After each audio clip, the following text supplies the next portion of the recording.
25. Oh my gosh, did 2024 go quickly? We are going to get started. So at this moment, I am actually going, I didn't give the prayer book to anybody, so you know what, I'll do it. Would you all please stand if you can?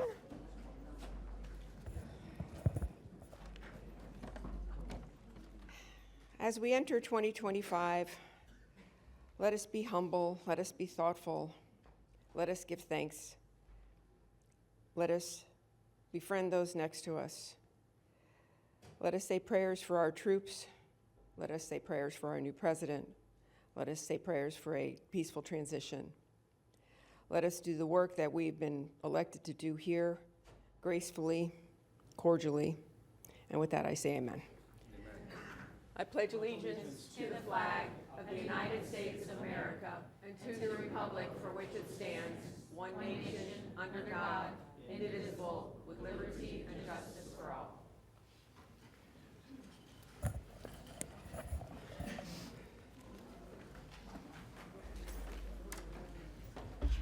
Oh, I'm sorry, we were supposed to do the roll call first. Oh. Vice Mayor Baxter. Here. Commissioner Flores. Present. Mayor Marino. Here. Commissioner Powell. Here. Commissioner Sachs. Commissioner Weiss. Here. Commissioner Woodward. Here. Thank you. Thank you. And I know we do have additions, deletions, and substitutions. Yes, Mayor, Vice Mayor, members of the board. On page 37, 3X1 has been deleted for further staff review. Page 44, 3CC has a revised motion title and summary. On page 54E has been deleted. Page 54H has been revised, declaring January 7, 2025 as Florida Arbor Day. On page 54I has been deleted. On page 54K has been revised to District 3. And on page 54M is an add-on proclamation as Mentoring Month. On page 58, 5F1 has been added. That concludes our additions and deletions, Mayor. Mayor, I'd like to make a motion to adopt the amended agenda. Second. Thank you. All in favor? Motion carries. Thank you very much.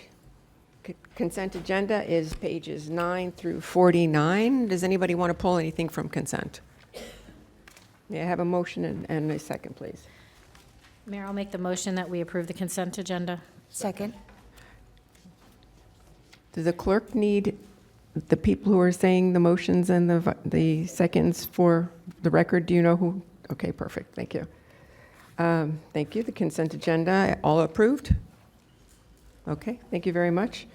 All right, we're going to go to special presentations, and we have, if you all just bear with us, we have special presentations in one order, but because of special circumstances, we are going to be moving presentations around.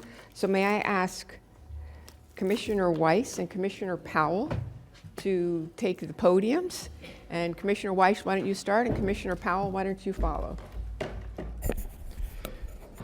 Good morning, and I'd like to ask that we have Jilan de Umre and Jonathan Wimet and Irv Lipman. Anyone else that's here, we're going to be declaring January 2025 as Palm Beach County Museums of Art Month. Come on up.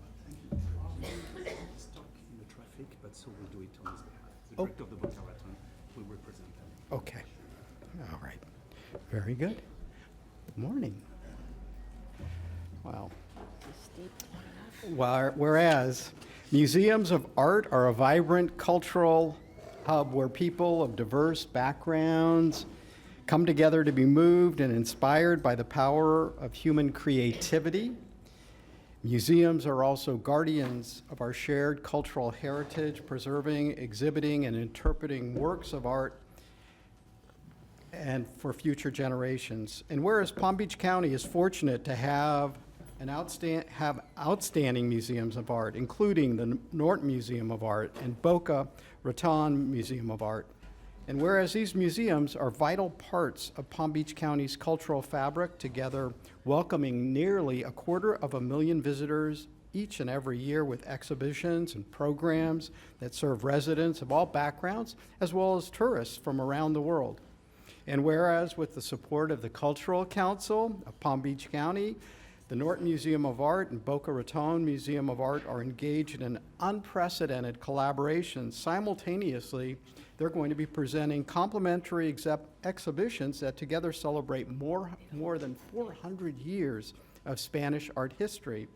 And whereas the splendor of and passion of Baroque Spain and its empire at the Boca Raton Museum of Art through March 30th showcases selections of 57 paintings from the extraordinary riches of the Hispanic Museum of Art library collection of Baroque art.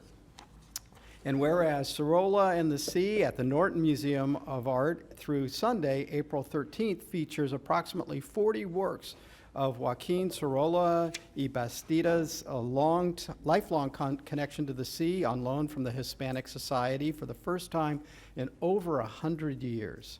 So now, therefore, be it proclaimed by the Board of County Commissioners of Palm Beach County, Florida, assembled in regular session on the 7th day of January 2025, that January 2025 in Palm Beach County is hereby proclaimed Palm Beach County Museums of Art Month. Well, thank you. Congratulations.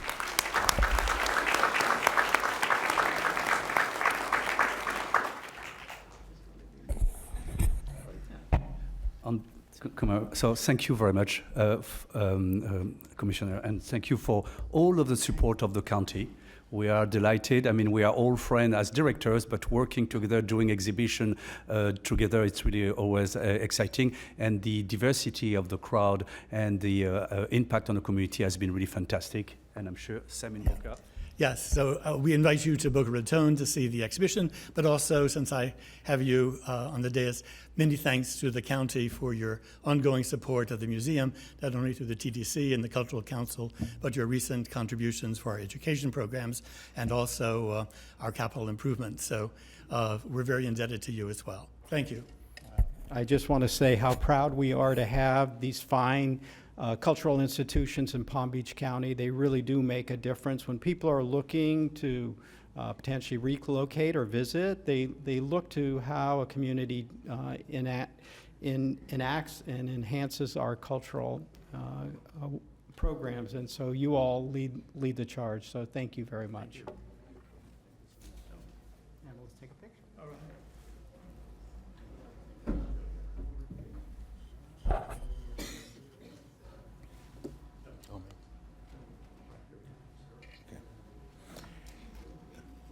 This is a proclamation of the Board of County Commissioners of Palm Beach County declaring January 7, 2025 as Edith Bush Day, celebrating a lifetime of service and community leadership in Palm Beach County.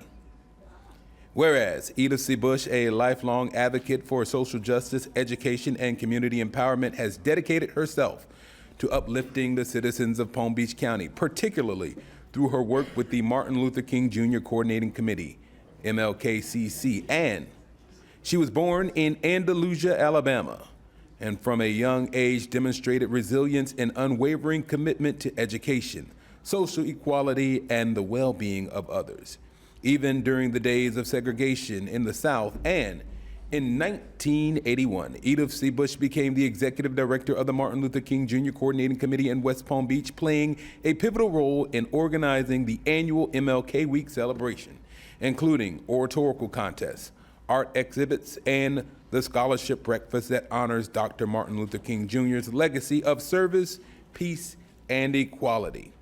And under her leadership, the MLKCC has expanded its efforts to serve youth through the year-round programs designed to foster self-esteem, community respect, and peace, aligning with Dr. King's philosophy of building a better, more inclusive society. And whereas Edith C. Bush played a key role in the creation of the Dr. Martin Luther King Jr. Memorial Park in West Palm Beach, a monumental tribute to Dr. King's legacy, which has become one of the largest memorials of its kind in the southern United States. and throughout her career. She has consistently used her platform to advocate for social justice, equality, and systemic change, drawing attention to the issues such as voter suppression, unequal access to housing, and the need for greater representation in leadership roles for African Americans. Edith C. Bush has been a longtime member of End Time Church of God in Christ and an active participant in the Equal Justice Initiative, further demonstrating her unwavering commitment to justice and equality for all. And whereas her life and work serve as an inspiration to generations of individuals dedicated to public service, social change, and the betterment of Palm Beach County's diverse communities, earning her respect, admiration, and recognition from all corners of the community.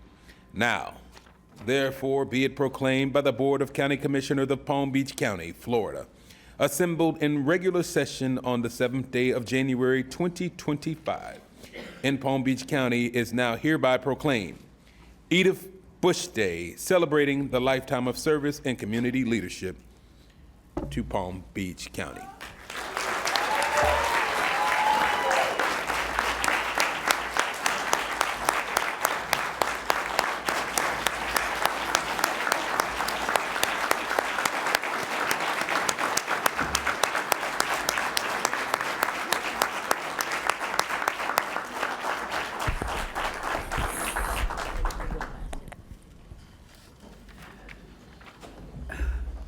This is such a beautiful surprise.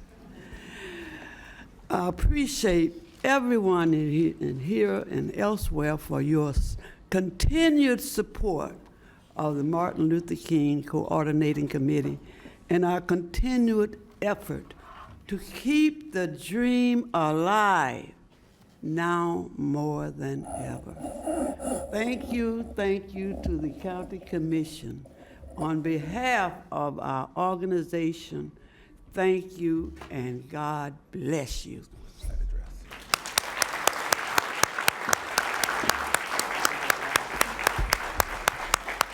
Thank you. And please keep in mind, right now is the time that the MLK Committee is having its events. On Sunday, it was the oratorical contest, the gospel, and the performing arts at Orthodox Zion Primitive Baptist Church, and the events are listed on the website.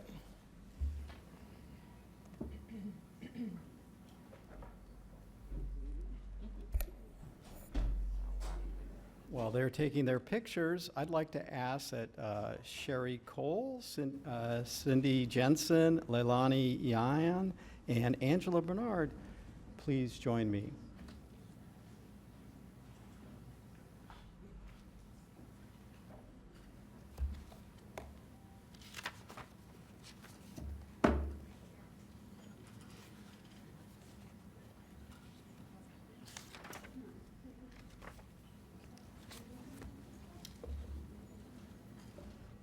Right.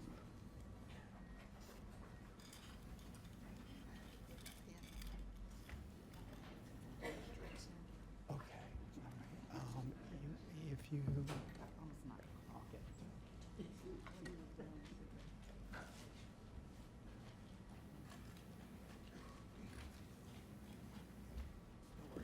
All right. We are declaring January 2025 as National Crime Stoppers Crime Prevention Month. Whereas crime isolates communities, causing fear and mistrust, we must work together to prevent victimization. Crime Stoppers of Palm Beach County, Inc., a 501c3 nonprofit, empowers residents to report crime anonymously and assist law enforcement in solving and preventing crimes. Whereas the organization provides free programs and resources to unite residents, law enforcement, businesses, media, and the schools to help us combat crime. Crime Stoppers of Palm Beach County, Inc. uses media awareness, cash rewards, and anonymous tip lines, offering social media, phone, and web options for reporting crime, empowering the community to take control. And whereas since 1981, the group has received over 245,050 tips, leading to 6,558 arrests and the recovery of over $33 million in drugs and property. Student tips from 1984 to 2023 have led to over 200 weapons confiscated, and tipsters have received over $815,258 in rewards. Whereas Crime Stoppers of Palm Beach County, Inc. partners with 30 law enforcement agencies, including the Palm Beach County Sheriff's Office and several of our local police departments, to prevent and solve crimes. Whereas the organization actively raises awareness about crime prevention through outreach, volunteer efforts, and partnerships with organizations such as the School District of Palm Beach County and the Place of Hope. Whereas Crime Stoppers of Palm Beach County is a GuideStar Silver level participant demonstrating transparency and accountability, and whereas Palm Beach County is committed to zero tolerance for crime and calls on all residents to participate in efforts to prevent crime and strengthen our community. Therefore, be it proclaimed by the Board of County Commissioners of Palm Beach County, Florida, assembled in regular session on the 7th day of January 2025, that January 2025 in Palm Beach County is now proclaimed National Crime Stoppers Crime Prevention Month. Congratulations. We'd like to thank the County Commission for recognizing Crime Stoppers today. It's an important event for us. We have been proud to serve this community since 1981 and will continue to do so in the foreseeable future. The safety of Palm Beach County is our primary concern. Thank you.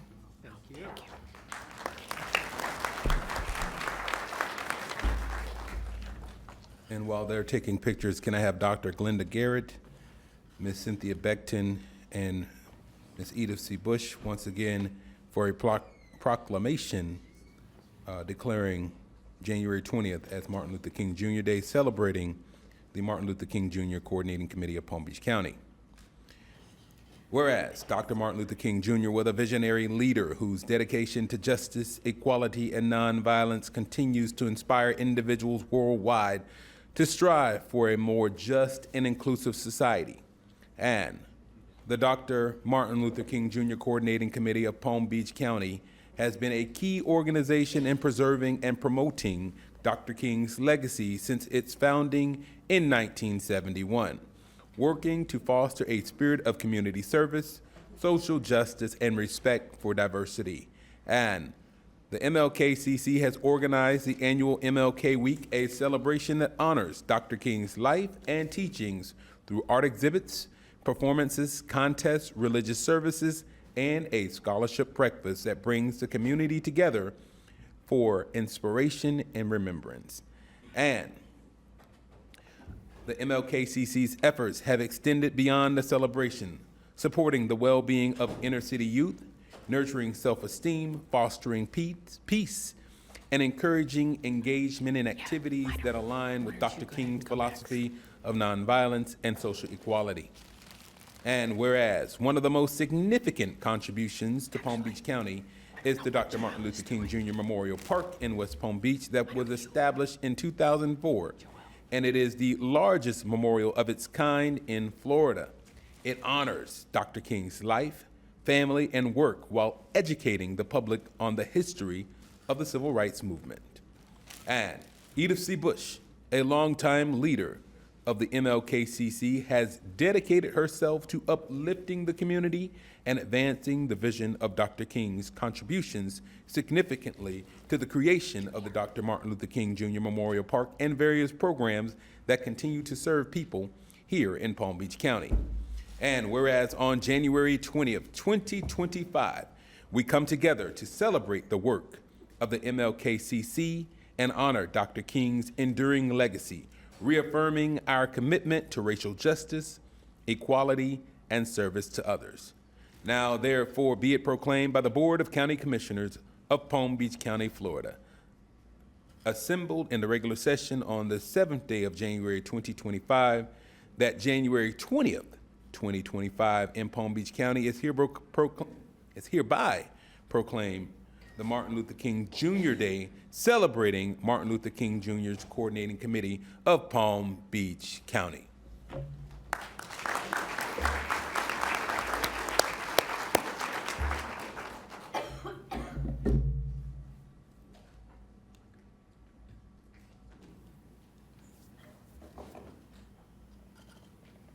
No, let Marcy go in then.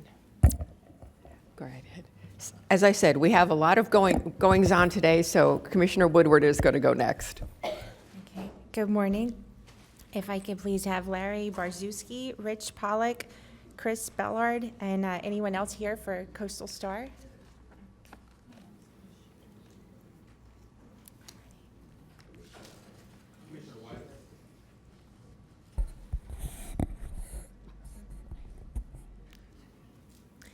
So today we are recognizing the Coastal Star's Sweet 16. Whereas the Coastal Star newspaper published its first edition in November 2008, beginning a valuable service to the coastal communities of southern Palm Beach County, which were receiving increasingly infrequent attention from the area's major daily newspapers as the industry downsized in the face of shrinking readership and advertising revenues. And whereas founders Jerry Lower, Mary Kate Lemming, and Chris Bellard, later joined by Price and Carolyn Patton, each with decades of newspaper experience, were inspired to create a newspaper specifically focused on the barrier islands of southern Palm Beach County, where they lived. And whereas during peak months, the Coastal Star distributes more than 16,000 copies to single-family homes and condominiums in South Palm Beach, Lantana, Manalapan, Ocean Ridge, Briny Breezes, Boynton Beach, Gulfstream, Delray Beach, Highland Beach, and Boca Raton. That's my entire district, thank you. Whereas over the past 16 years, the team of dedicated journalists have provided local government news, as well as feature articles about dining, health, philanthropy, environment, outdoors, gardening, religion, pets, tots and teens, and arts and culture. And whereas the Coastal Star focuses on the people living in the coastal communities with monthly profiles in its Meet Your Neighbor, Coastal Star, and Celebrations columns, and also includes advertisements to inform readers of local businesses.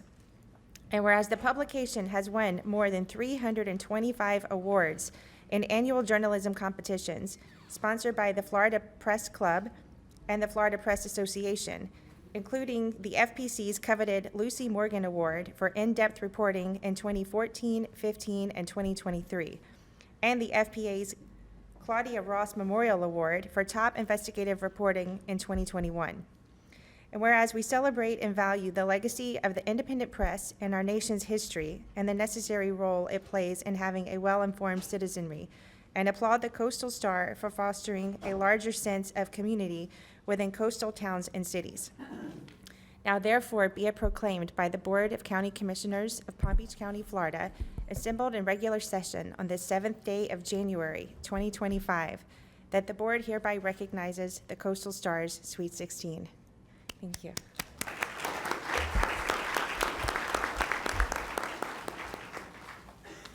We realize that most of you don't live in that area, might not see our paper, so we've brought copies for you. We want to thank you. I'm here with Chris Bellard, who is one of the three founders of the newspaper. Mary Kate Lemming and Jerry Lauer are out of the country and couldn't be here. And Rich Pollock, who has been a stellar reporter here for since the paper began. And we want to continue to provide that hyper-local coverage for many more years into the future. I know you don't see us at your commission meetings, but I assure you, if you were at a town hall meeting in Manalapan or Briny Breezes or Highland Beach, you'd probably bump into one of us. Thanks.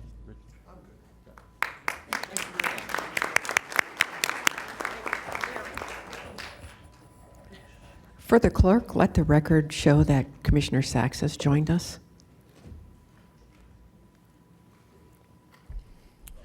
And while they're taking their photo up, we're going to be declaring January 25th, 2025 as the Susan G. Komen More Than Pink Walk Day. I would like to invite Danielle Crouch, the development manager for Susan J. Komen, to come up, and any other members from the organization.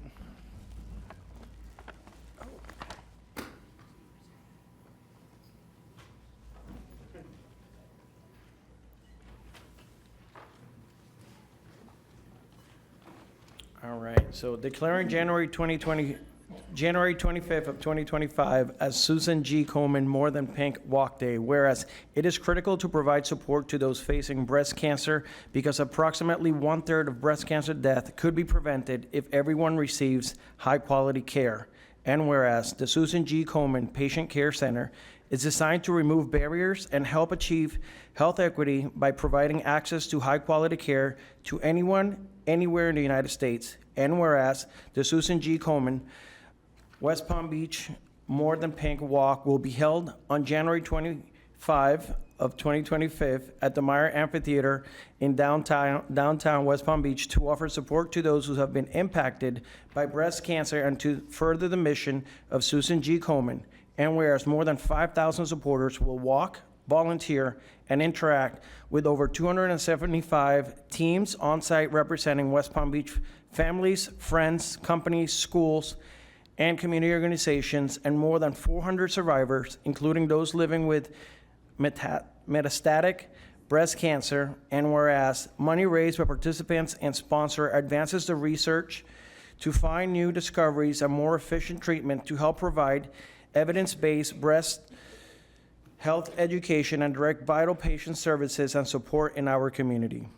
And whereas the More Than Pink bus is a partnership of Susan G. Komen, Palm Tran, and Lamar Transit Advertising, features inspiring images of breast cancer survivors and pink ribbons supporting the foundation. And whereas the Susan G. Komen More Than Pink Walk Day helps raise awareness of the importance of quality screening and expansion of treatment of breast cancer. Now, therefore, be it proclaimed by the Board of County Commissioners of Palm Beach County, Florida, assembled in regular session this 7th day of January 2025, that January 25th, 2025, in Palm Beach County is hereby proclaimed Susan G. Komen More Than Pink Walk Day.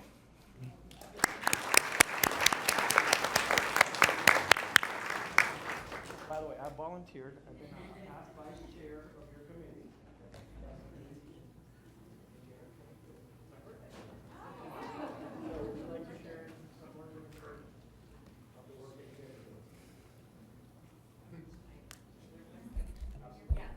Okay, hi, thank you so much. Just wanted to thank you all for allowing us to be here and to recognize some of our breast cancer survivors. We have warriors here every year that step up and help us not only raise awareness, but raise funds for our cause. And so we have some of those ladies here right now, as well as representatives from Palm Tran and Lamar Advertising, who help us with the big bus that promotes the bus that goes around town. The bus is not here today because it's still in production, but it will be ready soon, and you'll see it around town. And then we have representatives here from Good Samaritan Hospital. That's one of our sponsors. So we're just so grateful for you all to be here. We invite you to come out on January 25th. The event is free for registration, and there's a 2-mile walk along the beautiful Flagler Drive, and we will recognize over 400 survivors there of breast cancer and just have an amazing morning. And wanted to thank you all for this moment. And I also wanted to mention that we provide almost $700,000 of direct financial assistance to women here in Florida that have been diagnosed with breast cancer every year. So we just wanted to recognize that, and we have the ability to serve anybody with breast health navigation services via our hotline. So thank you all again. I appreciate it.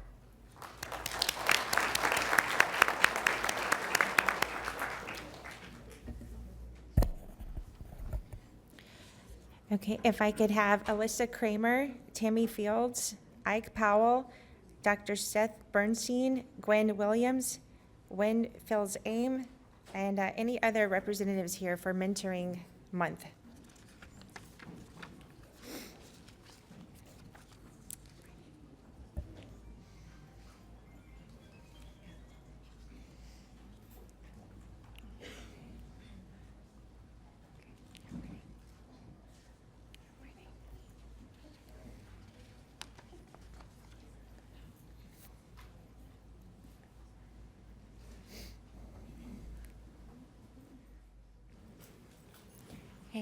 It's a big group. Beautiful. We are declaring January 2025 as Mentoring Month. Whereas January is National Mentoring Month, an annual campaign to raise awareness and celebrate the powerful impact of mentoring relationships, recruit new mentors, and encourage institutions to integrate quality mentoring into their policies and practices. And whereas Palm Beach County recognizes the contributions of volunteer mentors who link youth to economic and social learning opportunities, while also strengthening our community. And whereas mentoring programs generally have a significant positive impact on youth academic achievement, school connectedness and engagement, and educational success, which can lead to outcomes such as improved attendance, grades, test scores, and classroom behavior. And whereas mentors can help young people set career goals and connect them to industry professionals who provide training and job opportunities. And whereas effective mentoring of underserved and vulnerable populations can help young people confront challenges so they can enjoy improved mental health and well-being. And whereas evidence-based mentoring programs have been found to positively impact many aspects of mental well-being by reducing unhealthy coping mechanisms and improving interpersonal relationships with friends and family. And whereas the Board of County Commissioners supports organized mentoring initiatives and encourages participation in mentoring programs. Now therefore be it proclaimed by the Board of County Commissioners of Palm Beach County, Florida, assembled in regular session on the 7th day of January 2025, that January 2025 in Palm Beach County is hereby proclaimed Mentoring Month. Let's go.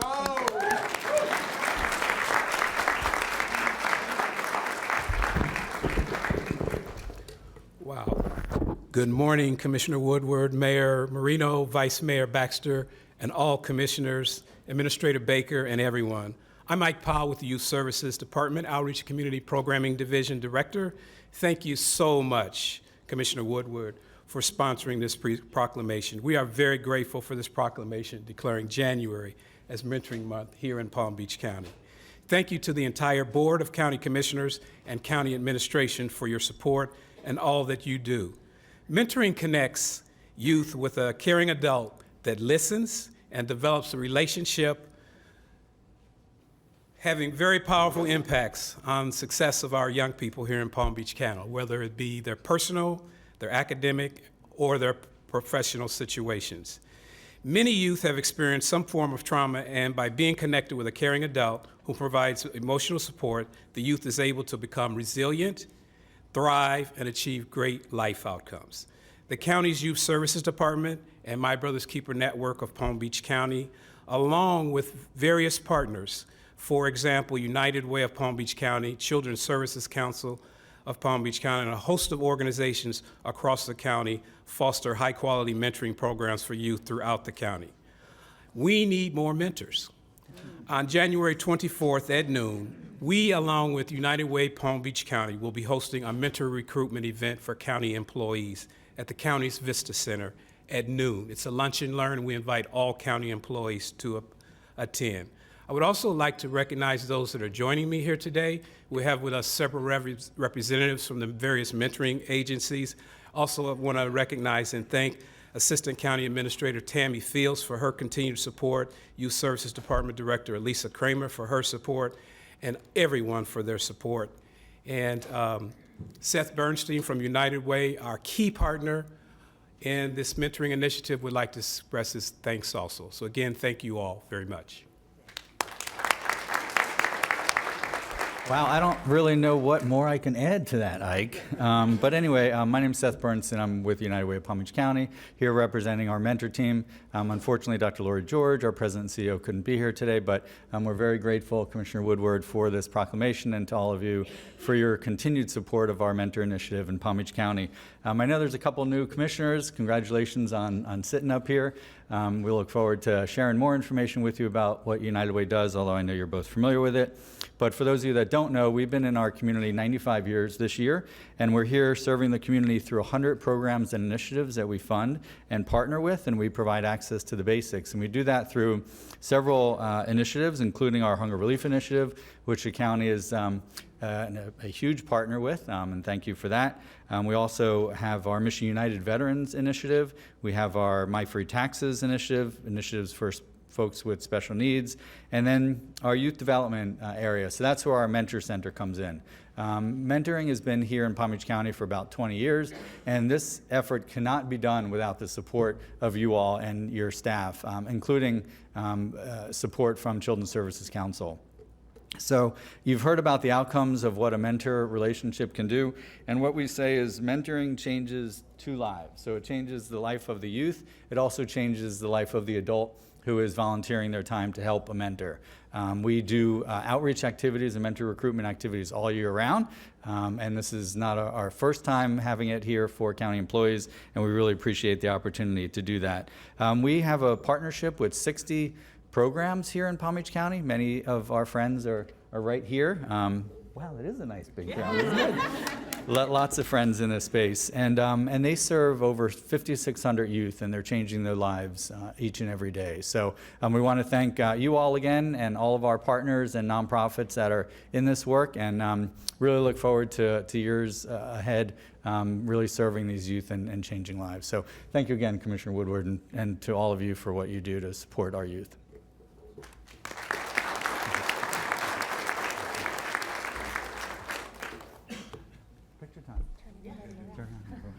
All right, we are proclaiming Human Trafficking Prevention Month. If I can have Laura Cusack, President of the Human Trafficking Coalition of Palm Beach County, and her group to come forward.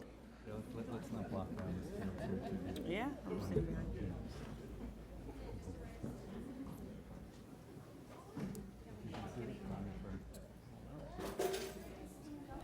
All right, declaring January 2025 as Human Trafficking Prevention Month, whereas human trafficking is a form of modern-day slavery impacting nearly 25 million people worldwide and occurs when a person is recruited, harbored, obtained, or exported through force, fraud, or coercion for the purpose of sexual exploitation, forced labor, involuntary servitude, debt bondage, and other methods of slavery. And whereas human trafficking is the fastest growing criminal enterprise in the world today and is tied to arms smuggling as the second largest international criminal industry.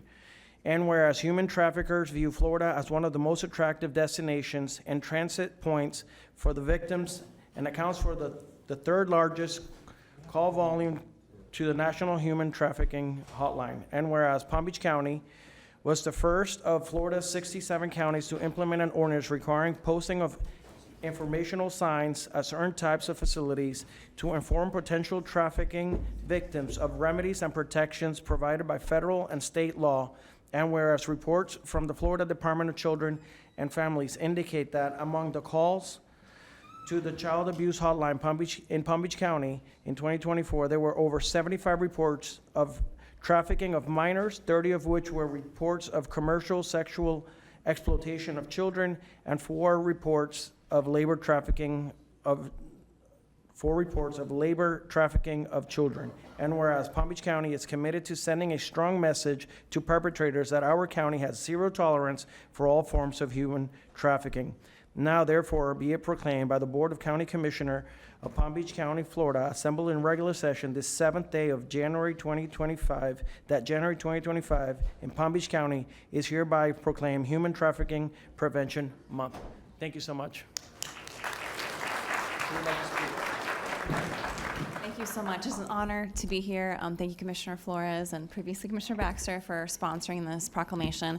It is definitely an issue here in Palm Beach County. You see here, there's quite a few here in our county. Many agencies are part of our coalition that are passionate about combating this issue.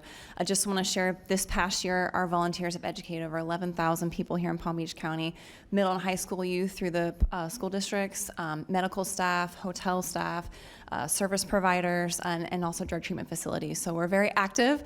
This year, our target areas are students in Title I schools, trying to get to the most vulnerable youth here in our county, as well as more staff at drug treatment facilities, and then hopefully all the hospitals in Palm Beach County is our goal, to just really get the frontline medical staff educated.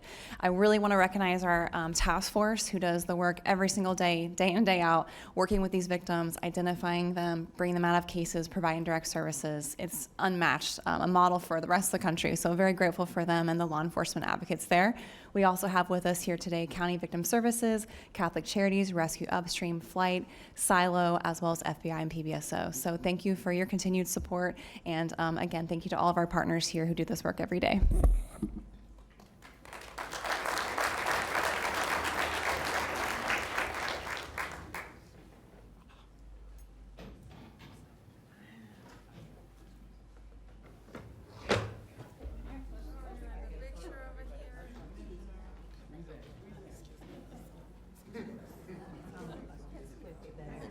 Who presenting this to you?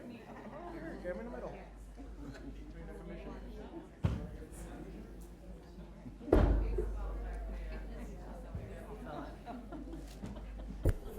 As you can see, the first meeting of the month is always a busy one with all of our proclamations. And we had several more, so a little patience from the people in the room, hopefully. Right now, I am going to call up those who are here for the recognition of the 187th Battle of the Loxahatchee. So recipients would include Derek Hankerson, if you're here, Derek. Nice to see you.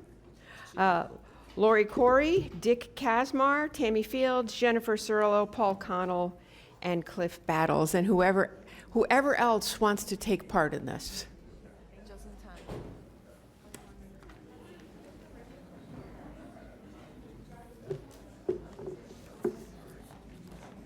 So this is a proclamation recognizing the 187th Battle of the Loxahatchee. Whereas January 25, 2025 marks the 187th anniversary of the Second Seminole War, and whereas the Seminoles of Florida and free black militia cohorts were ordered to vacate their lands as per the Treaty of the Moultrie Creek in 1823, Indian Removal Act of 1830, and Treaty of Payne's Landing in 1832, and whereas in 1835, in preparation for war against the U.S. Army, black Seminole leaders recruited enslaved people from plantations along St. Augustine's east coast to resist removal, and whereas on January 2nd, 1838, the new wilderness outpost, Fort Pierce, became active to honor its first commander of the Second Seminole War, Lieutenant Colonel Benjamin Kendrick Pierce. And whereas after Fort Pierce was established, Navy Lieutenant Levin Powell's detachment of sailors and soldiers continued their expedition south. And on January 14th, 1838, Major General Thomas S. Jessup arrived with additional troops and was commander of all U.S. forces in Florida. Fort Pierce was designated headquarters in the south, and whereas Major General Jessup moved further south to Jupiter in pursuit of the Seminoles, and from 1835 to 1842, Seminoles and African Americans fought together against U.S. troops. To date, no peace treaty has ever been signed, and the war was declared over on August 14, 1842, by Colonel William Jenkins Worth.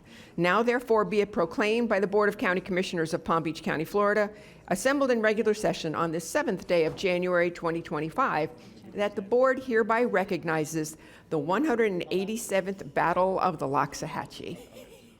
Would you like to say? Thank you so much, Commissioner. I first and foremost want to thank this exceptional Palm Beach County Board of County Commissioners. I want to thank my commissioner. I want to thank Todd Brolin, Ed Chase, Victoria Nolan, Christina Ingram, the Palm Beach County delegation for their support, not only of me, but also of our board. I listened a few minutes ago with reference to mentors. I wasn't going to go this direction, but I will now. I brought my birth certificate from 1964. On it, it says my father's name, and it has my mother's name. The kind of business or industry, U.S. Fifth Army. My dad, when I was born, had worked at DOD, the War Department, the Secretary of the Army. So I grew up with a wonderful mentor. My dad, as a native of Chicago, made sure we learned this exceptional American history, not only with reference to Black Hawk, but our family is also from Michigan, so we learned about Nathan Boynton. Our family lives in Boynton Beach. To include, we have part of our family that's from New York and had 3 family members who served in the American Revolution. And if you look at the photo of George Washington crossing the Delaware, there is a black man on the front of that boat. What's my point in all of this? My point in all of this is that Native Americans, Hispanics, and Africans have been fighting for freedom and independence since 1513. In fact, North Africans ruled Spain for 700 years, from 711 to 1492. With the age of Christopher Columbus and the age of exploration, Christopher Columbus set sail. During that time, on his second voyage, there was a gentleman on his ship. His name was Ponce de Leon. He settled Florida in 1513. There were 2 black men on his ship, Juan Gallardo, who introduced wheat to the New World, and Juan Gonzalez. In 1565, my family's hometown of St. Augustine was settled with between 40 and 60 free and enslaved Africans, making them African Americans. After the Yamasee War, Native American tribes found their way into Florida.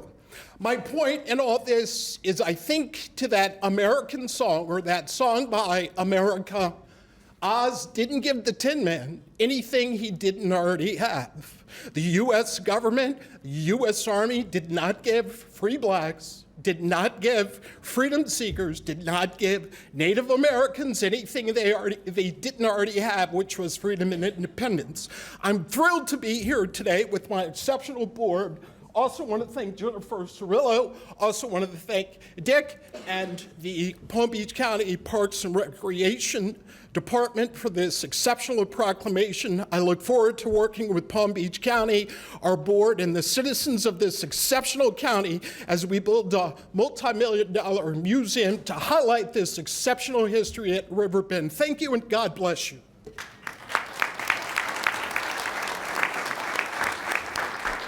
I just want to quickly add for the public watching, there are battlefield events in the park hosted by the Loxahatchee Battlefield Preservationists and the Florida Black Historic Research Project later this month. Please go to pbcparks.com to learn more. Get out in the park and learn from this history. It's incredible, and being involved is really important.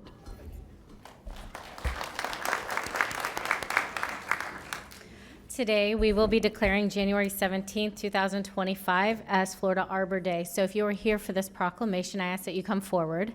And while we're doing that, I would like to take a moment to recognize the elected officials, newly elected Daniel Eisinger to our Public Defender's Office. I would also like to recognize our re-elected Florida State Representative Mike Caruso. And I would also like to recognize a dear friend of mine, Joe LaFauci, as being a new state committee man. So if we could give them all a round of applause, that'd be great.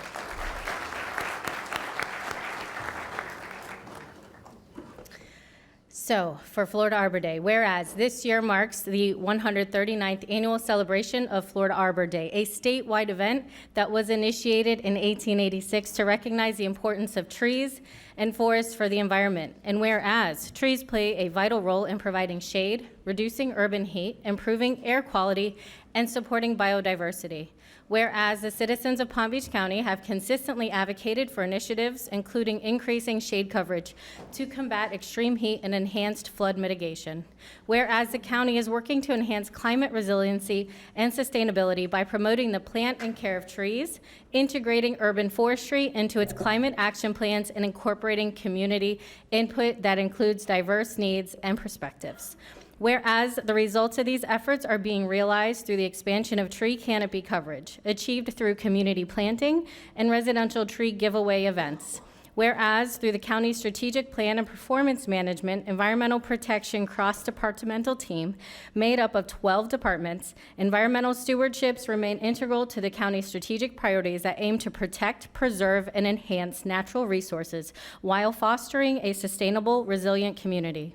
Now therefore be it proclaimed by the Board of County Commissioners, Palm Beach County, Florida, assembled in regular session this 7th day of January 2025, that January 17th in Palm Beach County is hereby proclaimed Florida Arbor Day.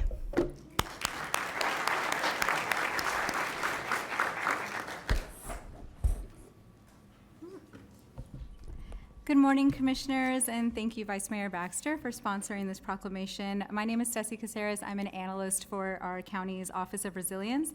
I'm joined today by my Environmental Protection cross-departmental team colleagues. The Environmental Protection CDT is really excited for our proclamation today because trees provide numerous environmental benefits that impact all of our work. For example, our Environmental Resources Management Department strives to preserve tree canopy in our natural areas. Our Parks and Recreation Department aims to increase tree canopy in our parks to encourage active outdoor enjoyment with shaded walking trails. And the Office of Resilience is analyzing tree canopy and strategizing how to reduce urban heat islands that affect our residents. So one main example of how the county's departments and our community partners are working together is through the Resilient Glades Tree Campaign, in which we're partnering with the Parks Department and a local urban forestry nonprofit, Community Greening, to expand tree canopy in the glades through tree plantings and residential giveaways. And just a shout out that our next giveaway will be at 10 a.m. on January 25th at the Shiloh Missionary Baptist Church in Pahokee, which is open to Glades residents. Thank you.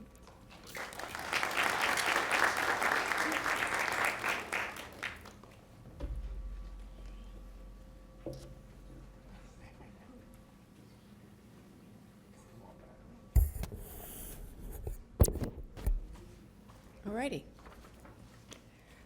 We're going to do our final proclamation of the day, and this is declaring January 30th through 31st, 2025 as 24-hour Homeless Point in Time Count Day. And I'd like to invite up Dr. Green, Taruna, Wendy, Kim, and Michelle, and anyone else that'd like to partake in this.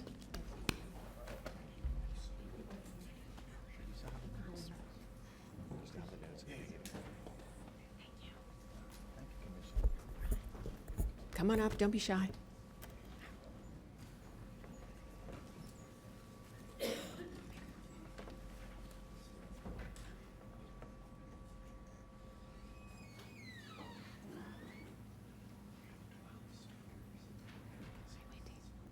So today we are declaring January 30th and 31st, 2025 as 24-hour Homeless Point in Time Count Day.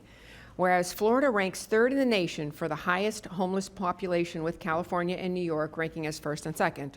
And whereas according to the Department of Housing and Urban Development, homelessness is defined as people who lack a fixed, regular, and adequate nighttime residence, individuals or families who will imminently lose their primary nighttime residence, families with children or youth who are inconsistently housed, or people fleeing or attempting to flee domestic violence or life-threatening situations related to violence.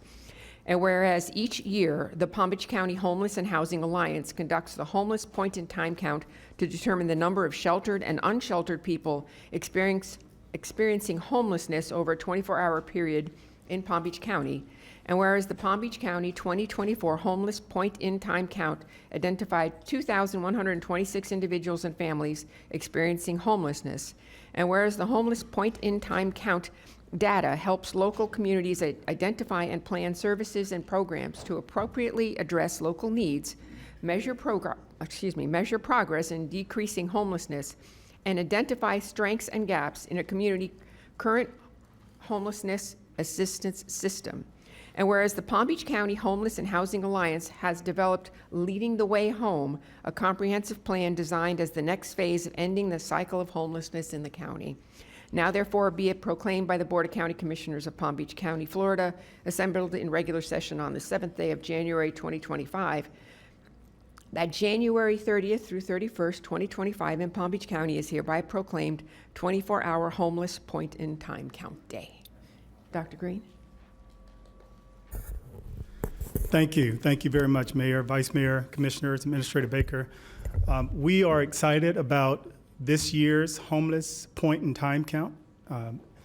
Every 2 years, HUD instructs communities across the entire country during the last 10 days of January to mobilize the community and to count unhoused individuals. And we have elected to do the point in time count every year instead of every 2 years. And it is a phenomenal time where we're usually with 200 volunteers, law enforcement, service providers, and just members of the community, counting individuals who are unhoused, sleeping in their cars, in parking lots, sleeping under bridges, in parks, and in different areas, so that we can have our fingers on the pulse of what's happening here in terms of our unhoused population. And so we thank all of you who participated in the homeless point in time count in the past, and we invite you, if you're interested, to participate this year on January 30th,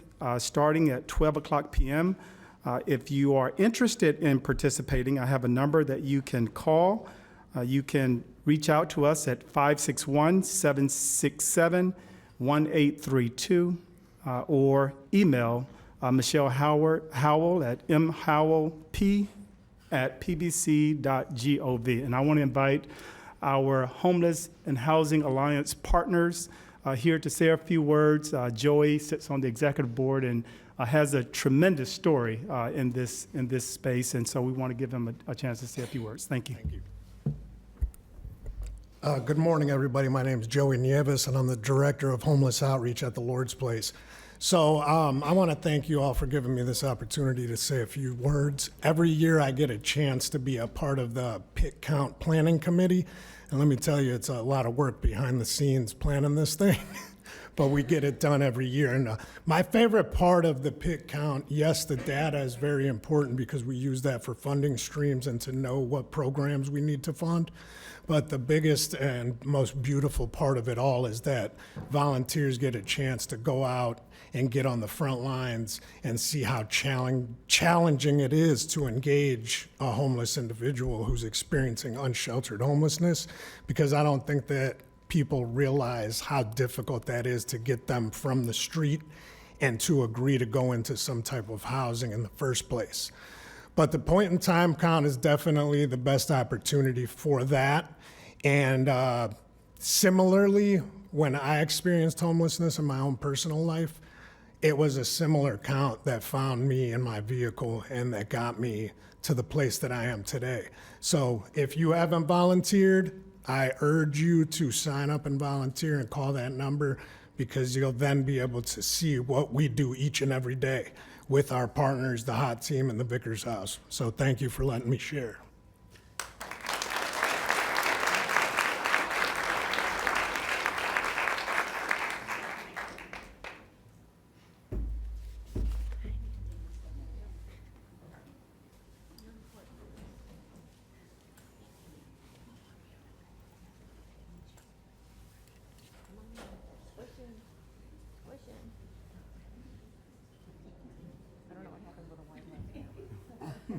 Just saying.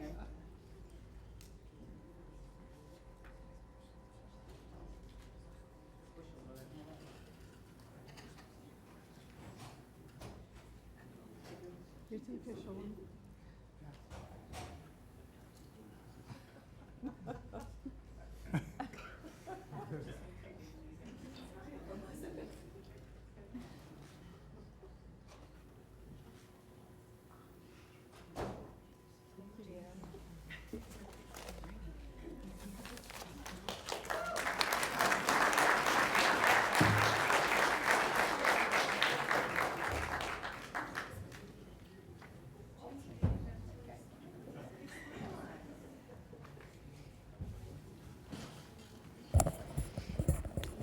Well, good morning again. And we are now going on to our regular agenda. But before we do that, I just want to let everybody know we have our agenda may be long, so we are going to recess at 12:45. We will come back at 2 o'clock for matters by the public, and if we need to conclude our regularly scheduled meeting, we will do that after matters by the public at 2 o'clock. So at this time, we are moving on to item 5A1.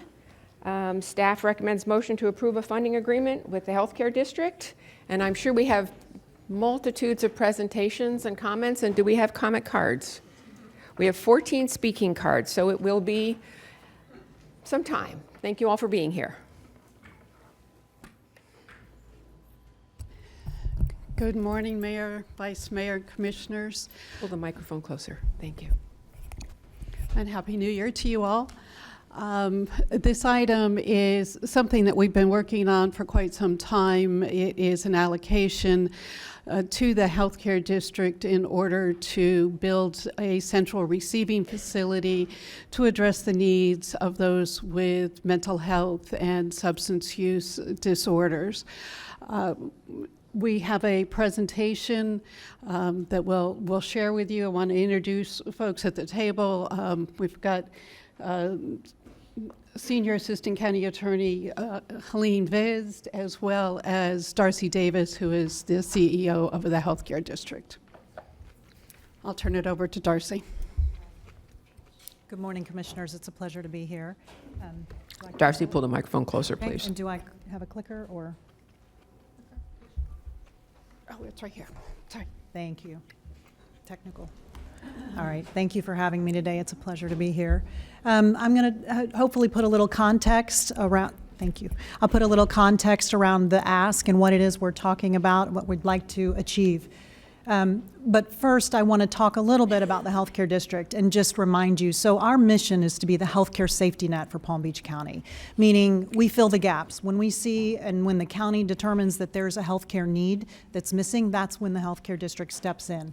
All the way back to 1990, when the healthcare district really first got started, was to help support the trauma system, at that time it was really a lack of trauma care, coordinated efforts. So the healthcare district stepped in. Today we continue to be the trauma agency. We own and operate the Trauma Hawk helicopters in partnership with Palm Beach County Fire Rescue, who ride in the back.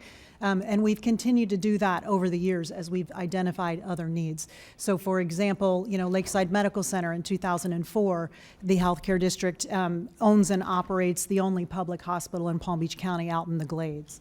In 2013, when the state pulled back funding for primary health care to the Department of Health, the healthcare district took over 26,000 primary care patients, 4 federally qualified health centers, and today we have 10 federally qualified health centers and almost 50,000 patients. But, we later took on dental from the Department of Health, but as you can see, sort of as the needs arise, the healthcare district steps in. We were called to respond in 2017 during the opioid crisis, and in partnership with JFK North and the county, developed a public-private partnership that resulted in what the governor ultimately replicated as the CORE project. So we developed a system that is still in effect in terms of the warm handoff to our federally qualified health center for substance use and mental health.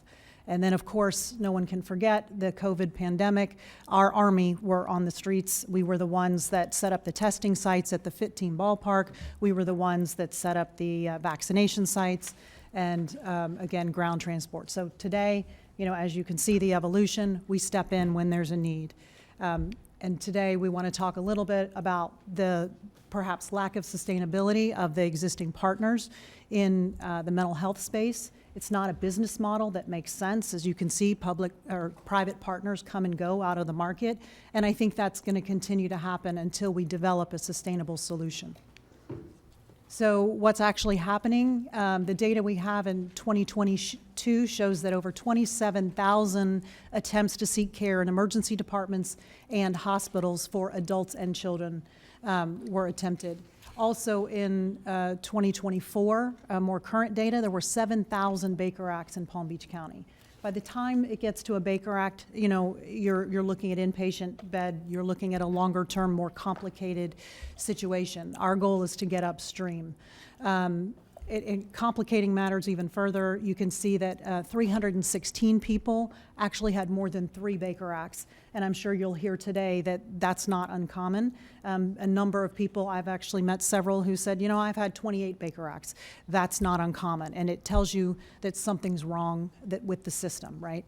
In terms of cost from a business perspective, when someone is seeking those higher end services, those more acute services, a hospital or an emergency department visit, that's incredibly expensive, and it's not the best solution. We commissioned a feasibility study, and the feasibility study tells us that that model is approximately $281 million impact, and a model that attempts to intercept a patient at a crisis moment is a much cheaper solution. It's not just the central receiving facility that I'm going to talk about today, but it's a coordination of multiple efforts, including mobile units, a robust 211-988 system in partnership with a central receiving facility. So this is what it looks like today, right? This is the vicious cycle that someone, is Baker acted or incarcerated, they're discharged, they may not get the help they need, and they end up back in this cycle. We want to break that. And this is what we're trying to do. So by implementing a crisis system, somewhere to go, we are envisioning here law enforcement diversion, emergency room diversion, and frankly, 24/7 access to walk-in services. It's not licensed as a psychiatric ER, but it is similar to that concept where you centralize your resources. That crisis center has specialized, skilled professionals, mental health professionals, psychiatrists, psychologists, peers, and embedded in there are all of the elements that are going to be necessary to help identify and assess what the individual's needs are, and then stabilize the person. We typically use the term chairs. That is the best practice when you're getting upstream. You're not putting someone in a bed. You're putting them in a chair to stabilize approximately 23 hours of observation, potentially using medication-assisted treatment, but obviously that's all up to the individual physician.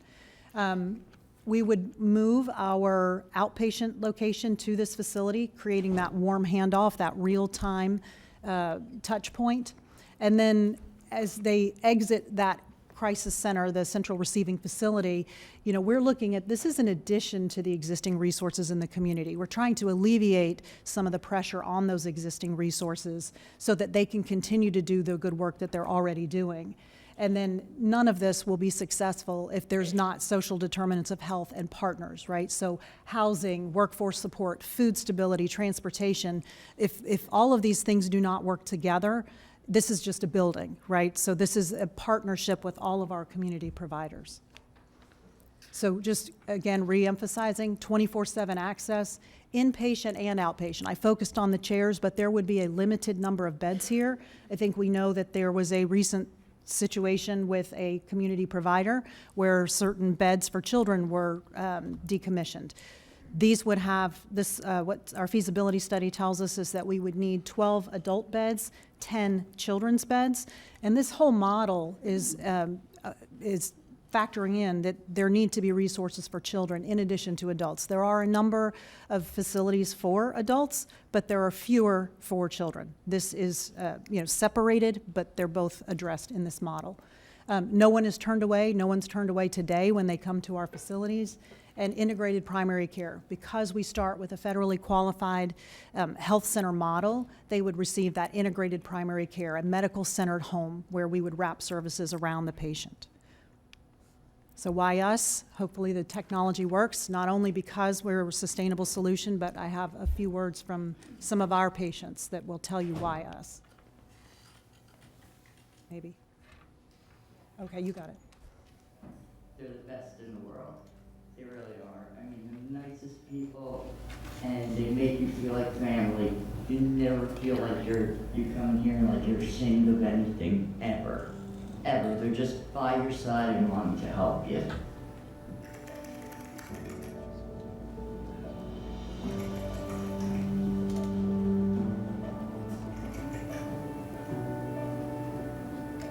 I matter. I matter. I matter. Soy importante. I matter. I matter. I matter. I matter. I matter. I matter. I matter. I matter. I matter. I matter. I matter.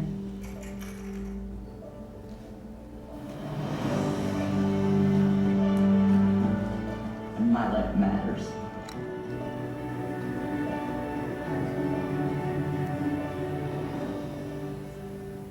So those are our patients who were willing to get on camera. They would have all. We are. They would have all been here today, but we would have been here for a long time. I think we've been in this space for since 2016 when we stepped in with the opioid crisis. We're here to step up and continue to respond to help meet the needs of the community. And none of this, like I said, can be done just by us. This is us trying to lift an element of a much bigger system. And so, as it says, we're stronger together. Before I shift, though, I do want to answer probably in advance of some of your questions about the land itself, right? So I think you may have questions about the process and what it is we're doing, where we're looking. We have been looking for this property now for a while. We started and have vetted about 18 different properties and have narrowed it down to 2. The criteria we were looking at is centrally located, so using Lake Worth Boulevard as your southern border, Blue Heron as your northern border, I-95 on the east and 441 on the west. We were looking inside of that space. We met with county staff to talk about whether there was any available property in there. Based on the master facility plan you guys have, there was nothing that would have met those needs. But we've narrowed it down to 2 properties that at this point we have commissioned, we're doing further feasibility studies, including compatibility with the adjacent use, environmental studies, specific site cost estimates, various development plans. Those 2 properties, one is currently owned by the healthcare district, and it would be potentially co-located with one of our existing properties in Riviera Beach. And then the other property is undeveloped, privately owned property north of Southern Boulevard that seems very promising. So we're hoping to finalize and maybe just give you a timeline as well, because I'm sure that's maybe one of your next questions.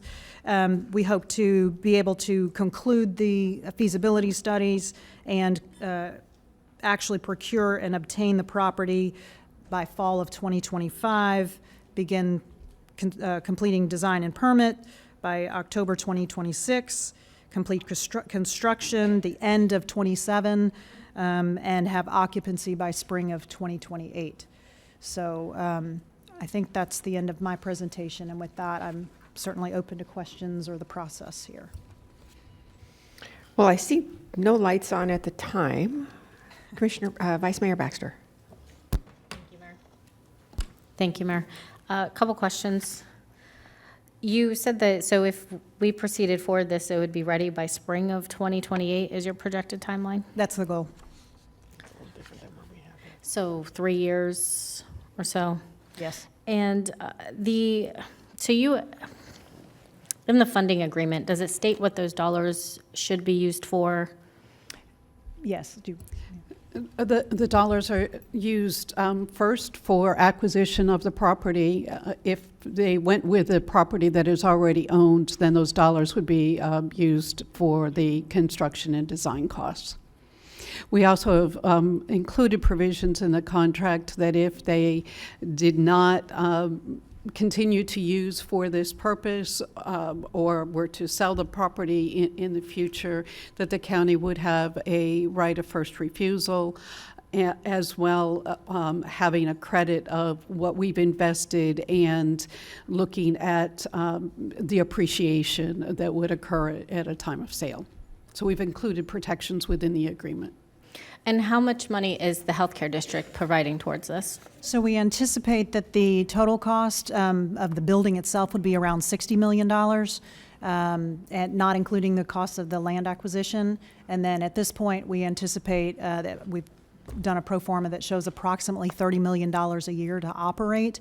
But of course, we will continue to bill and collect where possible. If someone has insurance, we will be billing their insurance. We'll be looking for federal grant opportunities, state opportunities for operations.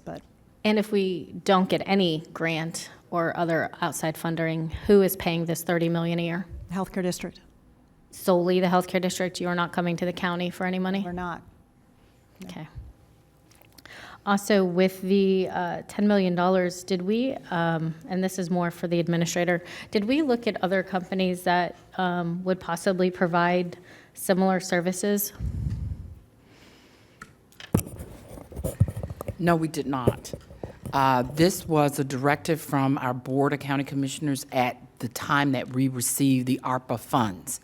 And they allocated, we were in the throes of major epidemic with opioids and trying to work together to get this resolved, or at least locations where people can be treated. And the board directed us to work with the healthcare district and allocate those $10 million, not 14, $10 million.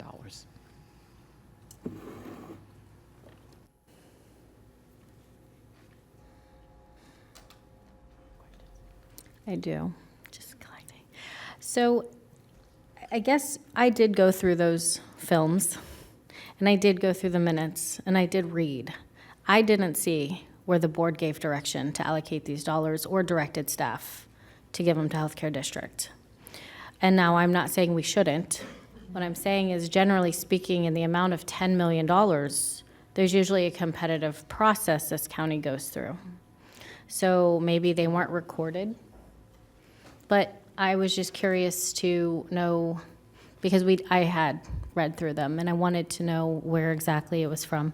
Now, you answered so many of my questions that I had concerns about. I feel comfortable, a lot more comfortable I did prior to this. But that was one of my concerns. $10 million towards a building that could come to fruition in spring of 2028, when there are other places that already have infrastructure in place that could potentially provide some of these same services we're trying to get, but more immediate. So I just want to make sure we're using the best use of our $10 million. And if it was a previous board that potentially gave this direction, it might, be beneficial for us to get some more information on this. I mean, again, I still feel much better now than I did at the beginning, but I'm always for more information. I want to see what happens. Putting $10 million out there is hoping to find a property, hoping the building comes to fruition, hoping, in some future years that this money is useful, when there might be a potential more immediate use, because we have a huge healthcare, huge problems going on now. So I just want to make sure, that we as the county are doing what's best with these dollars. So I will leave it to see if any of my other commissioners have any comments, but thank you. Thank you. Commissioner Sachs, your light is on. Thank you, Mayor. Ms. Davis, good to see you again. Nice to see you. And I want to note that the healthcare district built that Lakeside Hospital out in the Glades. Is that still operational and doing well? It is still operational. We have just recently entered into a management services agreement with Tampa General to hopefully bring some additional specialty services out to the folks in the Glades. Good. If you could let us know when that happens, Sure. to all of us here in the County Commission. Also, I want everybody to note that it was your department that brought in school nurses. That's true. Are they still there and working Yes. with our schools? Yes, we have over 200 clinical providers, nurses, CNAs across 172 schools in Palm Beach County. Those are healthcare district employees. Good. And do all our schools, especially middle schools, have nurses from the healthcare district today? Yes, they all have clinical providers, whether it's a nurse or a CNA in the schools, they all have a provider, at least one. Now you want to expand. Expand. A new building? Yes. Okay, all right. So, $60 million into a new building. Let me ask you something. With regard to JFK North not wanting any more, or not providing any more Baker Act or psychiatric help for our kids, what can you do as our safety net for the county to provide psychiatric help for our children? So we have a child psychiatrist on board. Actually, we've been working with the managing entity and with the county to help figure out how folks can access our child psychiatrist. Right now, our services are outpatient. We don't have the ability, in fact, nobody really has the ability to step up and lift an inpatient facility like that, obviously with such short notice either, as we were all given. But what we're able to do is provide some of the human resources that can support the specialized resources that can help support our children in Palm Beach County. Well, the issue is, when somebody's about to be Baker Acted, they're either going to be a danger to themselves or to others. Now, what can your department do to help find a hospital? I would imagine a hospital would be, you can't do this, but a hospital would be best suited.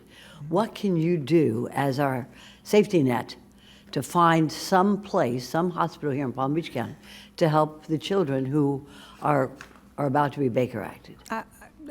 We can do some long-term planning so that that doesn't happen again, to plug the gap, No, but I that's can't. not sufficient. Yeah, I don't think I can do anything, So to be you honest. can't We do don't think we anything have the to infrastructure. help with these kids who are about to be Baker Acted. We can help with the human resources aspect. We Okay, but have how about with the psychiatrist. I don't- psychiatric?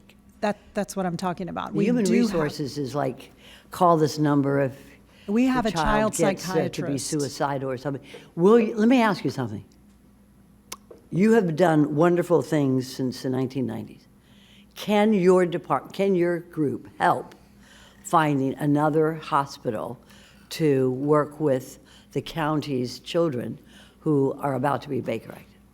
We can do as much as you can do, which is to help influence those private providers. I think the challenge is you have a county full of private healthcare providers who are not governed by the healthcare district or the county. They are here as private investors in this community. And so if we don't put in sustainable solutions that we collectively have some control over, this can happen again. It keeps happening, right? This keeps happening when private providers say, I don't want to be in that business anymore because it's not a good business model, or they decide that they have a different priority. Where we can plug in is to help prevent that in the future.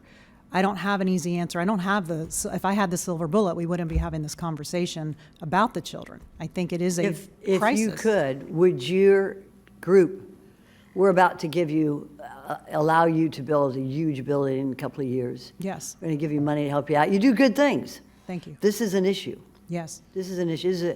So will you work with us to try to find some place? Of course. So that we can have help for these kids? Of course, and we are working with staff. I mean, we're working with county and managing Good, entity okay. to come up with immediate solutions. But if we don't do that long-term planning, we're going to be here again in a few years. Long-term planning is good, but when a child's about to commit Understood. suicide or hurt Absolutely. somebody else, Absolutely. that's immediate. Yes, Good. absolutely. Okay. Totally And agree. I know you're going to work with Tammy Fields. Absolutely, and I just wanted to comment that the day that we all learned what Right. was happening at JFK, Darcy and I were on the phone, as well as Southeast Florida Behavioral Health Network and the school district, who has a significant investment in this as well, because a lot of the children are coming from the school district. So because of the partnerships we do have in Palm Beach County, we were able to gather quickly. Is there an immediate solution? No, but there are some active things that are being worked on, including the Southeast Florida Behavioral Health Network. We'll stay in touch on that because I think this is an immediate issue. Thank you very Agreed. much. Thank you, Ms. Darcy. Thank you, Ms. Davis. Thank you. Thank you. Administrator Baker. Mayor, members of the board, Ann Berner is in the audience, who is the CEO for CEFBIN, our South Florida system. So, Thank you. Commissioner Flores.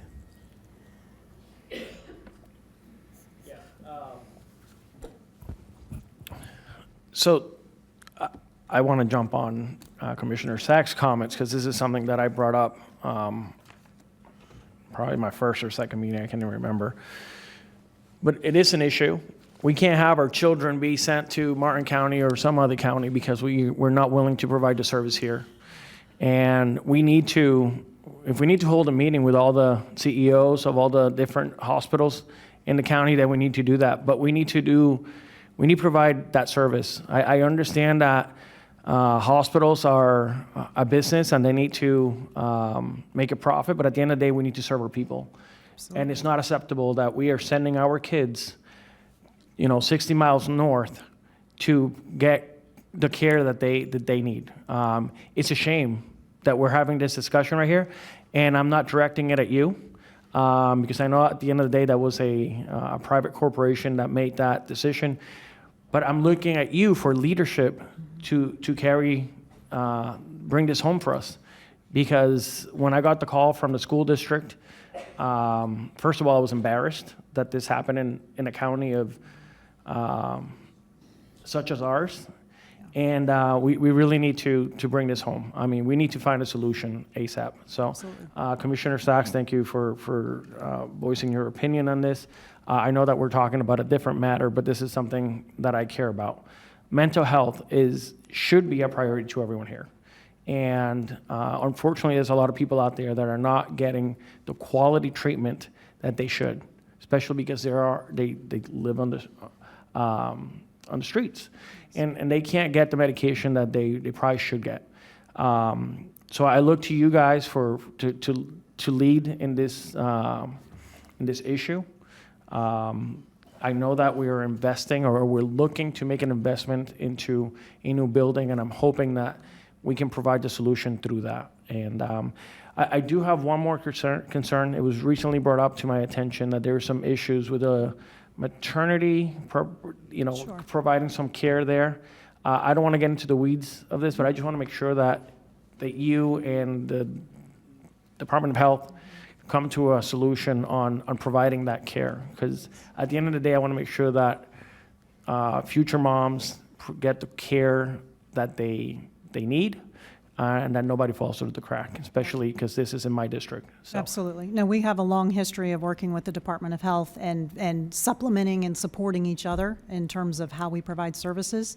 No one is going to go without maternity services in Palm Beach County when you have both of these institutions here providing care. So I don't know if you want me to speak further to it or just provide you assurance. Just provide me assurance that this is going to be resolved and that Yes. nobody's going to fall through the cracks. That's correct. Excellent. Thank you so much. Vice Mayor Baxter. Thank you, Mayor. To follow up on the maternity services, when it was also brought to my attention that we are no longer at Lakeside Medical doing maternity services. Yeah, that's been several years. In fact, for I think since 2021, 2022, we stopped providing maternity services. There were not enough resources and there was not enough demand. So, less than 20 deliveries in a month, it's not a safe practice. When you have 6 moms that are very high risk delivering, you need very skilled, frequent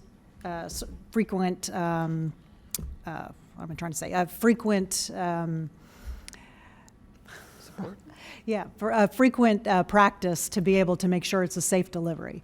So there was not, what we do have are ground transportation. Anyone that runs a hospital that accepts Medicare or Medicaid can deliver a baby in the emergency room and then get them to the appropriate location. So it happens periodically, but not frequently. We've reinvested upstream in prenatal care out in the Glades, but we're not doing deliveries at Lakeside. Palms West is the level 3 neonatal preeminent delivery service. And how long does it take for my western communities to get to Palms West? By ambulance, 20 minutes. How about without an ambulance? 30 minutes. And so if they are high risk, that could be the difference, to make all the difference in the world. So I do find that concerning, but I, again, don't want to get in the weeds on that today. Maybe another conversation for another day. But I did want to confirm with our county attorney, the requirements of the funding agreement, does it state in there that the healthcare district has agreed to continue with any maintenance or ongoing costs if we provide this $10 million towards this building? It is, I would refer to Helene Vizd on that, but I don't believe it has any obligation. And I think it's rather also very broad about when this acquisition has to occur and when the building has to occur. I'm sorry. There are deadlines established in the agreement. Could you speak into the microphone, please? Yeah, Sure. and go over the deadlines for the board, please. This is what the agreement says.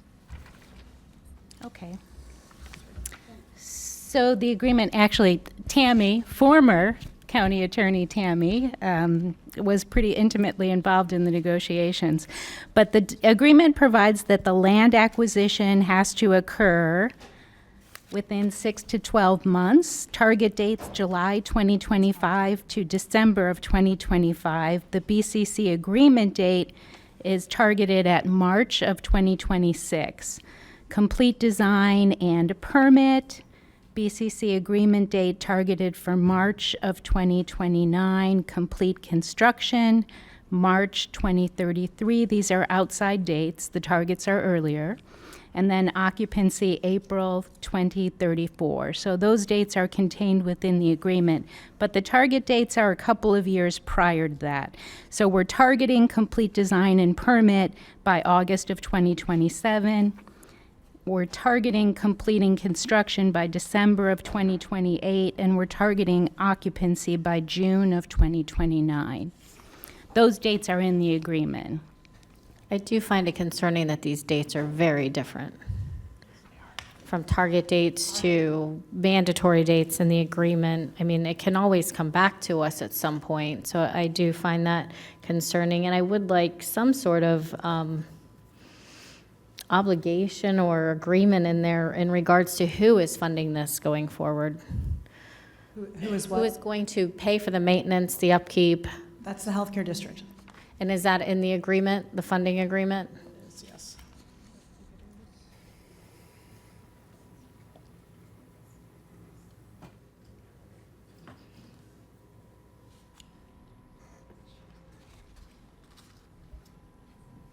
The funding agreement does limit the county's responsibilities to just those associated with funding of the land acquisition, design services, and construction services up to the maximum of the $10 million.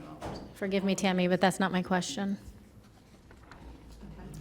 If we are providing this 10 million, Yeah, it would almost be, as what Ms. Fields is saying, in reverse, right? This agreement does not provide that the county will maintain the building. It does not provide that the district will maintain the building. In fact, it's very specific in paragraph 2.1.1 that the county's contribution is to be used solely for acquisition of land. And then if acquisition of land is not necessary, or that it's not necessary to use expenses for that, then design services and construction services. That's it. That's all that the county's contribution can be used for. So the agreement's silent as to maintenance. I mean, I guess I would like part of this funding agreement that the healthcare district agrees. I mean, you've stated it verbally, that they agree. I would like it in the agreement, in this motion of, contingent upon that. Because if no one is already designated, I don't want this falling upon us at some future date. And that's where I stand. So, Understood. thank you. Thank you. Commissioner Powell. Thank you, Madam Mayor. And for me, I come at it a little bit of a different angle. I saw in the video that 1 in 5 adults is suffering from a mental health crisis. And the truth of the matter is that any one of us, even there's 7 of us sitting on this board, and at any given time, one of us could have a mental health crisis. I think it's important that we're accountable to the taxpayers in terms of what we're doing with the dollars. But I also think it's important that we need to look at alternatives to make sure that we're able to figure out how we can help fund. I spent 12 years in the state legislature. 12 years is a lifetime of driving back and forth from Tallahassee to West Palm Beach. 12 years of recognizing that at the state level, at a budget that reached $117 billion, we were 49th in the nation when it came to healthcare funding, and when it came to funding mental health. And the biggest portion of our budget, over 33% of the state's budget, is healthcare, because Florida has an elderly population. Darcy, Ms. Davis, can you tell me when, if you can recall, what was the year that Jerome Golden went out of business? Oh, gosh, I'm not sure I know that. 2018 2019. In 2019, we had just gotten in the state budget over $1 million to kind of help Jerome Golden go along. And that left a void in the community for us. There were people, and this is the cycle for anybody who's not familiar, and Riviera Beach's police department is here, and I'm glad to see you all. It's jail, home, Jerome Golden, or Jerome Golden, or jail, Jerome Golden, home. And then, at some point,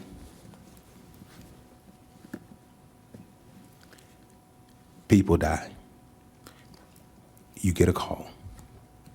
So we have to figure out how we can responsibly fund this and spend the dollars for this portion. But I also believe that we have to, as a county, recognize that that 1 in 5 number is a big number.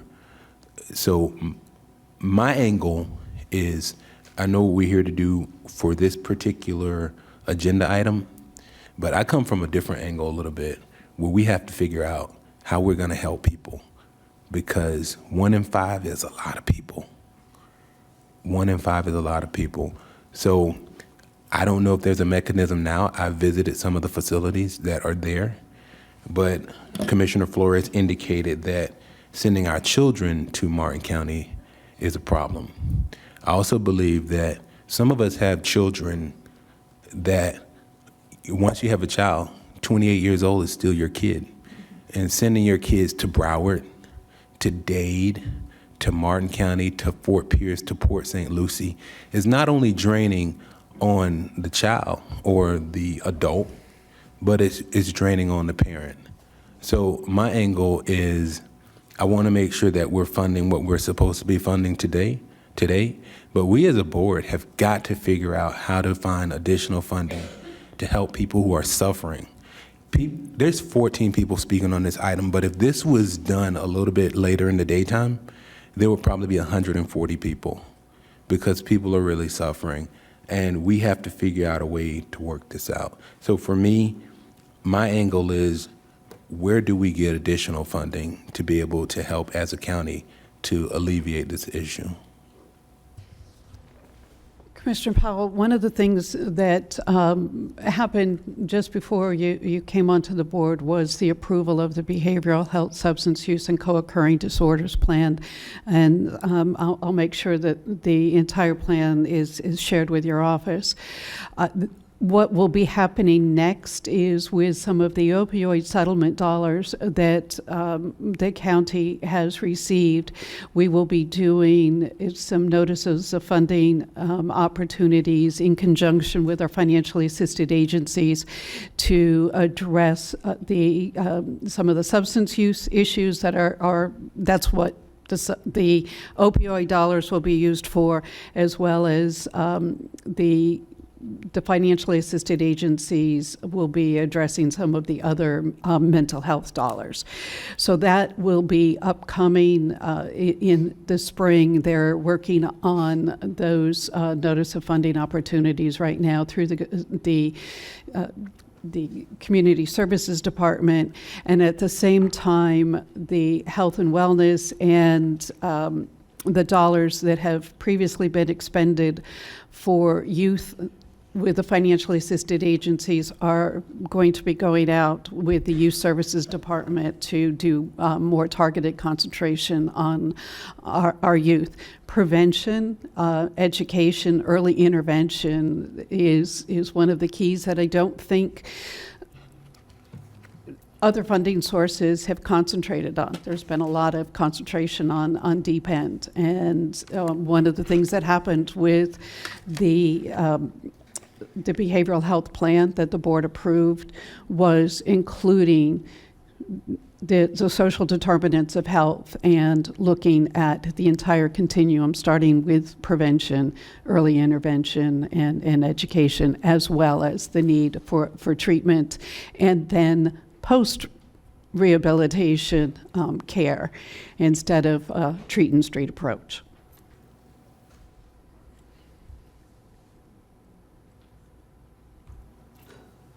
Anything else, Commissioner Powell? Administrator Baker. If it would be helpful, one of the things that we could do is schedule a workshop in February to bring back to the board all of the resources that you currently provide across all departments, so that you would have a broader picture of what the county on our side is investing and who we're investing that with. We can also bring back Ms. Davis along with Ms. Berner from SEFBEN, and we will get together. We've already called for a meeting with SEFBEN along with the healthcare district, so we can sit down at an administrative level and be able to bring back some solutions to this board. But it will take all of us, not just the Board of County Commissioners, to tackle this issue. The school district is also another partner. And so our youth department, we've got psychologists in our youth department that they also help others outside. So it's not as though we're all in one building, but it's also to help the family overall. So I think that might be helpful if this board is willing to indulge in that and have us bring that back in February. Thank you. Commissioner Woodward. Thank you, Mayor. Thank you for the presentation. I just wanted, for my own clarification, maybe for those listening, we had a folder and there's a draft with your facility. And just so that I have a better understanding of what this facility is going to do, there's a Baker Act part of it, but then there's also, I'm assuming, for the crisis now, this would be the central location for all law enforcement, schools, even universities, because some of this stuff presents at young adult or later, other facilities, even nursing care facilities. I mean, there's a number. This isn't just a child issue. Right now we have a crisis with under 12s, of course, but this is across the board. And, back in, decades ago, we used to have facilities that I do believe were city or county, or they were local facilities that were managed by government entities. That all went away, probably even before I was born, maybe. But here we are, and relying on private partners that we don't control. We can't do anything. And this is one of those things where, unfortunately, I think as a government, we do have a responsibility to each other. And, when there is a crisis, I have experience of watching neighbors or friends with this, and they don't know where to go. Right now, we don't actually have, even when these other facilities were open, they're calling 911 and relying on law enforcement to take them. Hopefully they know somewhere to go, but depending on what it is, we don't have anything like this right now, do we? I mean, we have pockets of different places around the county that maybe fit this, but there's not a place, right? Right. Have we, even with Jerome Golden, I mean, was that the place then, or even then were we lacking? Jerome Golden, it's my understanding, they served only adults, right? So you still were missing the child element, but Jerome Golden did serve and cover a lot of these needs, but it was not for children either. Okay, and this will be all ages? Yes. And this will be, when I say we, you're the one that's going to be managing this. This isn't something that just gets to go away and you decide we don't want to do this anymore. This is built specifically for this purpose, for mental health, which mental and substance abuse tend to kind of coincide. But right. I mean, really, we're talking psychiatric help that we don't have. That's right. Right? Right. No, the healthcare district is governed, right? It's an independent special taxing district, but it's governed by 3 appointees from you guys, the county commission, 3 from the governor, and then whoever serves as the director of the health department. So, it's more than just staff or, someone in a corporate office saying, hey, this doesn't make sense anymore. This is, I think all of our board members feel that sense of obligation to even step in this space. And so, to your point, is it just going to go away? I don't think so. I think once we establish, and this becomes a very viable entity, the need is there. I think it's there for the long term. So. And this is meant to be in connection with all the stuff that comes after. I mean, we have the settlement money that we're discussing. That's everything. Once you get the person out of crisis, what happens after? And you will be directly tied in with that plan also. That's correct. I mean, this is just one element of a big system, right? And the existing providers, there are existing providers that are doing deep-end services, that are doing long-term care. You know, those things are still essential, but there's also all of those community partners that are helping our homeless, you know, find housing, our case management, helping people stay on their meds, follow up with their appointments. There's a whole system behind this that's going to make this successful, but yes. Well, and I will say my concern, you've sort of addressed it, my concern with the maximum time limits that we had looking at 2033, 2034. That was extremely concerning because the board that originally approved this $10 million was 2021. So we're already, you know, years past that. And thank you for the assurance, but it's very, very concerning. We need this as quickly as possible. Agree. And not to have it drag out. So I don't know what assurances we can get with that, but that timeline, 2033 or 4, that's unacceptable for me to see that. No, But- I would agree. I'd like to, you know, sell off into the sunset once it's built. So I certainly want it sooner rather than later. But it is our goal to do it as quickly as possible. You know, it is not. The timeline is just a cushion. It's a worst case scenario for us. That's all my questions. Well, I'll complete round 1 of questions, and there are other lights on, so there'll be round 2. But a couple of questions, and they're not easy ones, is the healthcare district, as you said, is a special taxing district. You know, I pay whatever the percentage is, $300 or so as a homeowner. What do you have? What does the healthcare district have in reserves, and how much goes into reserves on an annual basis? Last I checked, we had around $200 million in reserves. I don't know. There's not a specific targeted amount that goes into our reserves. We are required by statute to put aside 33% of our annual budget into next year's reserve. I mean, it just stays in a reserve, and we adjust slightly. But we've been fortunate to beat budget the last several years, and so any budget savings goes into our reserves. Okay. So, do you have an idea of how much you put into reserves last year? I don't. I think it was probably 15 million, is my recollection. I don't know off the top of my head, but I know we've had a very positive budget year, and so all of that, you know, better than budget went into reserves. Thank you. So you talked about Lakeside and how it's been taken over management-wise by Tampa General. What other services are being cut over there, and what new services are going to be added? So we're not anticipating cutting anything beyond, you know, the maternity that was taken away a few years ago. The whole point of partnering with Tampa General is to bring services to the community that don't currently exist, to add services so that we are not transporting people from the West Coast to the East Coast. We believe that, you know, Lakeside is a beautiful facility. The patients deserve the same level of care that you would get on the East Coast. And so our goal is to find a partner who is able to do that, who has the depth of resources to provide additional services. And they do. Huh? And they do. So how are you going to, actually, I'll ask that question. How much did you all spend on mental health last year? Oh, my goodness. That's a really good question. I don't know the answer. Anybody?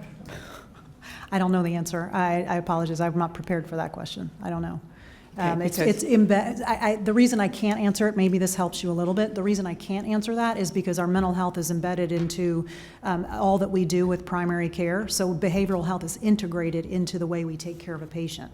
So a patient comes for a primary care visit, they're also going to see a social worker. They're also going to see a dental hygienist. It's all part of an embedded model. So I'd have to do more work to pull that number out. So I apologize, I don't know that number. So how are I'll go back a second. When I read this, the way it read, it was 98 months before a building was going to be in place, which is totally ridiculous. So again, and you've heard it from our commission, that's not an acceptable time frame. If in fact we do put the $10 million towards this project for either limited construction or purchase of property,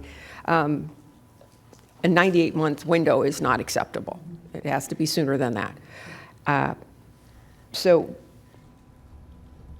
I guess it's kind of how are the services going to be provided now and during construction, and how are you partnering with other establishments? And this, to finish the question, and it's a long-winded question, I realize, what happens after the central receiving facility experience? Where isn't it true that the follow-up experience should be within your community, where it's local and not going to a central receiving facility?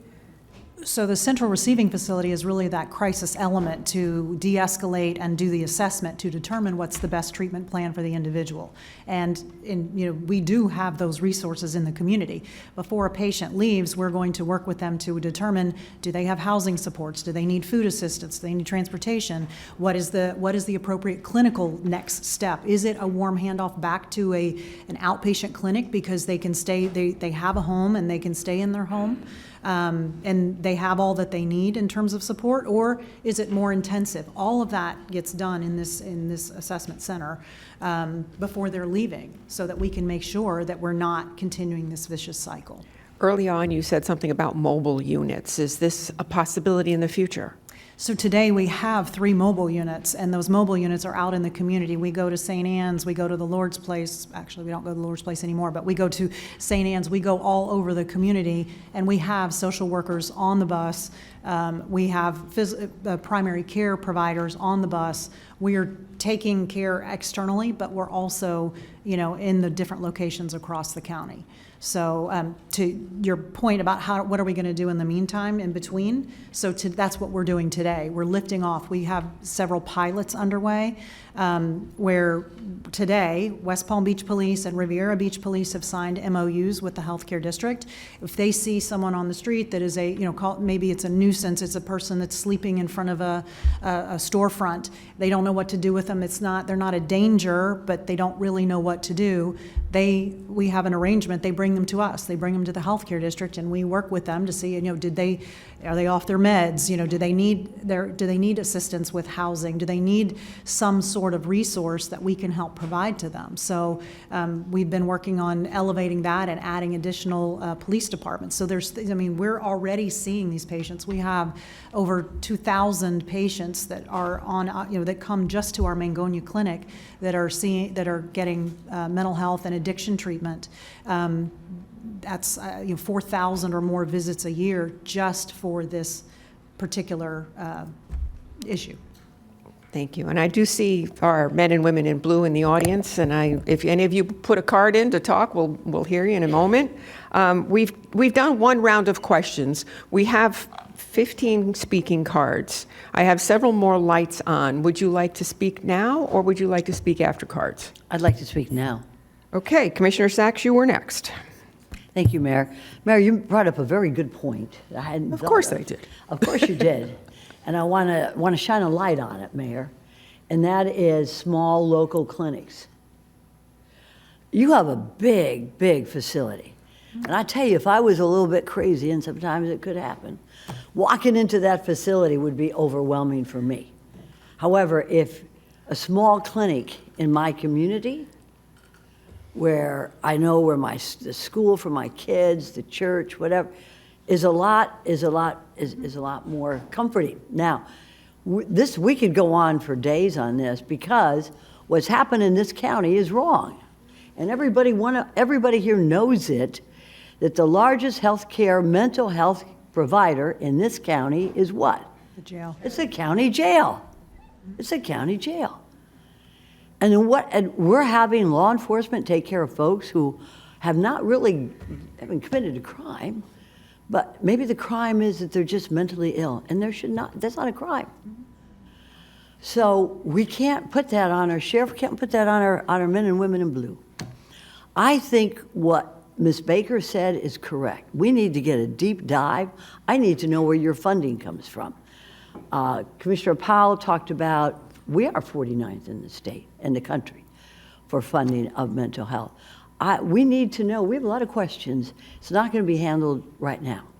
But you have a big responsibility, and you probably can't take it, you can't do it on your own.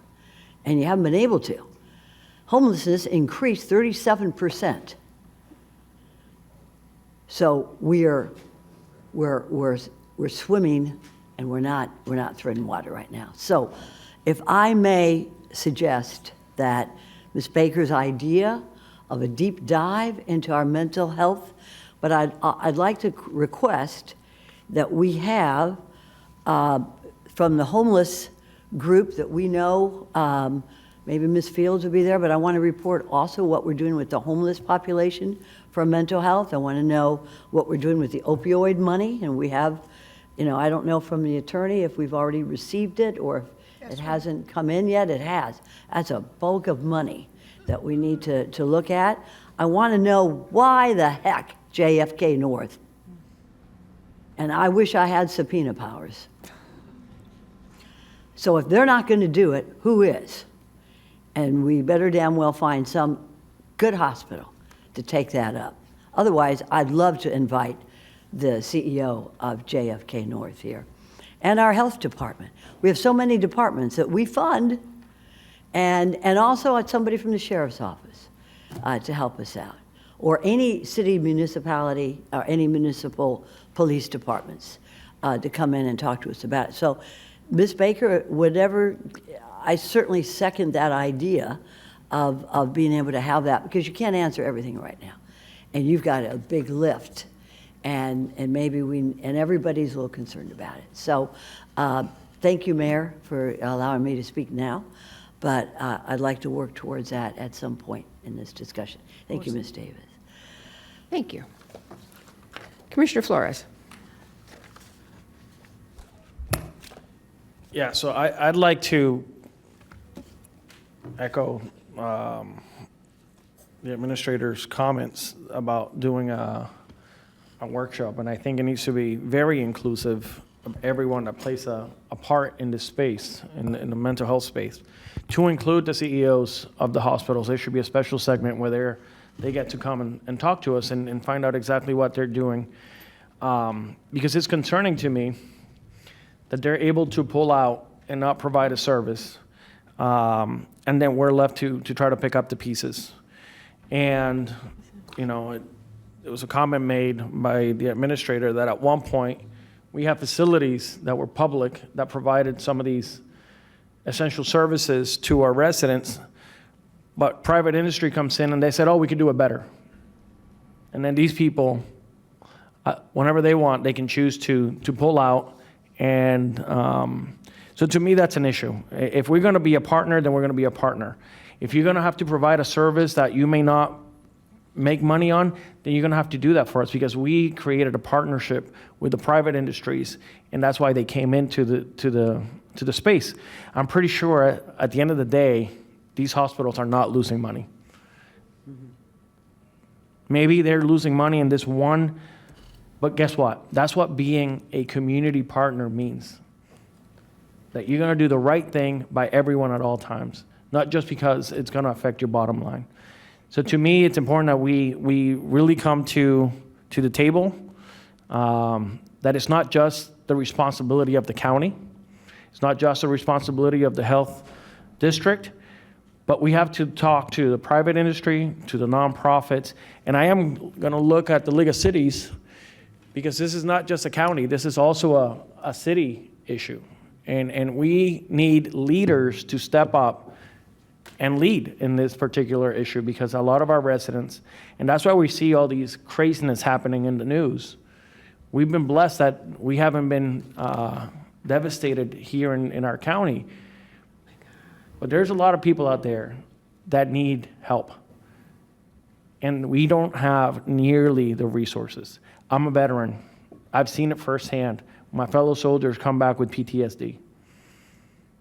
I'm seeing some of the things that they've done. A lot of them have resorted to suicide.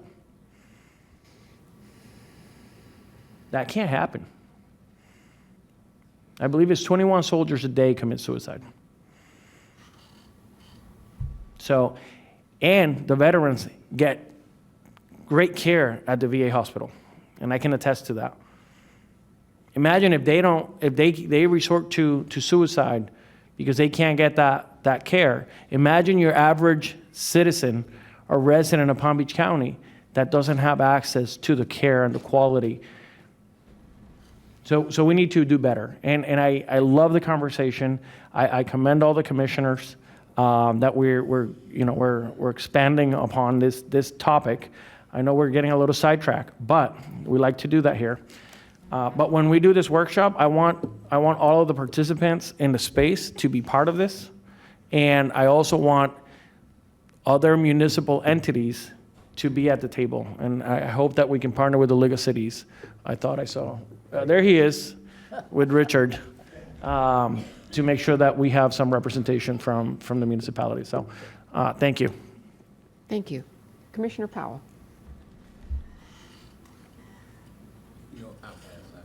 Okay, why don't we go to our cards?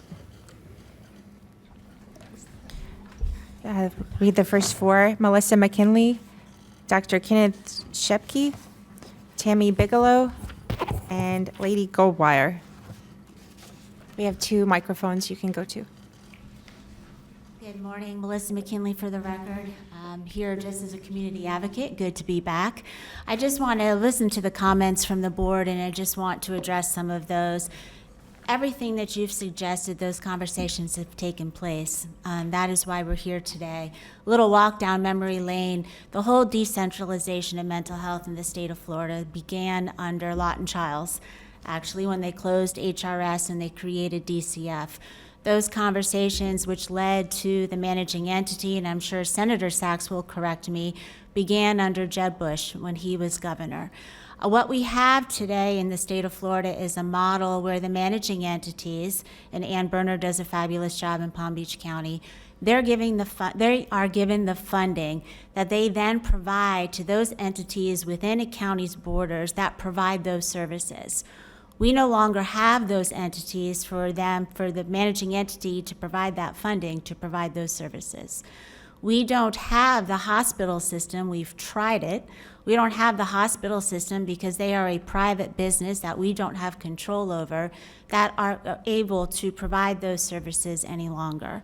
When this conversation first started, and I know I read the agenda item, there were all sorts of direction given to staff over the years. It began at the end of 2016 when we decided as a county we were going to address the opioid epidemic. It continued through 2019 when we were looking at the mental health services when Jerome Golden closed. Originally, when we developed the partnership with JFK North, that wasn't our first plan. Our first plan was for the county to partner with the healthcare district and open up our own receiving facility at the annex out on the grounds of the South Florida Fair. When AHCA, the Agency for Healthcare Administration, came in and did a review of that building, they determined that it wasn't an appropriate healthcare facility, and they were going to end up licensing it because of the way that that facility was constructed and the demands that you have to have in a healthcare facility. So I want to thank JFK North. At that time, we had an urgent need in Palm Beach County, which still exists today, but JFK North, under Gina Melby's leadership, stepped up and offered to work with us to open up an addiction stabilization unit on the campus of JFK North. That was never meant to be the permanent solution. COVID happened, a new CEO came in, she had to close some of those beds in that separated unit to address the COVID epidemic, or pandemic, and then through the years, slowly closed the rest of those beds. JFK North is still providing the medical services there in their emergency room, just as any emergency room in Palm Beach County can do, but it is no longer a central facility. Fire rescue doesn't prioritize, Madam Mayor. Okay. Fire rescue doesn't prioritize dropping patients off to that facility any longer. So what we had envisioned to create doesn't exist. So what we have is we have a managing entity with funding. We have a county commission that can possibly fund some of this, and we have a taxing district, which we are so fortunate to have in Palm Beach County, that is stepping forward now and saying, we'll be the ones to do it. We are a nonprofit public entity. It's more appropriate for us to provide those services because the nonprofit community has not been able to do it at the need that we need it done. The private hospital system has not been able to do it at the need that it needs to be done. And so now we have the healthcare leadership, and I know we have Tracy Caruso in the audience and want to thank her for her leadership in those conversations, that has stepped forward and said, we'll do it if you'll help us a little bit get it off the ground. So I implore you today, this is a conversation that has been going on in the process probably for more than 20 years, but at least at this county commission since 2016. I ask that you support the funding and the agreement today and allow this project to finally move forward so that the people in this county can get the health care services that they need. Thank you. Ms. McKinley, just one second. Sure. Thank you. Ms. McKinley, if you could come back up. Thank you. Oh, here I go. Thank you. Good to see you. And will you be part of our workshop? Will you be part of consulting with the members of the county commission? You have a knowledge that predates everyone here, even Commissioner Weiss.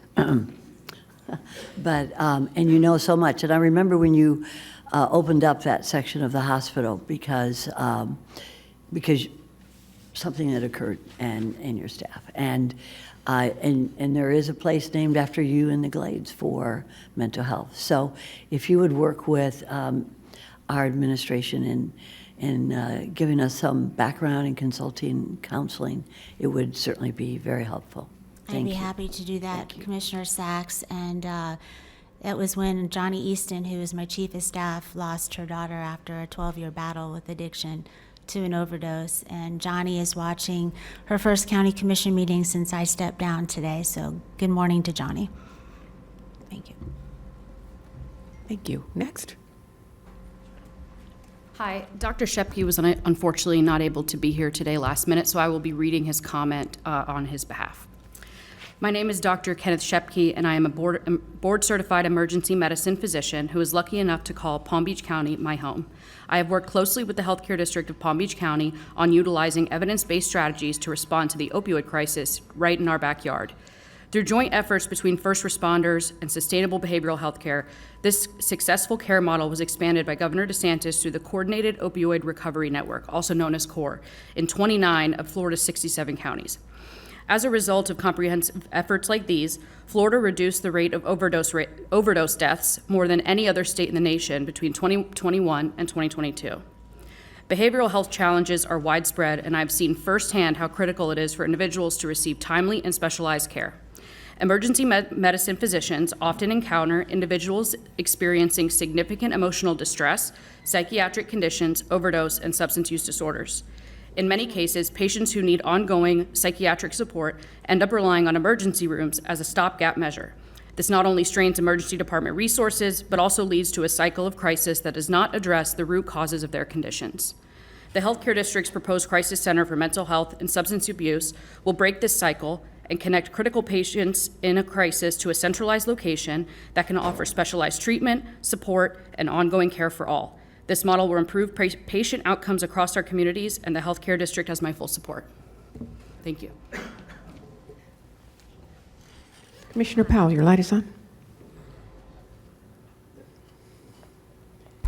Madam Mayor, and I'll wait until public comment's over, but in terms of those deadlines and the targets that were talked about earlier, my concern with the agreement, similar to what Commissioner Baxter talked about, was those targets are far out. If we approve this agreement today, is there a way that the agreement can be amended where those targets can be pulled in so this happens quicker? Because we're talking about today is 2024, 2034, 2040, those are They certainly can be amended. The agreement does allow for an amendment of those dates when the parties agree. But I wanted to point out, too, I think it's important to recognize that the dates I gave you were the absolute outside end, but they didn't take into account what occurs before. So let's say, for example, the land is acquired in 3 months. The agreement provides that the land has to be acquired within 14 months of the effective date of the agreement. If we do that earlier, that bumps up the next deadline, which is completion of design and permitting, which is 36 months from the closing date on the acquisition of the property.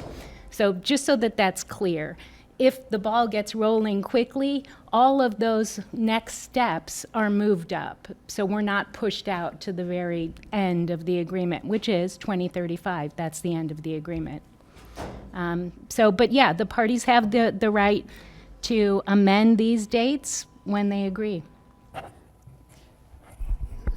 Just for reference, Exhibit A is where those deadlines are. So it will accelerate it if the property is acquired earlier along the way.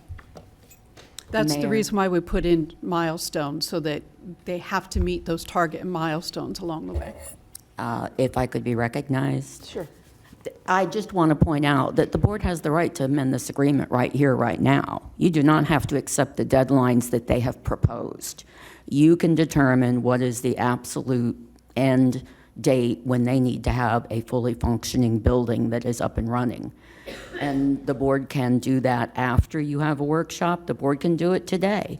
The board can, this is within your discretion, and considering the fact, I know I'm going to be the bad guy here, because considering the fact that this is a hot topic, I don't think anybody's saying they don't want to do this deal.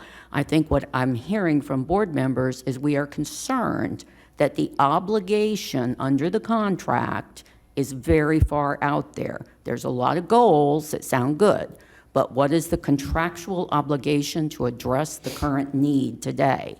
And I think that that's something that we certainly could revise and bring back to the board relatively quickly, assuming everybody is willing. That's board direction, it's up to you. That sounds wonderful. And Madam Mayor, we already have one amendment, and that is that the district is responsible for maintenance. Correct. Commissioner Flores, your light is also on. So I just want to clarify, the funding that we're approving today is for a new facility. Correct. So it's not for services to be provided today. I want to clarify that.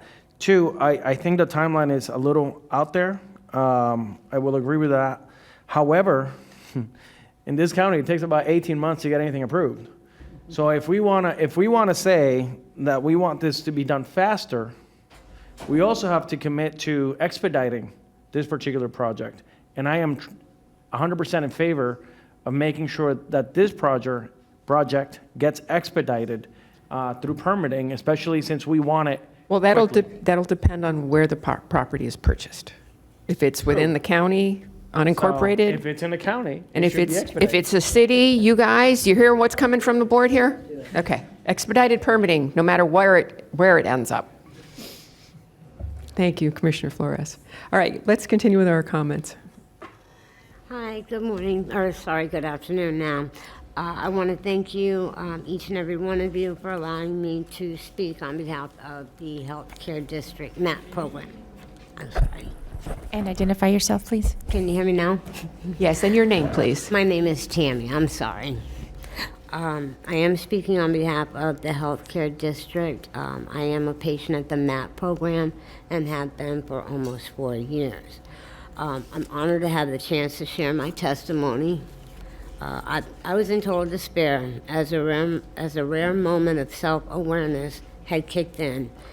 It wasn't just that I had trashed my entire 20s, 30s, 40s, and half of my 50s, achieving almost nothing of any note. It was also that I could see no prospect of any future. My self-destruction was complete. I had hit my final rock bottom. Then, one morning, after remembering a phone number that I got from an ex-coworker that I had from 5 years prior, I remembered this number, I don't know why, but I called it. This day happened on March 1st, 2021, and the phone number, I even have it written down, 561-370-1349. I'll always remember that number. This was the number to Healthcare District MAP program. When I went in for my first appointment scheduled for March 1st, I was treated with the utmost respect. They took me from ground zero and helped me to become the person I am today. I have been through numerous treatment centers, rehabs, Gratitude House, so many different programs that didn't work, and the MAP program worked for me. they're my secret. They're the secret to my success. That's why I'm here speaking on their behalf. And it's not, I'm an opiate addict. And when I walked in there, it was like I had every resource I needed. When I walked out of there, I knew that I was in safe hands. If something was to happen to me right now, I wouldn't call 911. I would call the healthcare district. Of course, now you can't get them on the phone because it goes to a call center, but but they're extremely important to me. And not only me, going there every single month for the past 4 years, the people I have met, the people I've seen, and they're still going there. People that have gone through the same thing as me. They've been through program after program, treatment, rehab, never worked. That program works. The healthcare district works. They provided me psychiatric treatment. Wasn't me. They're my all-care provider. And I was very nervous, so thank you for letting me speak. And it's been a pleasure. Thank you.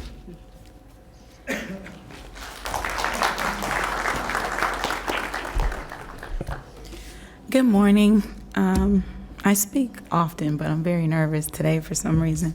My name is Lady Goldwire, lifelong resident of Palm Beach County.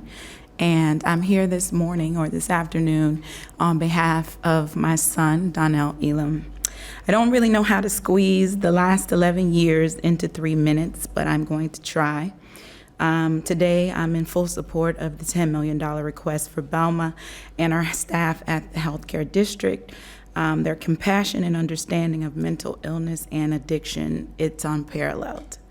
I would urge you to expedite their request and possibly even explore where you get more money from, because there's no bottom to this. Donnell will turn 30 next month.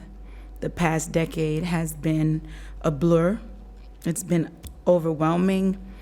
It's been a never-ending cascade of hospital stays, jail stints, and him wandering the streets. His entire 20s, they are non-existent. Donnell was once a high school football standout. He had 27 Division I scholarship offers.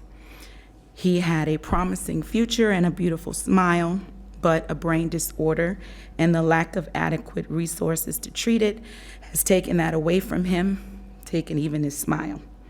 For a brief time, we thought we found stability. Donnell was receiving care at Jerome Golden. He had gotten his own apartment. He was doing well. But one day, without warning, Jerome Golden shut its doors. Donnell spiraled. Since then, Donnell has been hospitalized 87 times.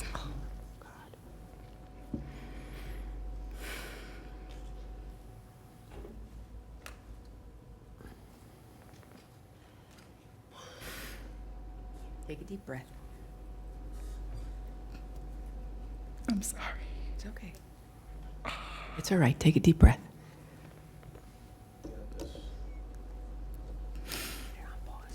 There's been times where I could not find him. Local hospitals are frustrated with him. His grandfather was a decorated veteran, and so in his visits with him, he would often go to the VA hospital. The VA hospital will see him and triage him in kindness. But local hospitals have labeled him a drain on their resources. Donnell, in his confusion, sees the hospital as the only place to seek help when he's sick. So, why wouldn't he go to the hospital if you're feeling sick? Donnell was deemed permanently disabled in 2014, and Donnell has since been so chronically ill that he's exhausted his lifetime benefit for psychiatric stays under Social Security at 30. There are no facilities in Palm Beach County adequately staffed to address the vicious cycle of mental illness and self-medication. And this void forced me to get creative. And so I orchestrated a situation to have him placed in the St.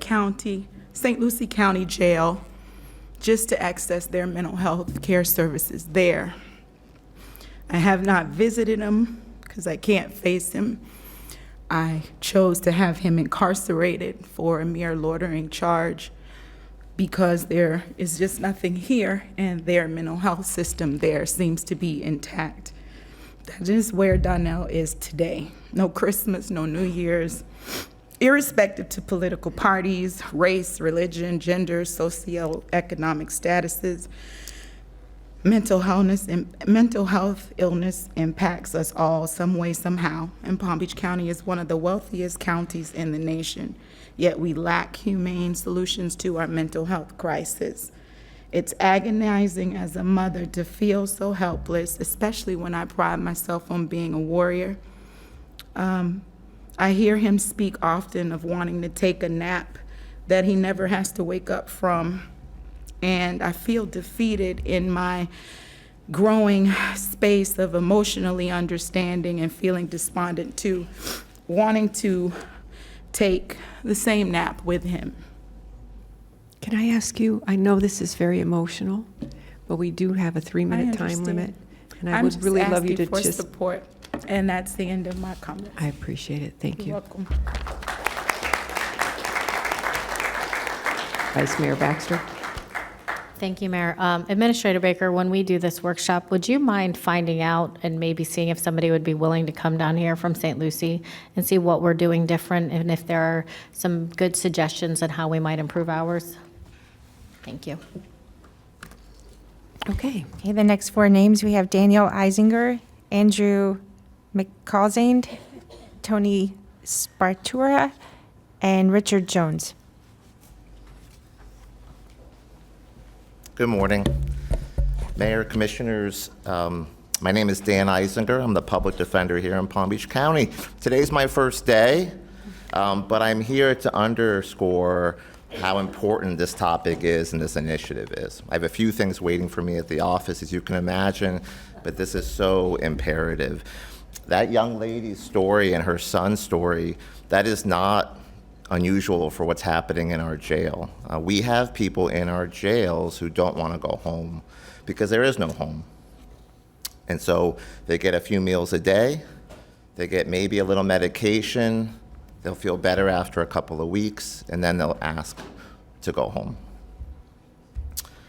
You know, I've represented our clients in our courts for over 20 years. They're poor, they are often mentally ill, they are often uninsured, and they are often have little access to care. Our jail, as Commissioner Sachs said, is overflowing with ill people. A lot of these folks are in on low-level offenses, non-victim cases, trespass, disorderly conduct. It got so dire that over a year ago we started a misdemeanor mental health court that Commissioner Weiss knows about and kind of came and visited us about. Just to get people some services, and the healthcare district participated and continues to participate in that court. Housing these folks in our jails is just wrong. It's awfully expensive, as you all I'm sure know. Having these folks in our court system is awfully expensive. Law enforcement, I'm so glad to see that they're here. I've had so many conversations with officers over the years. They do not want to arrest these people. They don't. The idea of diverting them to a facility or to a location where they can get care and treatment is what they want as well. Think about it. And I'm sure they'll speak for themselves. As much as I like to speak for law enforcement, I'm sure they don't want me to. But I'll just say this. Having them go through that process of arresting someone for trespassing, booking them into the jail, that takes them off the street, protecting us from actual serious stuff. And so that's why I know they've, over the years, been in favor of having some sort of place that they can send folks, not including the jail. So with that, I'll just say I'm in favor of this initiative. I'm in favor of any initiative, frankly, that will get people the treatment, the health care, the services that they need and that they deserve, and diverting them from our jail, because that's not where they belong. Thank you so much. Thank you. Commissioner Sachs. Just a minute, Mr. Essinger, first of all, good luck in your first day. Thanks. So far, so good. I appreciate that you're here rather than across the street, and it shows the importance of this issue is to you in your office, because your office represents the very poor. So I appreciate it, and I look forward to you just getting involved with our workshop. Just, you know, you don't have to be here, but certainly be a consultant as we progress on that workshop. This is very, very important. Thank you, I'm happy sir. to help. Thanks so much. Thank you. Thank you, Mayor. Welcome.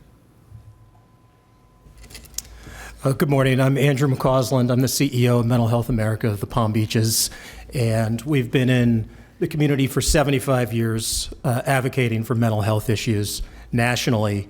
We're one of 140 or so affiliates around the country. Mental Health America has been a national organization for 100 years, and over that, advocating for mental health issues. This is about the one-year anniversary that Ann Berner fast-tracked and SEFBEN fast-tracked us to be able to provide the services for the mental health court that Commissioner Weiss has advocated so passionately for. Part of that was based on the model in Broward County and how they were doing things, and a group came back and pretty quickly fast-tracked that program. That said, you know, our case managers and our certified peers that work in that program are it's very challenging, and I'm of course speaking in favor of this proposal. It fills a critical infrastructure need for Palm Beach County, and the other part of that, the gap that our peers see are the families, and how to support the families, even when they're trying to work with the participants in the courts. So we also are steeped in prevention services, and we have mental health clubhouse downtown and in Belglade, and we see for, you know, our members who all suffer from mental health challenges have long histories in the institutions. And I can say, based on the conversations that I have with colleagues of Mental Health America around the country, Palm Beach County is blessed to have institutions working together to collaborate to help support a system as complex with fractured funding streams and with a very complicated landscape like the mental health system is, nationally, statewide, and in Palm Beach County. So I really commend the county and the healthcare district working together to solve a critical need in Palm Beach County's mental health system, and I commend the commission too for creating some pressure around the timeline, because the time is now.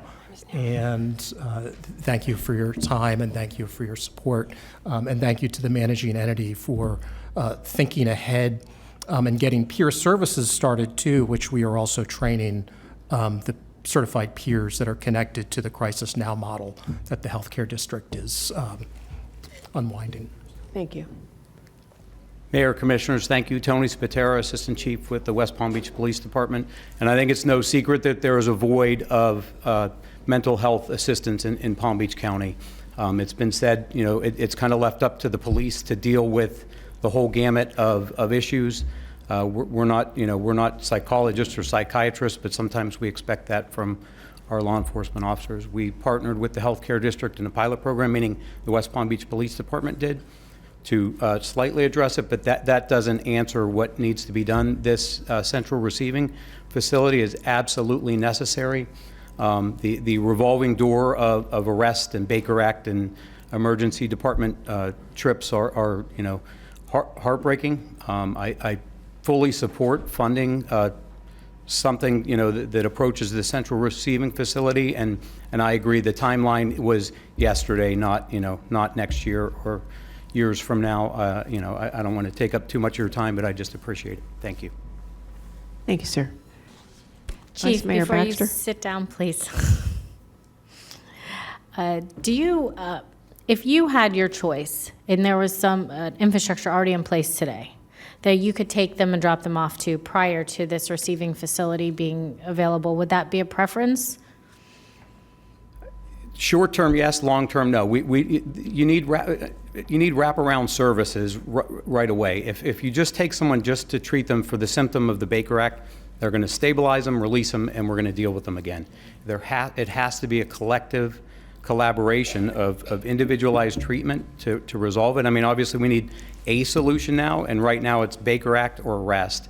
Like I said, fortunately, we have the ability to take someone to the clinic on JFK North, but we definitely need something now. Thank you. Good morning, Mayor, Vice Mayor, Commissioners. My name is Chief Richard Jones. I'm the police chief for the town of Gulfstream, but the reason I'm here today is to represent all of the chiefs of Palm Beach County. I currently serve as the president of the Palm Beach County Chiefs of Police Association, and I must say that I started my career over 25 years ago, and we've been having these conversations for the entire 25 years. And unfortunately, we have been in a revolution where we continue to respond to calls for service. And over the last 10 years, those calls for service that relate to mental health have only increased. Yet the services have decreased. So obviously there is a void, and we've all heard stories and conversation from everyone in this room about those voids and those gaps in service. Every chief in Palm Beach County supports the Healthcare District's initiative to move forward with a program like this because it's the only program that we have seen that actually represents the entire solution from start to finish, and not only providing the care at the door, but also providing a service at the end of that immediate treatment. This is the only plan we've seen or that's been presented to us that actually incorporates all care type services, from homeless services to mental health services to food services to housing services. And everything else that's part of their solution. And it's the only evidence-based program that's been presented to law enforcement in Palm Beach County as well. That's why we're in support of it. We obviously support the initiative to fund the program. I know that $10 million is a lot of money, but the reality is you're spending it in other places anyways. And there is no resolution to the services that they're receiving in the jail or through the court system, or even by law enforcement responding to those calls on a daily basis and spinning our wheels handling those calls for 2 hours, 3 hours, or 4 hours at a time with no resolution. So it's my opinion that we move forward as quickly as possible. If we can expedite the timeline associated with the building of this facility, that would be awesome. However, everything that's worth having takes time to create. So we understand that. We appreciate you all, and we thank everybody that's in support of this type of initiative to help us do our jobs. Thank you.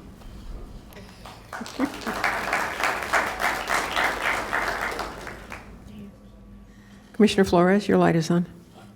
I just want to make a quick comment. I know that Baker acting is a tool for law enforcement, but unfortunately, once that gets on your record, it's hard to get it off your record, and it follows you for the rest of your life. So I understand why we have that law, but we need to provide the access to people that they don't get to that point where they have to be Baker acted, that we have facilities that will provide the services that they need and not have something on their records.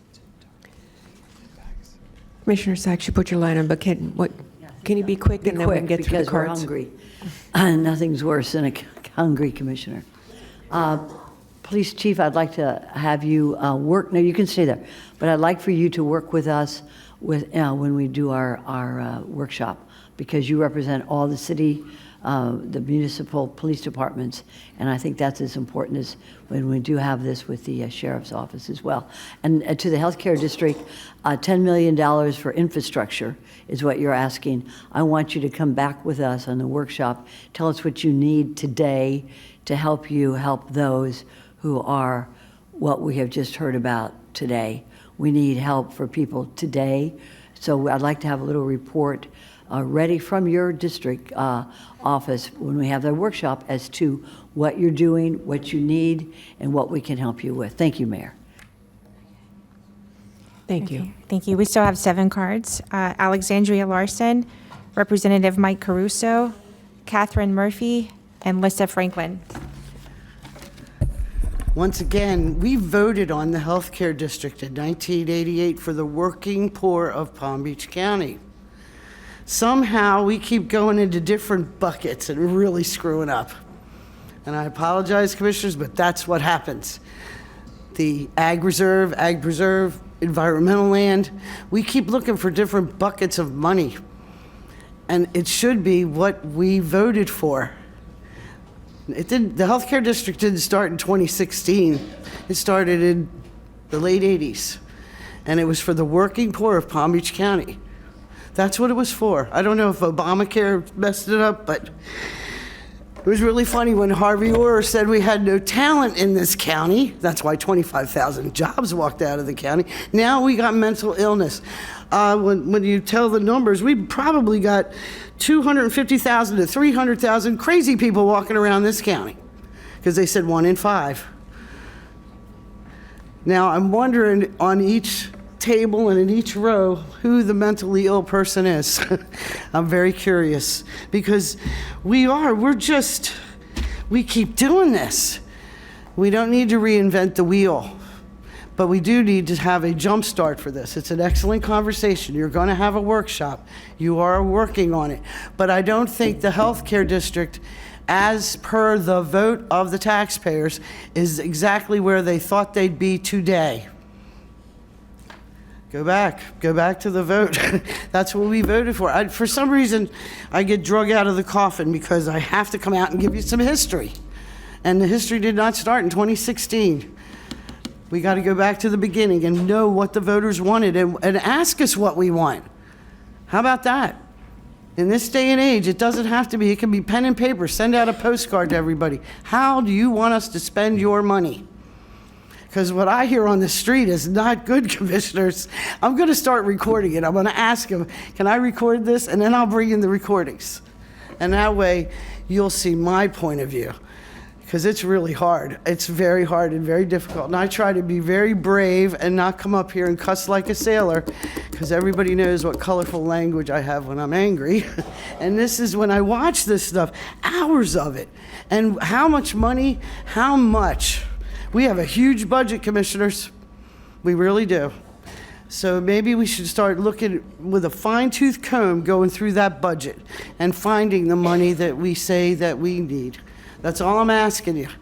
Because to listen to this today, we're going into the wrong bucket. You got the opioid over here and you got the mental illness over here. You're mixing apples and oranges. That's what you're doing. That's my opinion, and I'm pretty sure that's a lot of your constituents' opinion, because you had a workshop about opioids a few months back, and everybody was saying that their family was stealing from them and all kinds of stuff. Go back and watch the meeting. You'll hear. But thank you for your time. Thank you.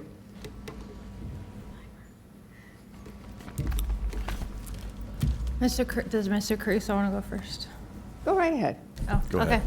My name is Lissa Franklin. I'm the executive director of the Delray Beach Drug Task Force. I'm the vice chair of the Behavioral Health Co-occurring Substance Use Disorder, the County Advisory Board, and the vice president of Southeast Florida Recovery Advocates. I do want to publicly apologize at first because I have been a very harsh critic of the healthcare districts previously, and for no other reason than I myself have been a victim of the traditional healthcare system in the United States and locally, whether it be for behavioral health services or traditional regular healthcare, like the cancer treatment I was getting, and then I just found out I have to get again. But really what the healthcare district is an absolute pillar of excellence. Healthcare in the United States is a business, and what the healthcare district of Palm Beach County has done a remarkable job of is maintaining bottom line while putting people over profit. And specifically as it relates to behavioral health, they view us as people and not problems. And both of those are some things that are not heard or seen of in a traditional for-profit healthcare system. Something else that the healthcare district does that's so commendable is they fill gaps and they operate as team players. For instance, during COVID, when we had the shower truck, not when we had the shower truck in Delray, because we still do, but we really needed access to primary medical care, and the healthcare district brought down their mobile clinics. The community need was growing for brick and mortar services in South County, and then soon after that, the Delray location for their intensive outpatient opened. The police were reaching out saying they needed a more seamless process for Baker Act receiving and drop-off. Shortly after that, the healthcare district implemented their pilot program. So what the healthcare district does is they fill gaps and they are team players. Bird's eye view, it's absolutely incredible all that the healthcare district is tasked with overseeing and being responsible for. I mean, some of the largest, most well-funded private systems in the country can't operate as effectively or successfully as the healthcare district does. I am absolutely in support of giving them the $10 million. Somebody mentioned it before, if we don't spend it this way, we're gonna spend it some other way. And I know the numbers keep getting brought up about the years. They understand the importance of getting this done. They want this done as soon as they can get it done. But what's also crucial about giving them the money instead of somebody else is that if we give them the money, the building's not gonna go away. I think that's where we messed up. I know that's where we messed up the last time with JFK. I'm very grateful for the healthcare district. I'm so stoked for this project. Thank you for letting me share. Thank you. Representative Caruso. Good morning. Good afternoon, Mayor Marino, Vice Mayor Baxter, Commissioners. Thank you for the opportunity to speak today. I'm State Representative Mike Caruso, House District 87, and I'm here today in support of the Palm Beach County Healthcare District proposed central receiving facility and the county's commitment of $10 million towards this facility. You know, as we've heard here today, and I've seen on our streets daily, there's such a strong need of acute and chronic mental health care in our community. But most importantly, we need a plan that offers this care on a long-term basis. We need a plan that starts today and a plan that goes on for at least the next 50 or 100 years, because mental health is not going away. Today, we have pieced together mental health care treatment, prioritizing acute crisis care, often resulting in response to a Baker Act order. But mental health care is not a one treatment and done illness. Most often it persists throughout a person's entire life. We need treatment that coincides with this long-term need. The central receiving facility would fill this void. A few of the commissioners already know, I know Senator Powell knows, Commissioner Powell, that this issue is very personal to me. My son, Michael Randolph, when he was 17, he was a world champion barefoot water skier. He had a 4.0 average in high school and had a full ride at University of Florida. Full ride, free. But then bipolar schizophrenia set in. And he self-medicated with drugs for about 7 years and was in and out of the, I guess I call it the Florida Shuffle, treatment centers and sober home facilities. In fact, because of my son, Al Johnson's here, he and I have worked for the last 6 years creating legislation that dealt with the addiction treatment facilities and sober homes. But after about 7 years, it got so bad, I had to Baker Act him. That's the hardest thing for a parent to do, is call the police on your son and have him put into a mental hospital. I remember him at the South County complex in the padded room, talking to the electricity. Better conversation with the electricity than he'd had with me for years. Running into the walls full speed. He got into a facility because I had insurance. for 30 days. And I was a court-appointed, I don't know, medical surrogate or whatever. And after 30 days, I went there every single day to visit my son. And on the 30th day, they just released him without telling me. And I never saw my son again for the next 7 years. He hopped on a train, went out to New Orleans, California, Washington State. He rode trains.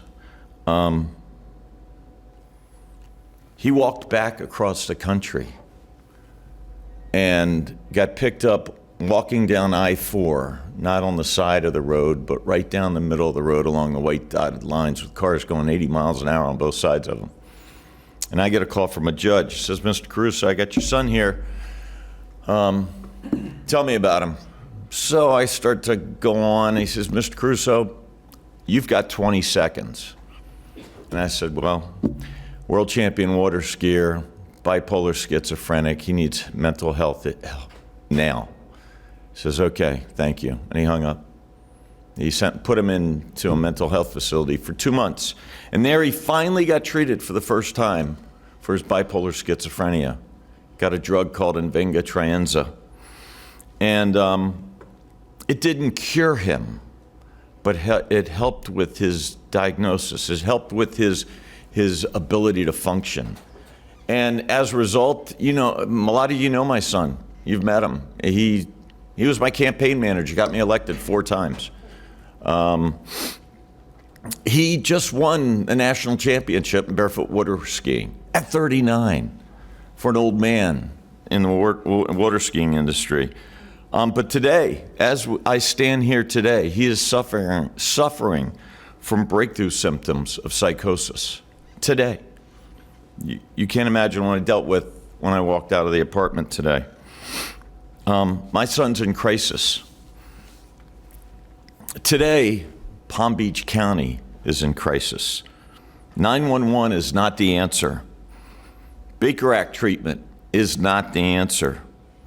The answer is a long-term answer. The answer is this Palm Beach County Healthcare District Central Receiving Facility. The time is now, because lives matter.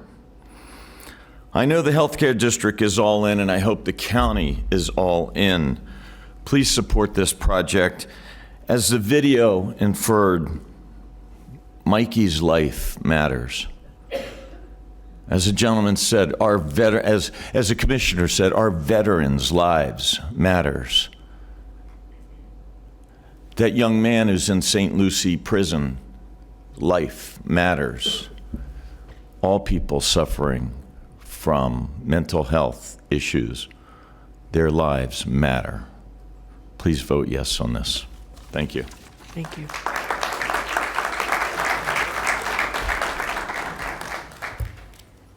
Good afternoon. My name is Catherine Murphy. I'm the CEO at NAMI Palm Beach County. That's the National Alliance on Mental Illness. I'd like to start by thanking each of you. I know that you all have been long-term supporters of mental health and of NAMI and our mission, so I appreciate you all. I'm here today to show my support for this initiative. We need a central receiving facility. NAMI provides resources for individuals impacted by mental health conditions as well as their families. We receive a lot of calls. We talk to a lot of people who are in crisis, who need help navigating, and it can be very difficult when our resources come and go, when we have something available and then we don't. And so to have a resource that is long-term, sustainable, accountable to the community is really important to the people that we serve. Having comprehensive care, having follow-up, knowing that when somebody is discharged that they are connected to a medical home, knowing that if somebody doesn't qualify for a Baker Act, but they still need support, that they're not just sent out to the street and that they have a group that cares about them and that will serve them. So I think it's really important that we do support this initiative, that we have alternatives to Baker Acts, that we have a place for people to de-escalate, that we have those chairs available, and that people aren't turned away. So thank you all. Thank you. Thank you. We have Anita Kokovic, Al Johnson, and Ava Parker.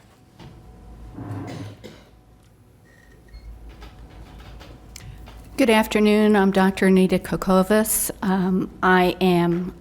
Have been a mental health counselor for 4 decades. For 3 of those decades, I was the community services director of a neighboring coastal Board of County Commissioners. And in that position, I designed and developed drug court and mental health court, and I was also responsible for the management of their healthcare taxing district dollars. And in that county chose to use that funding to pay for private treatment providers for services rather than to have an infrastructure. I'm not saying that, Palm Beach County is much bigger and this design may work, but I believe that having the workshop that we're talking about and really taking an inventory of what's available in this community is the way to go, at least at this point. The $10 million that's being discussed here, we're talking about design funding, which concerns me when there has been some talk about money that's already left over from previous years, and that over 40% is being spent on the administrative infrastructure of the healthcare taxing district. So these are my concerns, but I look forward to being a participant in the workshop that you're discussing, the upcoming programming, and hope that I can contribute to that as well. Thank you.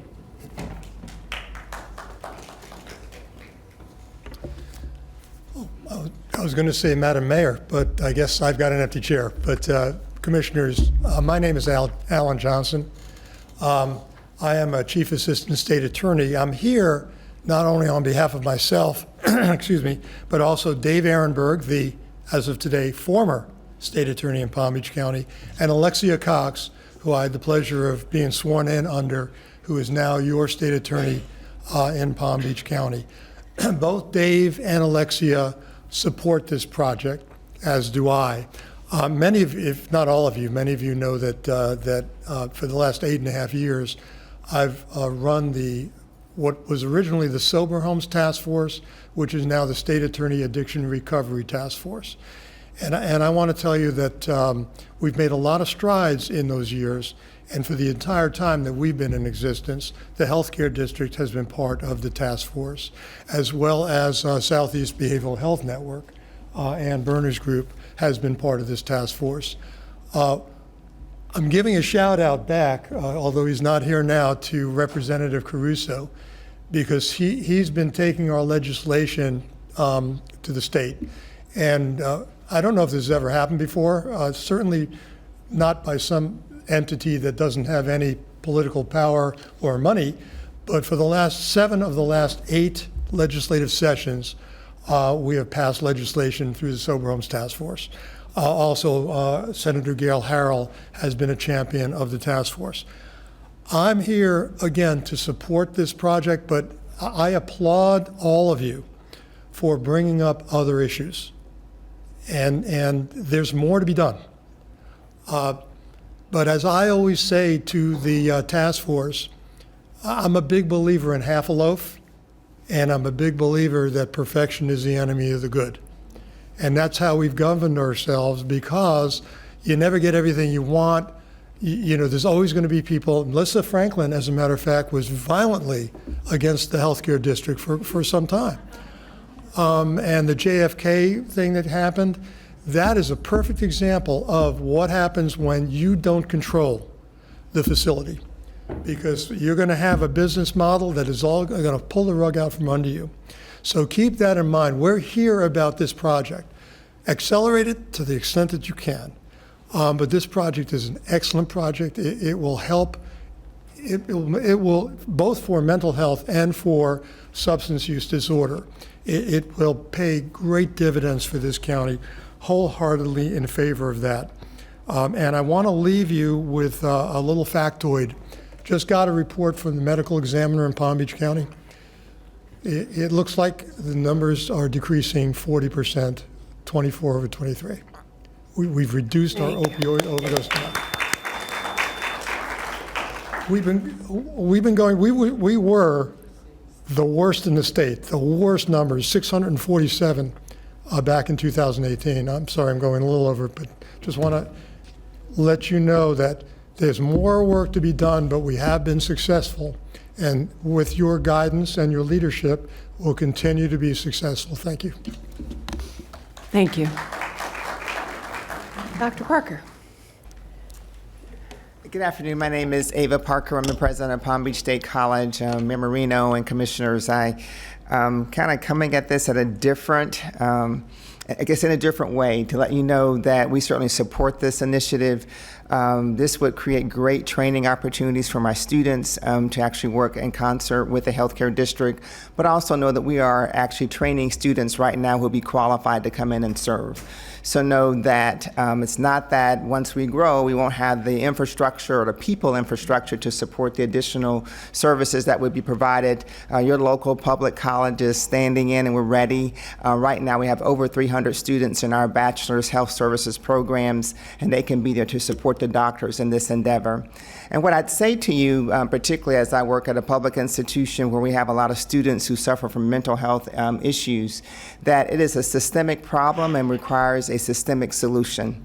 And as a person who also works in a public agency, systemic solutions just take a little bit longer. But if we don't stop and put them in place, we'll never be in a position to solve the problems and to be in a position to stop our residents from having to go to neighboring counties for solutions. So I support whatever you all come up with. I certainly support Darcy Davis and her leadership.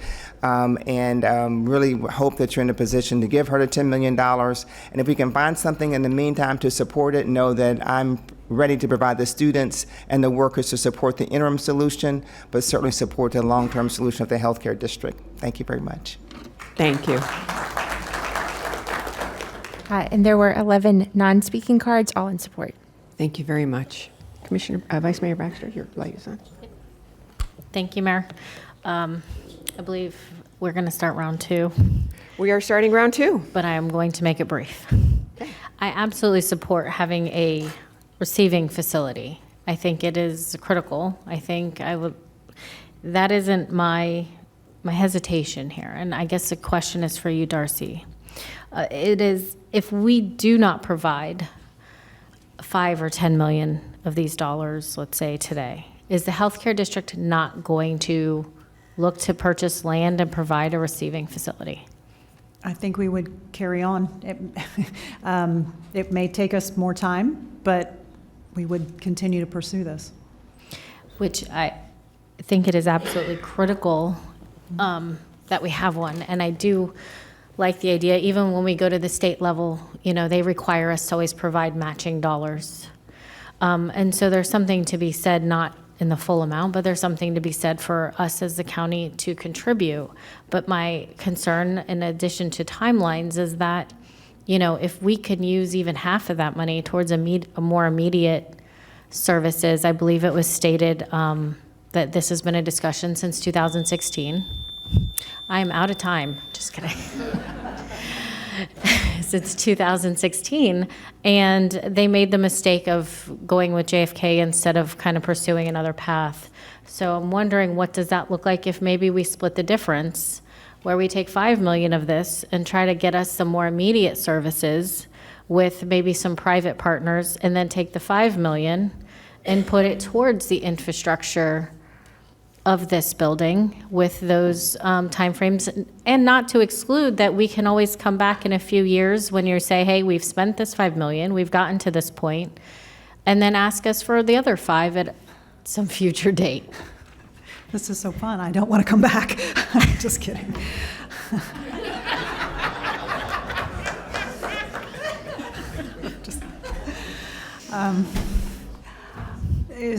Are you asking me about? Well, your opinion in regards to how this would impact that. I think it shows a lot of good faith and a stronger partnership that, those funds, obviously, those were American Rescue Plan funds that were intended for, and initially earmarked for behavioral health infrastructure.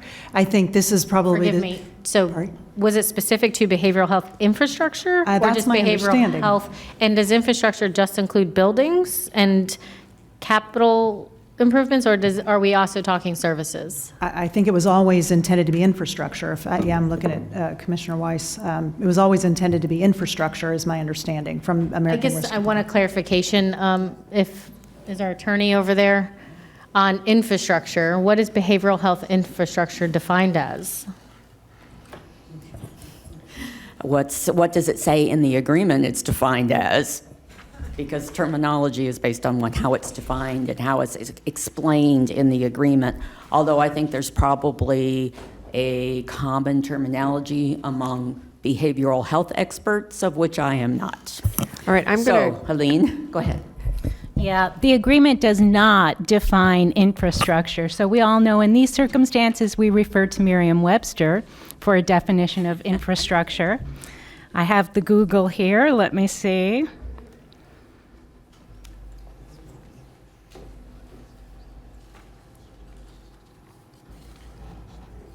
Well, while you're doing that, Commissioner Weiss, you were on the board when this all occurred. I was. Would you like to share? Yeah, I mean, we were. Excuse me, Mayor, I haven't given my time. I would like to proceed. I have the definition if I Thank could. you. Infrastructure is the set of facilities and systems that serve a county, city, or other area and encompasses the services and facilities necessary for its economy, households, and firms to function. So it doesn't necessarily limit it to buildings, I guess was just what I was getting at. And we have an immediate need. That's what I'm trying to solve, because as somebody who has lost 2 siblings, 2 sisters, to mental health and addiction and overdosing on drugs, it is a very personal issue to me. So when I come up here and I sit here and I'm having these discussions, it isn't something that I'm living through somebody else. I've lived it personally. And so to wait 3, 5, 10 years for a building without any immediate solutions from these dollars, I find a problem with that. And so I love that the healthcare district is proceeding forward with or without this dollars. I find the value in partnering with you, but I also think we need to find dollars for while this is getting built. Something needs to be in place. So at this workshop, I would love for these partners to come and present to us with maybe some more immediate solutions while we're waiting for this receiving facility to come online. And that is what I am trying to get at. And so I would like to see how the board feels about potentially splitting it. And I apologize, this hasn't been fun for you, but it is very personal. And I don't think there's anything preventing us providing the other potential more money at a later date to help contribute towards the building that you are constructing for our county. And I can't say thank you enough. I know it's not coming across that way, but I do appreciate everything you do. And I do appreciate you being here and taking time to answer these questions. So thank you. Thank you. And Commissioner Weiss, now you can fill in the gaps for us. And Vice Mayor, I did not mean to step on your toes, but I thought he could give you information to help you. Thank you, Mayor. So and former Commissioner McKinley's in the audience, so you can correct me if I get this wrong. But in our discussion, when we received those dollars from the ARPA funding and we were putting together the plan on how it was going to be spent, when we were talking about, we had recently gone through the loss of Jerome Golden Center, which was chaotic. It was terrible for the families and for the patients. We had dealt with COVID. Those dollars came after what was happening in the community with additional people falling into crisis from mental illness and substance use. And we knew that there was a lack of facilities here in Palm Beach County, and we didn't want to be put in the position again where we did not have a place for people to go. At the time, healthcare district early on, when I came onto this board, was not focused on mental health and behavioral health. There was animosity between CEFBEN and the county, CEFBEN and some of the providers, but that's been overcome. And I want to thank both you, Darcy, and Ann, for the two of you coming together and trying to come up with a solution that works for Palm Beach County. And there's so many other priorities that you all have been working on, from you having your clinics now offering behavioral health services, to CEFBAN funding, finding additional funding to help fund programs like our expansion of the mental health court and other areas. So, I mean, it's been remarkable to see what's happened. But we came to the healthcare district. The county came to the healthcare district and said, we need you to help us. We need you to step up as part of providing health services to include mental health services. So the idea to spend the $10 million to create a facility was what was in the minds of, I believe, our commission at the time, that we assigned those dollars. I think that I'm a 100% supporter of what you all are trying to do. I had some concerns about, protecting the taxpayers, and you all responded to that. I have concerns I share with my colleagues regarding the timeline in trying to get it done faster.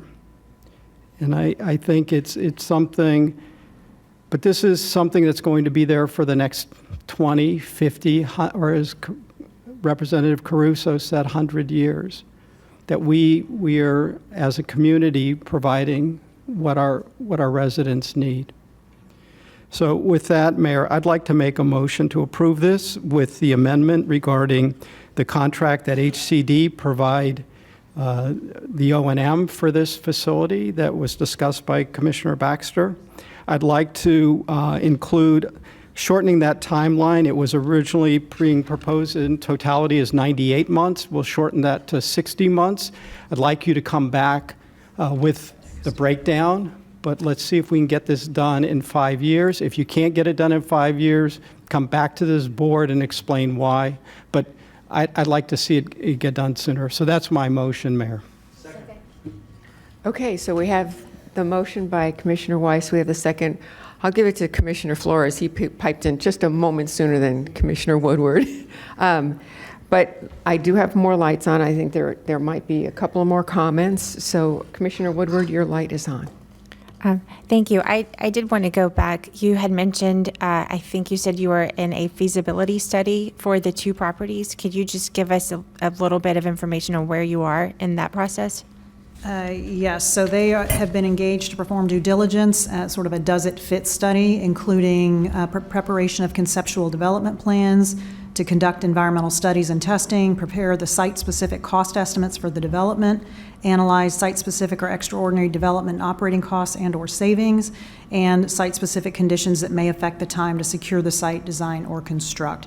So we will do those and then proceed, assuming all is well, we will proceed with the purchase and negotiation of the property if it ends up being the undeveloped property. And not to hold you to it, but any idea on that particular timeline, where you are at the moment, how many, just months or so? Yeah, we're looking at between 6 and 12 months total is what we believe. I'm sorry, 6 and 12 months. So July 2025 is our early target, with December being the farthest out in terms of when we could accomplish that.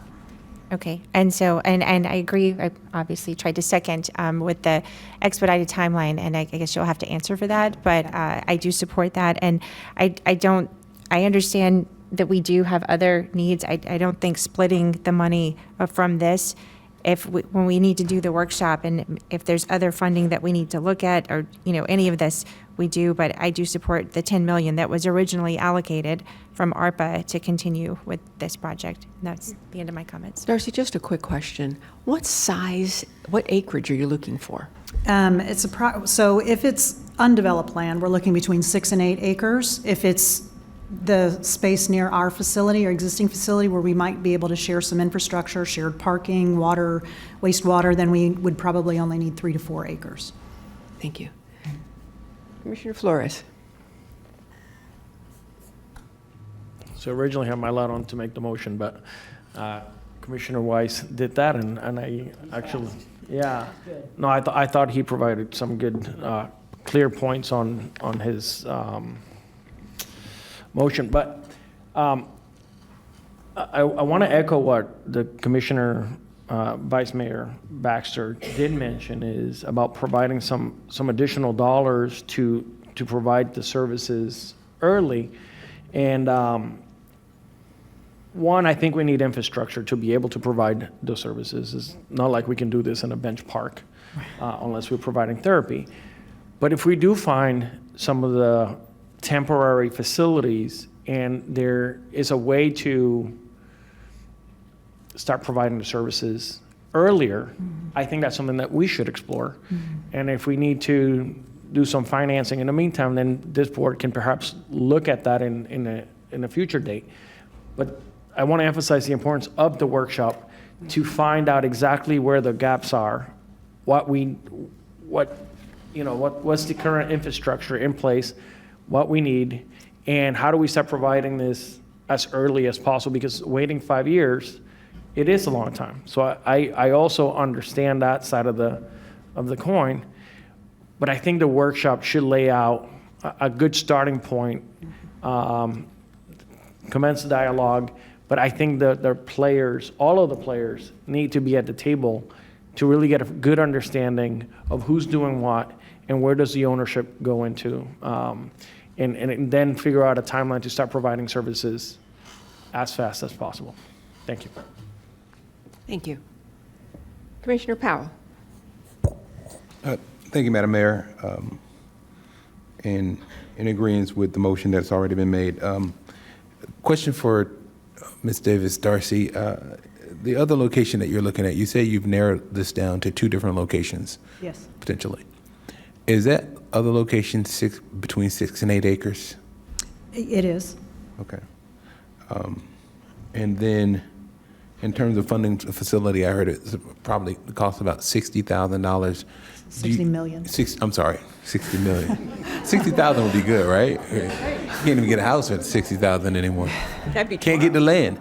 $60 million.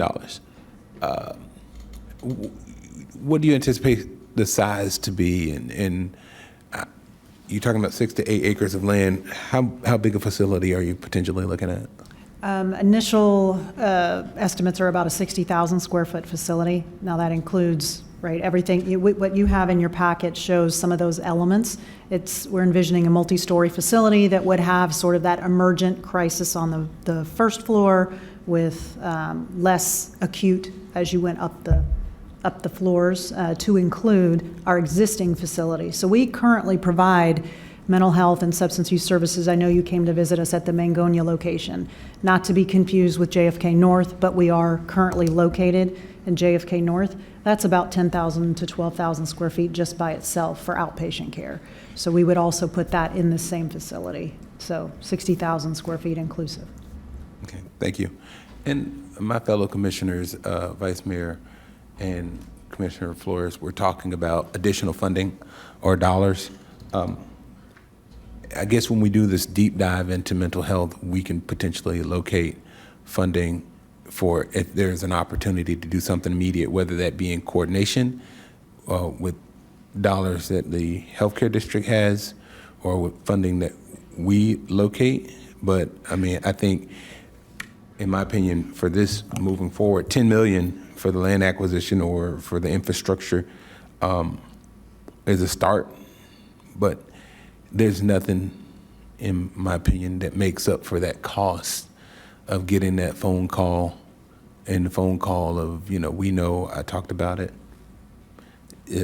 jail, mental health facility, home, jail, mental health facility, and then, that one day you just get that call that they're gone. And 10 million ain't enough. And Vice Mayor Baxter, you talked about losing 2 people. As you know, there's nothing we can do. There's no amount of money that we can bring forward to bring people back. So I'll leave y'all with that. Thank you. Thank you, Madam Mayor. Vice Mayor Baxter. Thank you, Mayor. I do support the motion on the floor. So, but I would also, I have a question. Of the 2 locations, are they in municipalities or not? The one that we currently own is in Riviera Beach. The undeveloped property is an unincorporated portion. So Administrator, if they get the one in unincorporated, I expect our permitting process to be expedited? It is a priority of the board, so. Thank you. Also, I do appreciate the conversation. I want to thank my fellow commissioners. I do look forward to this workshop, and I would like the administrator to bring forward, where those possible dollars of more immediate solutions could come from and what that amount might look like. So thank you. I don't know if I will have what that amount will look like, but I will be continuing to work, because we always work together, the healthcare district as well as CEFBEN, and they both have funding sources. So we will collaborate and leverage those dollars. I do believe that we need to be looking at cities. Again, this issue is a countywide issue along with our housing issue, and it is not one that one governmental entity can solve all alone. I also don't want us to just keep pointing fingers and get nowhere. So Understand, and we have been to the table, and that's why I thought it would be an excellent idea to provide all of the behavioral health issues and partnerships to the board with the dollar amounts that you're already expending and what we can potentially build. We've got $20 million set aside in general fund contingency reserved for things like this. So if the board wants to pull $5 million out of that and we leverage it with some other funding sources, that is an option that we can do, but I can't tell you how much we're going to need. thank you. Commissioner Sachs. Thank you, Mayor. And Vice Mayor, I'm very sorry for your loss.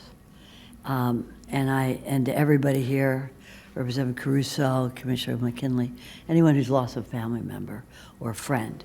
And I don't think there's anybody here in this audience who has not. The $10 million, according to the dictionary, Merriam, also goes for services. So when we go along with this, with the motion, which is a good motion of the 10 million, that 10 million does not just build a building and for administrative costs, but also goes for services. So those services are going to continue to do what you've already been doing. So I think that takes care of a lot of that issue. Issue always, Ms. Davis, when governments give money, and this goes on in the legislature, as I know a lot of people know, less than 10% should go into administrative costs. So we just want to be sure those services are going to hit the ground running. Secondly, we need housing. You need housing, we need housing, people need housing. Because if we had had housing for those who came into your facility, got help, got food, got the Bible, went out with counseling, and then went right back out on the street again to sleep, came back the next day, that person needs housing. So that's going to be a big part of our discussion when we come back for this excellent workshop that we're going to have.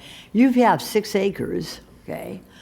We could put tiny cottages on there for those, because you don't have housing within your facility. You have beds, but you don't have a key to that door that that person needs, or that will support. You have the support services. So we're also going to discuss that as well when you come back around. Thank you for all you do. That's why I brought up all the things you've already done with the healthcare district, and we look forward to your continued help so that we don't have to have these stories again. Thank you, Mayor. Thank you. Thank you. Obviously, it's been a passionate room, passionate people with this discussion. We have a first, we have a second, and I believe it would probably be time to take a vote. So I don't think we need a roll call vote, because I have a feeling you're going to get a unanimous one. But all those in favor? Aye. Aye. Any opposed? Motion carries 7-0. Thank you very much. Thank you all. Thank you all for being here today on this discussion. As we did say, we were going to break at 12:45. We're a little over that, but we will be back at 2 o'clock for Matters by the Public. Laura Beebe, sorry, on airports, but you'll see us immediately after Matters by the Public. Thank you all. We'll see you at 2. 65 is the first from the executive. January, February.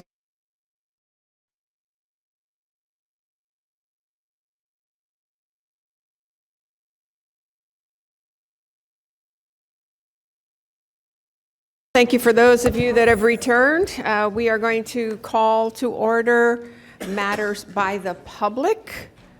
We have 5 cards, so we will go ahead and get started. And immediately after matters by the public, we will go back into our adjourned meeting from this morning. So, Commissioner Woodward. First 3 names are Chris Peterson, Alexandria Larson, and Linda Smith.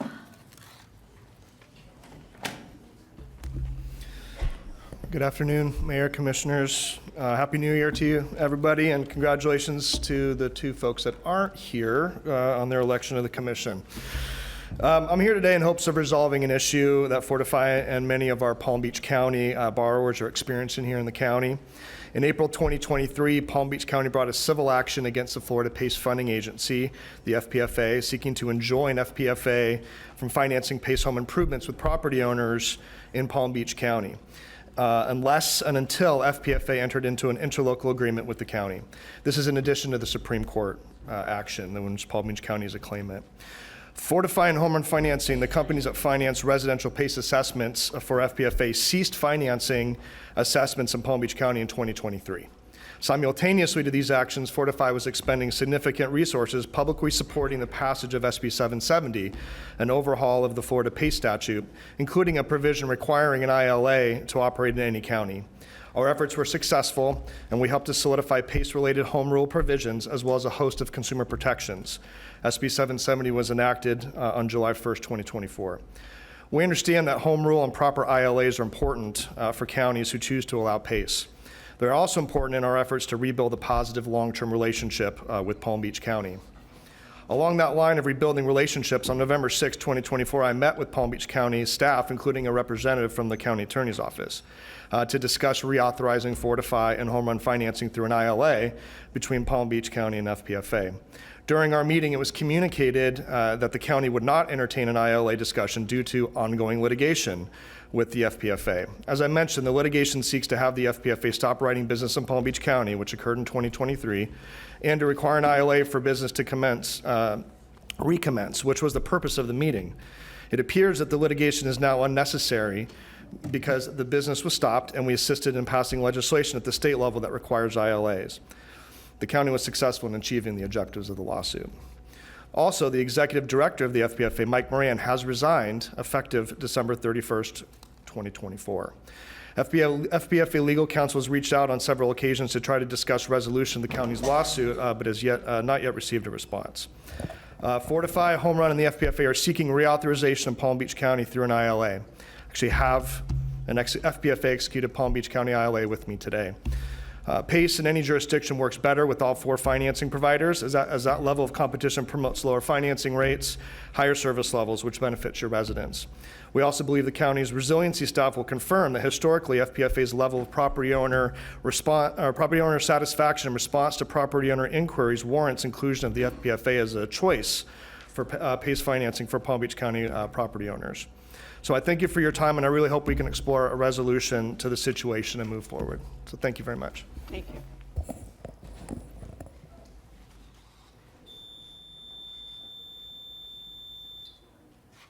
Hi, Commissioners. How are you? I hope you had lunch. I am concerned about 3 items. 7A1 today is 109 pages. and This is matters by the public. This is not the regular agenda. No, I know that. I'm just naming something. I'm just telling you what it's coming up on your agenda. One item is, I'm just going to ask. 7A1 is 109 pages. And it has a lot of things in it because the 2 commissioners have left. Do this item stay on the agenda or not? Was curious about that. And since it's 109 pages and a lot of effort and energy into it, I thought we should be able to talk on those items when it's under administrative. You do not let us speak, the public. It's just curiosity. Wellington annexation. What they did violated our county charter. They violated a lot, but they were supposed to have 25 votes, commissioners, not 19. So when is it safe for them to violate the laws of the county? Because that's in our charter with annexation. It says they have to have 25 votes. They only had 19. They also didn't notify everybody in the little area there off of Seminole Pratt. So I'm wondering what you'd like me to do about it, because I'm about ready to sue the county because they knew about it and didn't do anything. And two, they didn't even follow our charter. And I think our charter is kind of sacred. I really do. I don't think somebody should thumb their nose at it like Bob Basehart did at the Wellington meeting, because he did. And then they told their budget was wonderful, and then we need to annex because we're broke. We need money. So which story is true? So that's just some items, Commissioners, that bother me, and I worry about it. And then there was 3C2 today. It's on consent, and I couldn't get here because the traffic was insane. I don't know what happened by the airport. Don't care. But on Southern and Seminole Pratt, you cannot do 3 left-hand turn lanes. It's dangerous. A lot of people have died at that intersection in my 30-year tenure of sitting up the road there from it, because I live near there. And it's a really dangerous intersection just on a regular day. So putting in 3 turn lanes for somebody to smack with a giant Waypole truck or Mack truck or any truck, cement truck, it's pretty dangerous intersection. And I think it's a really bad idea for the county to put in 3 turn lanes. But you are paying for a study for it, but hopefully it'll be brought before you and you'll get to look at it yourselves and then drive out there yourselves and see how bad it is, because the situation is really weird. Also, we want to do, on 60th, we want to do 5 lanes. On Coconut, we want to do 5 lanes. This is going to go up to people's doors, Commissioner. I do not think we have to accommodate a city that was created by some nifty little things in the legislative area up in Tallahassee, and then they went back in the next year and decided we're not going to let anybody else do what we did. So the guys who did Westlake did a little thing that was a little nefarious and underhanded. I'd like it looked into, because I don't want to file lawsuits, but I will start. I care about us, and I thank you for your time.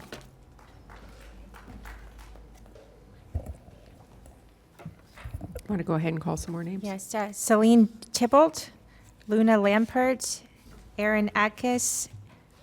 Oh, Linda Smith, you were called, Linda. Oh, yes, sorry. Linda was already called, thank you. I did 2 names at a time. I bet.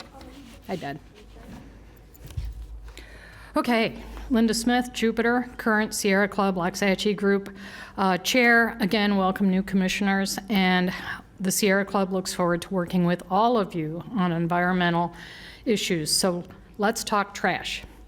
Thank you for putting recycle bins in the courtyard, and thank you for putting more aluminum drinks in your vending machines here in this building. I hope that it is now a countywide policy. Get the statistics from SWA. Recycling aluminum cans is actually a revenue generator. Now let's talk incineration. I have 2 handouts. I hope you will accept them.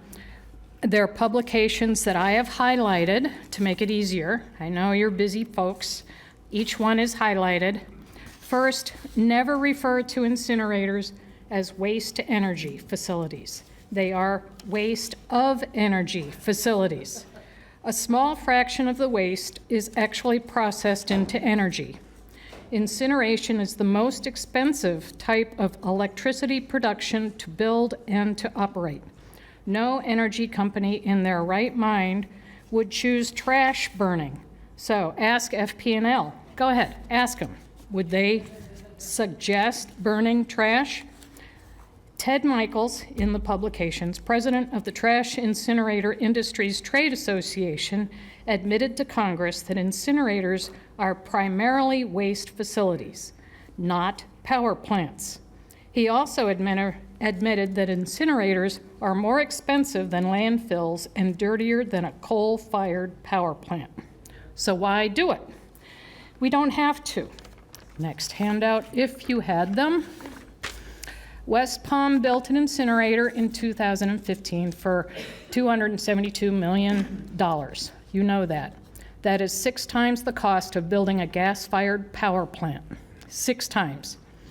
The proposed renovation replacement is budgeted at $1.3 billion. We cannot afford electricity from incinerators. Residents within 2.5 miles of these facilities are primarily people of color with a very affordable income of $60,000. What will this renovation replacement do for their real estate values? Even Trump down in Miami did not want the Miami incinerator near his facility. Who would? No one. Mercury. Incinerators are responsible for 1/3 of the mercury in industrial air emissions in our state and responsible for almost all the fish consumption advisories. Solution? I have a solution. Reduce waste. Gainesville has 3 ordinances about reducing waste. It's in the books. It's legal. You can do this. All you have to do is change the name, approve, and implement. And landfill is cheaper in all ways when you see the handouts. Thank you for your time. Thank you. Next. I had called Celine Tybalt, Luna Lampert. We also have Erin Adkis, Candace Rojas, and Maria Paisano. Hi. 2 microphones. Go ahead. We're on both sides. Duo then. Hello, everyone. First of all, thank you for allowing us to speak. This is something that we don't do in my country, in France, so I appreciate being an American citizen and be allowed to speak for public matters. Céline Thibault, volunteer at Animal Care and Control. This is why I'm here to discuss our pups. I'm mainly working with dogs. So I'm here to actually speak on behalf of the dogs, and we are in a situation where we have more and more dogs that have what we call FAS, fear, anxiety, and stress. And we have a wonderful behavior and enrichment team, but we still have issues where these poor dogs only come out maybe 10 minutes a day. And if it was not up for our volunteers coming to actually help those 3 people right now, at the moment, I believe we're getting another person, they would not come out of their kennels. So imagine being in a cage for 24/7 and never be out.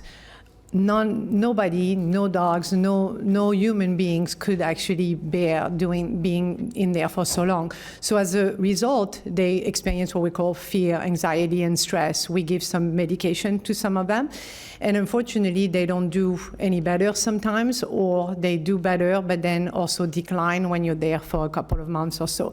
So what do we need to do? We're asking, for the county to realize that we need more support from a budget point of view. We need more employees because there's 2 kennels, K1 and K2. I go on Sundays, and if I don't wake up and go there, those dogs don't come out. There's actually nobody, no staff will have them out. So we have wonderful techs, they clean the cages, they clean the kennels, but we just don't have anyone taking them out. So they will decline, and then what's the result? We have to euthanize them because they don't do well. So also, when I started a year ago, we were talking about changing the perception of animal care and control, changing maybe the name. We are a place where we care for the animals, but everybody says, oh, it's a place where we kill dogs and we kill animals.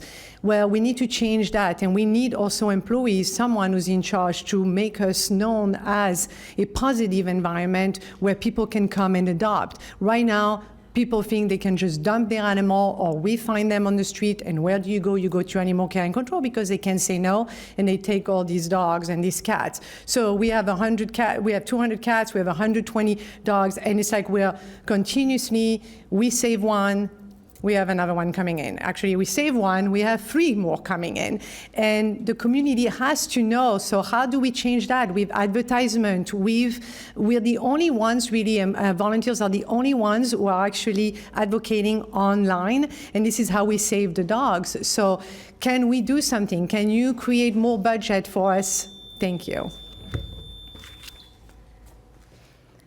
Hi, good afternoon. Happy New Year, everyone. My name is Luna Lampert. I live in Delray Beach, and I'm also a volunteer at Palm Beach Animal Care and Control. I am here today to say thank you. Thank you for listening to your constituents, especially those who speak on behalf of those without a voice, our dogs and cats, but I usually volunteer with the dogs, the animals at our county shelter. A few months back, I shared with you the situation with the air coolers and roaches. You acted immediately and called for an inspection. The air coolers were fixed, and the kennels received adequate pest control, which was very important. That day, when we had the pest control, the roaches came. I don't want to go into details, but it was not a pretty situation. So it was very much needed. So we all want to say thank you that you came to help us. We see you and we appreciate you. We also love the idea Commissioner Baxter suggested regarding hiring dog walkers. If lucky, the dogs get out once a day for maybe 10 minutes tops. I did my research, and I'm sure you guys are all very educated, and you know that even inmates get at least an hour of free time where they can socialize. I'm sorry, I lost my voice partying. So if we could get additional help with dog walkers in the afternoon so they can get out a second time, or with help so that what Celine suggested, like some help with their fear, anxiety, and stress, some relief, playing, that would be very much appreciated and would help save so many dogs' lives. Thank you so much. Thank you. Commissioner Sachs. Thank you so much. I want to recognize Todd Bonlaren and Stephanie. We're having a meeting at Animal Care and Control this Thursday to deal with these issues as well. We've had about 3 so far, and I want to thank my colleagues on the County Commission for helping out with these issues, because I've always thought that you're judged by how you take care of the most vulnerable in your community, and these certainly are the most vulnerable. And thank our shelter sisters as well, because they do wonderful volunteer. So thanks to everybody. Okay. Erin Atkins, Candace Rojas, and Maria Paisano. Good afternoon. My name is Erin Actis. I'm here to welcome the new commissioners. I left a present for you in December, and I hope you got a break into that binder. I just wanted to state that in 2025, my son, 10 years old right here, he is now allowed back into the tabulation center. He's vandalism, trespassing warning is now up. And I don't know if you'd like to say anything about that. I mean, when they said I vandalized, that was actually false. I looked up the definition, and that was exactly the opposite of what I did. So we're going to be filing probably some charges for false accusations and inhibiting him from participating in the elections in 2024. Besides that, by the grace of God, I unpacked a box the other day, and I found this full-page article that I missed in June 22nd, 2024. I'm just going to read it to you. This is from our supervisor. When she was actually a candidate with her name on the bottom, I consider this election material. But I'm going to read it to you. We've moved. Voting in Palm Beach County just got better. Our new office address, 4301 Cherry Road, West Palm Beach.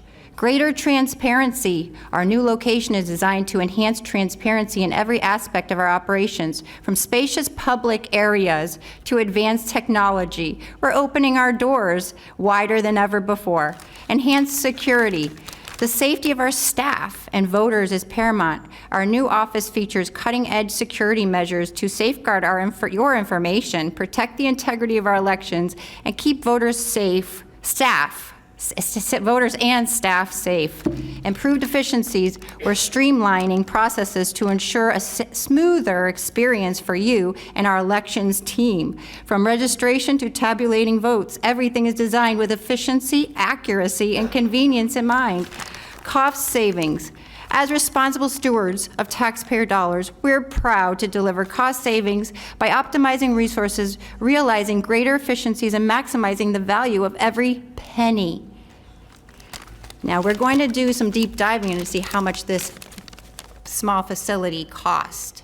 Every penny. The area that we have is the size of a kiddie pool compared to about 10 Olympic-sized pools that is operating our elections in the dark. We had no transparency, which you all are very aware of. We have affidavits that we have produced, and we will be going to Tallahassee. We would expect your support, which we didn't get. We're hoping this year we do. So again, her name is on here, on her emblem. She was a candidate. This is election material that we paid for. We would like to be reimbursed for an apology written from her.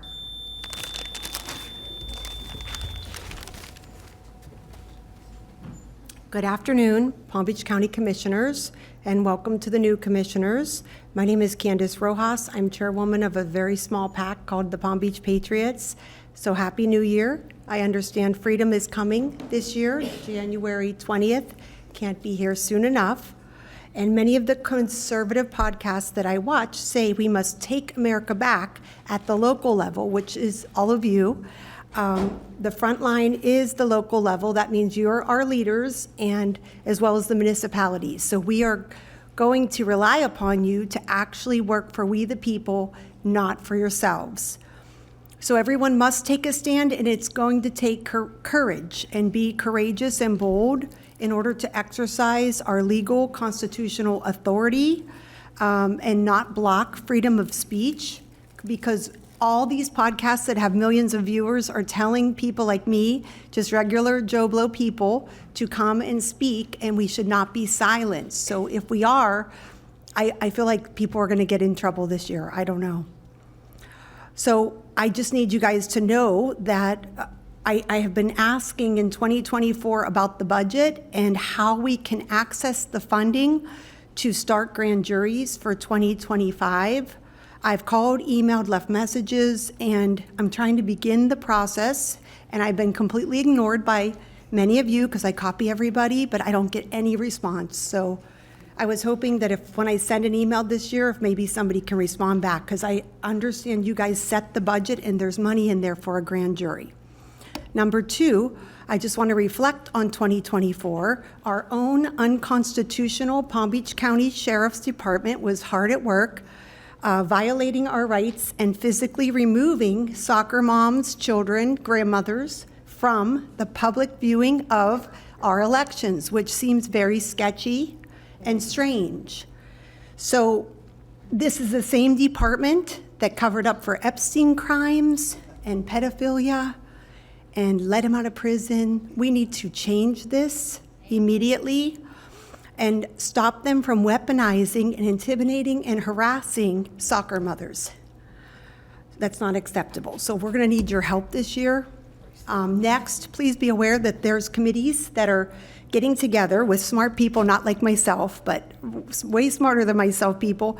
They're getting together with Sheriff Mack. He has something called Constitutional Sheriffs and Peace Officers Association to make Palm Beach County a constitutional county. And so I'm actually on that committee learning, and I took training from this organization, and I believe all of you should, because I think you're supposed to be constitutional officers, I believe. At least I know Wendy Link is supposed to be. Everyone who says they're a constitutional officer should be showing their oaths and bonds and getting proper training. Thank you. Okay. Hi. Hello. Maria Pisano Palatoves with Sierra Club, Jupiter, Florida. One of the goals of the Sierra Club in Florida has been to reduce the use of single-use plastics. Plastics have a huge impact on the environment. It begins with the source materials that contribute to global warming, and it continues past their useful life when they become trash that will not degrade for thousands of years and contaminates our water supply with forever chemicals. While in the past, recycling has been seen as a possible solution to the problem of plastics in the environment, recent data suggests that to have an impact, we must address production. My request to the Commission is to implement ordinances that affect demand for plastics. By decreasing demand, we will be able to decrease production. Only this decline can have a more immediate and long-lasting effect. Easy things to me in your power from my observation would be prohibiting the use of plasticware in our county parks and beaches. And we're lucky enough to have environmentally sound utensils and reusable cups now, requiring the reuse by nurseries of plastic planters, discouraging the use of plastic bags in our supermarkets, and this is done already by places like Costco and Aldi. assuring the public through media of the safety of our municipal and county potable water supplies, and encouraging the use of this water versus the use of bottled water purchases. And another one would be rejecting the use or sale of plastic barriers, weed barriers in landscaping. Thank you. Do we have any more cards? We have no more cards? No, that was it. Okay. So at this time, we are going to end matters by the public, and we are going to bring back our regular agenda. We are actually on item 5B1, which is airports. Do I have a motion for B1, A, and B? You do, Madam Mayor. Second. Is there any discussion? Any cards? No cards. Okay. All in favor? Aye. All opposed? Mayor, may I be recognized, please? Yes. Can we please have the seconder stated for the record, please? Second. Commissioner Woodward. Thank you. All right, so that motion passes 7-0. We're now on to item 5B2, A and B. Do I have a motion and a second? I move to approve 5B to A and B. Second. Any discussion? All those in favor? Aye. Any opposed? See that it carries 7-0. Thank you very much. Do we have any cards on 5C1? Then, Mayor, I would like to make the motion to approve 5C1. Second. We have a motion and a second. We have no cards. Any discussion? All those in favor signify by saying aye. Aye. Any opposed? Motion carries 7-0. Okay, we are now on 5D1, Legislative Affairs. Anybody want to talk? No? I'll give you my update. Casey, Ed, anyone want to give us an update? Legislative affairs? I think we went so fast you didn't even figure it out, right? Okay. I'd like the presentation, Madam. And we do have one card on this. We have let Senator, now Commissioner Powell, give the presentation. Absolutely not. Watch. Listen up. Going once, going twice. Sold to the highest bidder. Thank you, Madam Mayor, Vice Mayor. We just wanted to make sure you all were paying attention. Sorry about that. Good morning. No. Good Well, afternoon. it's morning somewhere. Good afternoon. Thank you, and this is our annual legislative agenda that we bring you on our state legislative agenda. I first wanted to say thank you to our team who's here with me at the table. You know Casey Denny, who's our Legislative Affairs Director, Ed Chase, who's our Director of Intergovernmental for the county, Scott Stone, who's with us from the County Attorney's Office. And I also wanted to thank, our partners in the delegation, Vicki Nolan, Carrie-Anna Ingram, and also Maddie Kaplan, who's our FAU intern, who is working with us in legislative affairs and with the delegation. So thank you for all of the work that they're doing to keep us moving forward. We have spent quite a bit of time with each of you individually on our legislative agenda that Casey and Ed and myself have been working on. But we just wanted to highlight a few pieces of it in this brief presentation with you, because there are a lot of new issues, and on this PowerPoint, you'll see items that are marked in red on each page are new issues in the legislative agenda that we will focus and will highlight. And so with that, I'll turn it over to Casey to start us off. Good afternoon, Mayor, Vice Mayor, Commissioners. On the first slide here, you'll see a couple of items that are removed from the agenda this year that we were able to complete successfully last session. Those include 2 changes to the Live Local Act, 2 DOH facilities received funding for much-needed repairs in last year's budget. Additional consumer protections were added to the PACE program, and our authority to require PACE providers to abide by our protections in our ordinance was also clarified in statute. Veterinary telemedicine was authorized in the state of Florida, giving pet parents more access to care for their animals. and 2 public records exemptions, one relating to the public records, the personal information of our adopters and fosters of our animals that go through our shelter, as well as shouting out Commissioner Bobby Powell when he was senator, passing the public records exemption for the personal information of county attorneys. Looking forward to new items on the agenda this year under housing and economic development. Number one, a couple of items from our Department of Community Services and Housing and Economic Development. Number one, prohibit mid-lease rent increases on taxpayer-funded units. So the Florida Housing Finance Corporation, they update the program and income rent limits annually for affordable housing units. But sometimes when those announcements are made, those increases can occur during the middle of a lease, thereby raising the rent on an unsuspecting tenant. So we are supporting either legislation or some Florida housing finance rulemaking that would restrict those rent increases based on those program limit increases to only take effect at the time of a lease renewal, not during the middle of a lease. On evictions filing, many times during the eviction process, the parties involved are able to negotiate a settlement after the eviction is filed. However, once even a settlement is reached and the landlord and the tenant are pleased, the eviction filing remains a public record within the court system and also can be used in a number of databases that apartment complexes use to research applicants. So we are supporting a legislative effort that would allow a tenant who settled an eviction but had an eviction filed against them to request a court seal that eviction filing when a settlement is reached, therefore not having that show on their permanent record and serving as a barrier to future housing access. We were successful last year in codifying County Road 880 as a farm-to-market roadway in the state of Florida. Therefore, we will be watching the legislature to ensure recurring funding for a specific appropriation and the small county outreach program to fund County Road 880 as a farm-to-market road. We were unable to get the individual appropriation through the governor's office, but having this in statute now, thank you, Commissioner Baxter, having this in statute now will guarantee a recurring funding mechanism for County Road 880 and other farm-to-market roads in the state.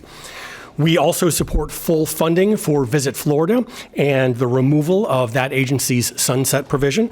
Last year, Visit Florida was funded at $80 million, which was $30 million more than it usually was at 50, so we are grateful for that. And we also support continued funding for the Florida Job Growth Grant Fund.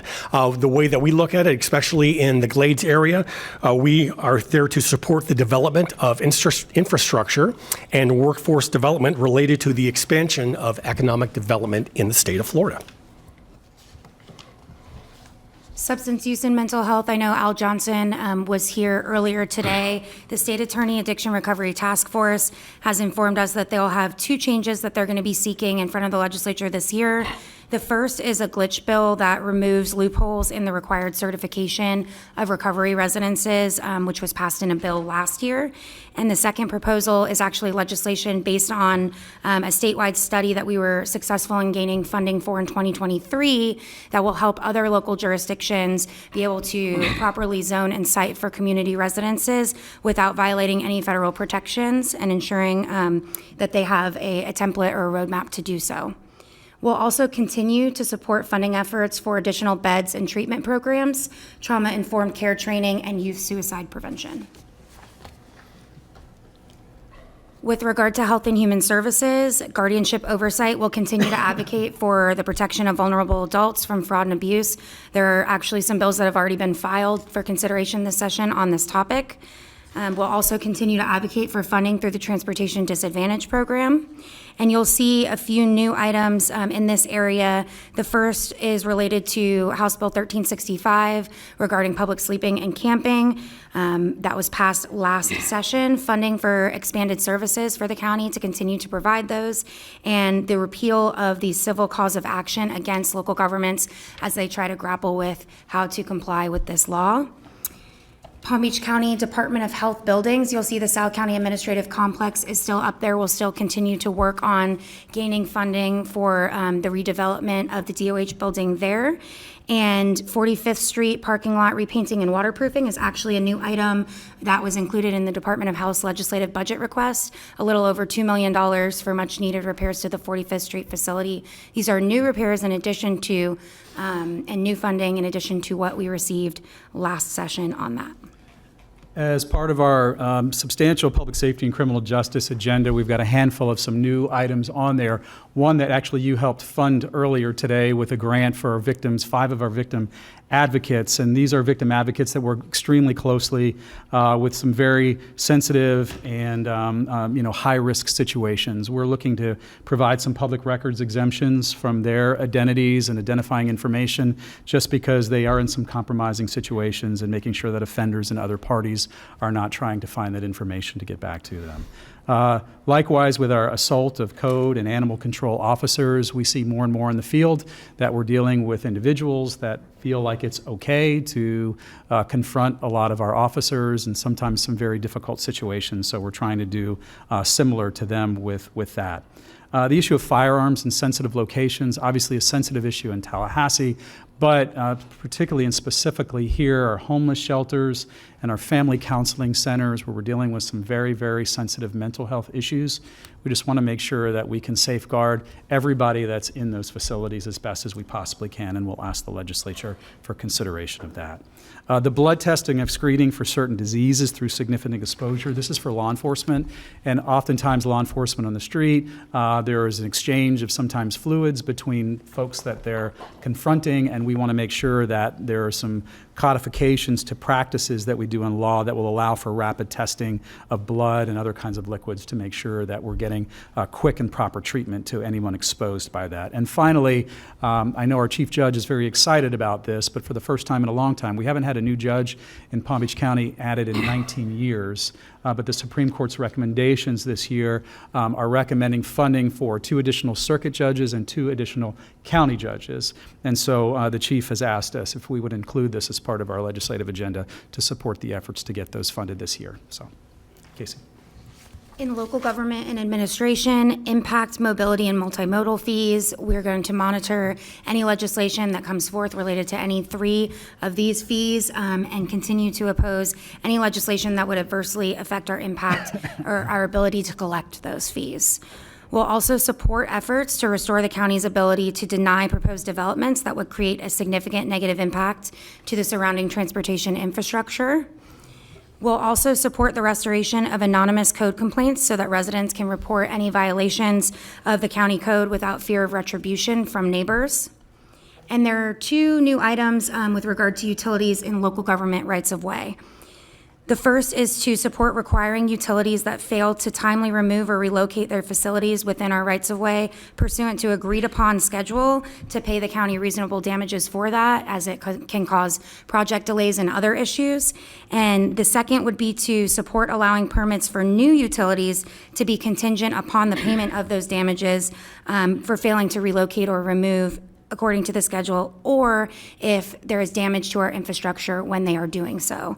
There have been instances where some of our infrastructure has been damaged, which we have incurred significant cost and project delays, and so we're hoping that this kind of proposal would mitigate that issue. Pursuant to board direction, the election of the supervisor of elections, we will advocate for moving the election from the presidential year to the gubernatorial cycle. And lastly, we'll continue to oppose any increases to sovereign immunity threshold caps. On environment and natural resources, beaches are the focus of our tourism industry, so we will support full funding of Florida's Beach and Inlet Management Program. Full funding is approximately $50 million. That's what it was last year. That's what we'll be looking for this year. Currently, Palm Beach County has 15 beach-related items on the priority list for a total of $34 million. So we're hoping for at least $50 million to fund as many of those as we can. Floating structures. Floating structures are basically rafts in the intercoastal waterway with no propulsion or steering. Usually, they are just moored haphazardly in the intercoastal waterway. During Hurricane Milton on October 10th, one of those floating structures was blown loose from its haphazard mooring and slammed into the Blue Heron Bridge, which closed it for a day until the DOT deemed it safe for use again. So we are looking to implement statutory language that would define and regulate nuisance floating structures, similar to how they define derelict vessels, that will give local governments the opportunity to regulate those structures. We are looking to increase FERDAP. FERDAP is the Florida Recreation Development Assistance Program. Those are recreation grants distributed by the Department of Environmental Protection. Those grants go to counties and municipalities. They are currently capped at $250,000 per award. With the increase in construction and the increase in materials, we would like to see that per grant award raised to $500,000. Not only would that help the county, but it would certainly help our Glades communities in our local municipalities, especially the city of South Bay, who is looking to use FERDAP to upgrade their recreational facilities. The Solid Waste Authority is supporting a lithium battery regulation bill, so we would help them support any legislation that would ensure the proper disposal of lithium batteries that would keep waste workers and our facilities in which they work safe. And finally, we support, again, any funding and all funding for the C-51 reservoir. Over the past 4 years, the reservoir project has received $240 million to date on that. For the increase in water storage, also for the reduction of damaging flows to the Lake Worth Lagoon, and the increase ultimately in fresh water to the Loxahatchee River watershed. We support our education partners. First, we support the Palm Beach County School District in their legislative agenda again. One of their items in their legislative agenda is to increase the investment for personnel providing mental health services in schools. Commissioner Sachs, I know that is a priority of yours. For Palm Beach Atlantic University, we again support their efforts to become a top 100 public research university as the U.S. News and World Report ranks them. We also support their efforts in the creation of the FAU Lab Schools Initiative, which would replicate the success of the FAU Lab School on a statewide basis. And of course, we support our friends at Palm Beach State College, and especially 3 of their items this year. Number 1, they're looking for an appropriation to construct a nationally recognized emergency response training center. We support their efforts on the Transportation Technology Expansion Project, which would educate and train the next generation of automotive technicians. And we support their efforts to establish a construction technology services degree that would prepare students as skilled technicians and supervisors across all of the construction trades. When we look forward to some of the expected statewide issues to come forth this year, number 1 would be condominium insurance and assessment relief. So as you know, milestone inspections for condominiums 3 stories or higher were due to be completed December 31st of last year.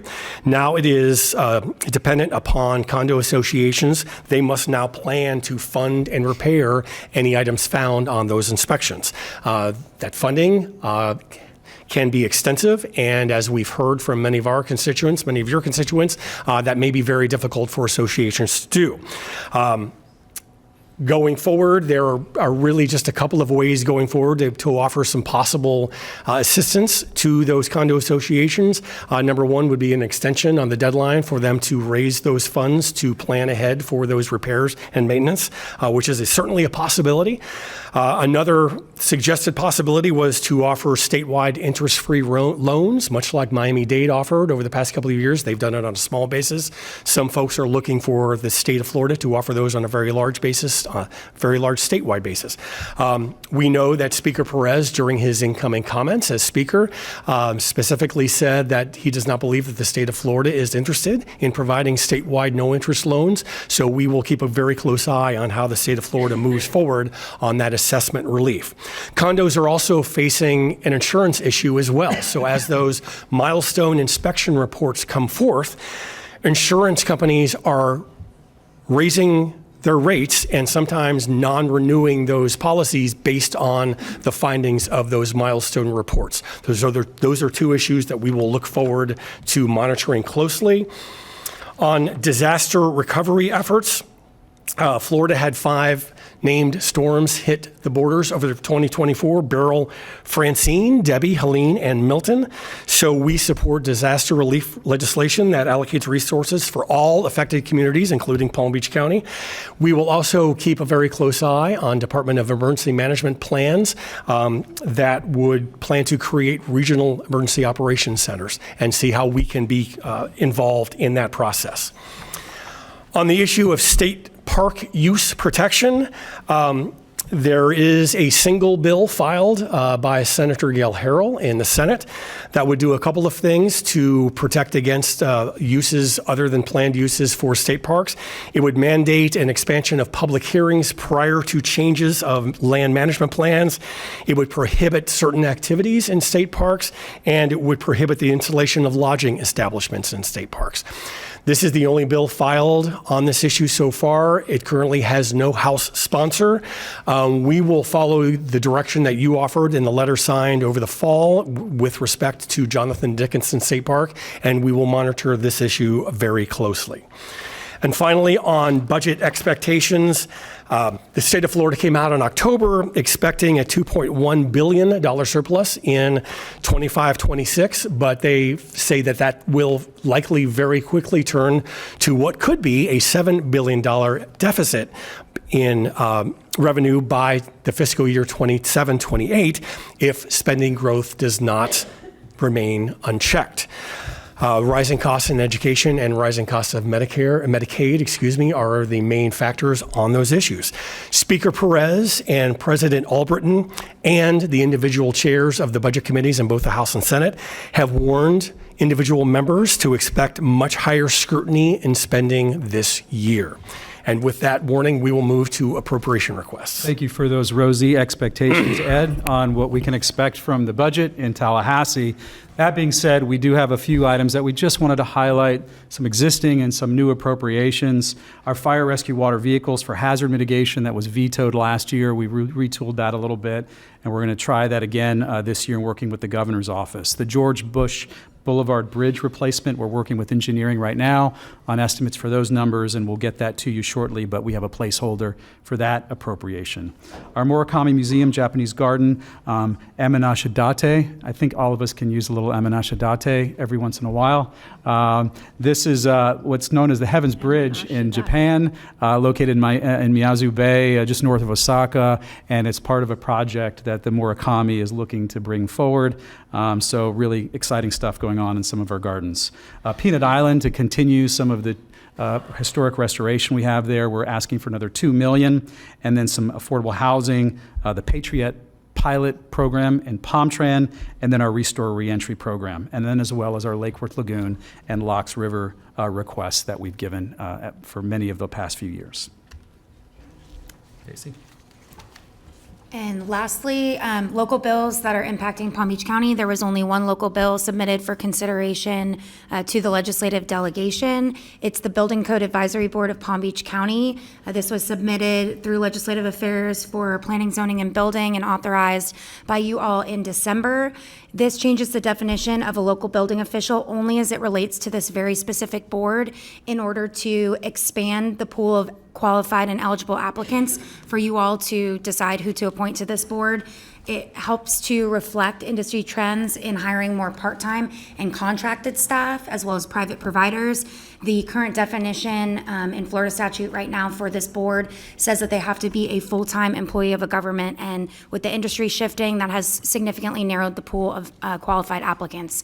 So in order to keep this board functioning and providing services to not only the county, but the general public and the 39 municipalities here in the county, this change we think is going to be really important to keeping this board functioning and running so that they can meet a quorum and continue to provide this service. The delegation will consider this bill tomorrow at their local bill hearing at Kaiser University. And from there, if it's approved by the delegation members, it will move forward and be filed as a local bill in the legislature.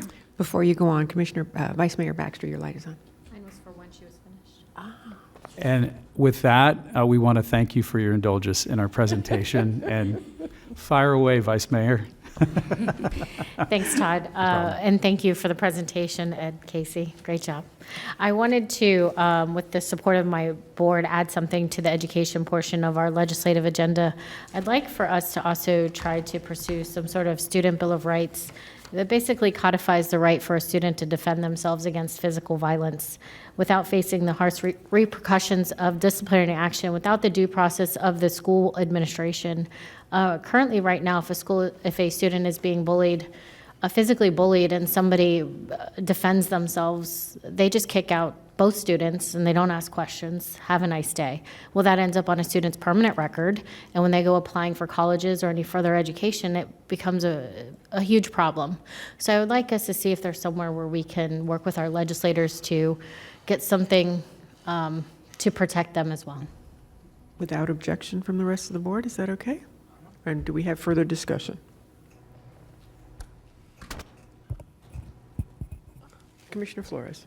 I don't know that it's further objection. I just want to get guidance from the school district. I mean, they're the ones that govern this particular issue. I don't know.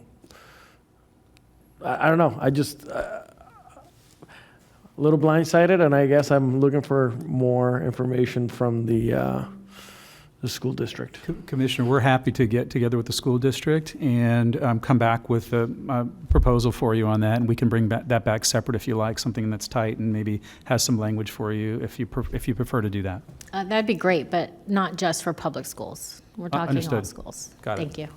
Understood. Thank you. Any other questions? Commissioner Powell. Thank you, Madam Mayor. This, with regard to Vice Mayor Baxter's request, that is a request for clarity. That is a request to find out if there is an opportunity for an option to add that as not a directive to add that to the agenda yet, I'm a little confused. Yeah. Well, whenever things, from my understanding, are on our legislative agenda, we keep an eye on any bills, current bills that would be in the process, and that we would also pursue any sort of language that could help accomplish that goal. So we don't have the details of it or how we would, but just working towards that end goal. Okay. Commissioner Powell, excuse me, but putting that on the agenda would basically give us the option to explore options to find ways to implement that. Perfect. All right, thank you. Yes, we're not going straight up there and saying this is what we want. We're going to do our homework first. Yeah. Okay. We'll bring back a proposal on that to the BCC, and quickly. Commissioner Flores. I'm thinking now. So to me, it's worrisome because now we can technically be making retaliation okay. So I don't know if I'm okay with adding this to the agenda just yet. I mean, I want to have further discussion. I don't know what this implies, and I haven't done any research. So I don't know if I'm ready to commit to adding it to our agenda, and I don't know how the rest of the board feels, but I really don't know what this implies. So I guess that's why I'm being standoffish. Vice Mayor Baxter. I guess I'm trying to understand the objection of my fellow commissioner to some extent. I mean, we are talking about somebody who's being bullied standing up for themselves.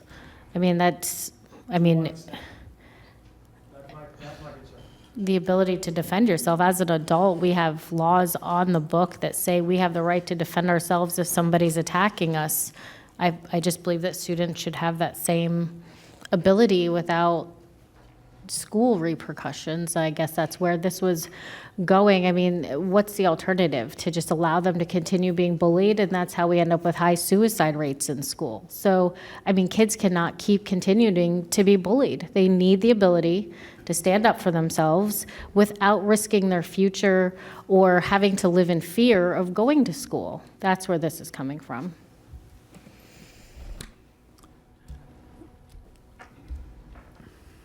And Mayor, if I may, and historically, when we've had issues that have been brought up during legislative agendas for inclusion in it that have involved some other coordination with other outside agencies and jurisdictions, we've gone back, we've done research, we brought back standalone issues to the BCC at a later time. I think we can do that pretty quickly with this and bring something back to you in the next, few weeks for your consideration, and we'd still have plenty of time for this to be rolled into the legislative agenda if that would be the wish of the BCC. So if we can do a little bit of homework and work with Vice Mayor Baxter on it and some other stakeholders, we'll bring back a proposal fairly quickly to you. I see a couple lights on, but I'd like to comment. Right now, this is just do some research, see what the pros and cons are, do a good idea, a good search of whether this is even doable or not. And then when they find out whether it is or not, you bring it back to us and we will have further discussion. I don't mean to, this is not punting, but this is just Vice Mayor Baxter asking for some more information. And if it is something that's doable, then we will add it to the legislative agenda. Did I get that correct? Yep, okay. we're clear. I still have lights on. Commissioner Weiss? I certainly appreciate Vice Mayor Baxter's concern about kids being, unfairly, both. It's not right that they have to go, if they go to school, that people bully them, and especially physically to bully them, and that they then get brought into a system. So I certainly understand your concern. So I appreciate that. But I also believe, as you said, bring it back. Let's see it. And after the opportunity for the school board or school district to look at it as well, as we get everybody's voice and then understand if it's something. So I appreciate you bringing it up. Commissioner Powell. Thank you, Madam Mayor. My concern, similar to Commissioner Flores, I don't know if, being a member of the legislature, we've had legislation that we've pushed in terms of trying to, even last year, I tried to create opportunities where if there are extremely violent students, we tried to create a pilot program to create school mentors and things like that. I don't want to create an environment where we're teaching kids to retaliate or to fight back or to stand your ground in the school system. That school goes from pre-K, where my daughter is right now, to seniors in high school. That's a big gap. At this age, I tell my daughter, if somebody's messing with you, tell the teacher, right? Somebody hits you, tell the teacher, and then if the teacher doesn't do anything, tell me or in-house general counsel, that's my wife, right? We'll get to the bottom of it, somebody might, one way or another. So I appreciate the opportunity to explore this, but I can distinctly remember when I was in school that we were told to keep your hands, feet, and all other objects to yourselves. Now, I will admit that maybe in elementary school, if somebody's child hit me, they might have got hit back. But, when I was in elementary school, the police were not in elementary school. They were not in every school. So the challenge also, I understand, is the school to prison pipeline, where a kid gets in trouble in school and they have a criminal record, or this referral goes on the record for the rest of their lives. Now, I agree that's a problem that may prevent them from being in going higher, but I don't want to create an environment where, as Commissioner Sachs and others who are attorneys know, that it can be subjective. I may say, this person was bullying me, and I pop them in the eye and say, well, they deserved it because they bullied me. This is something this might be bigger than, this may be a little bit bigger than we're thinking, right? Because who's to say? I've been in bodies where I felt bullied. I thought about it. I thought about telling the teacher. It's just, it's, I would like to see what y'all bring back. It's just different. Understood. Commissioner Sachs. I'm learning more about my colleagues. That's cool. Look, this is really has to do with what we discussed this morning.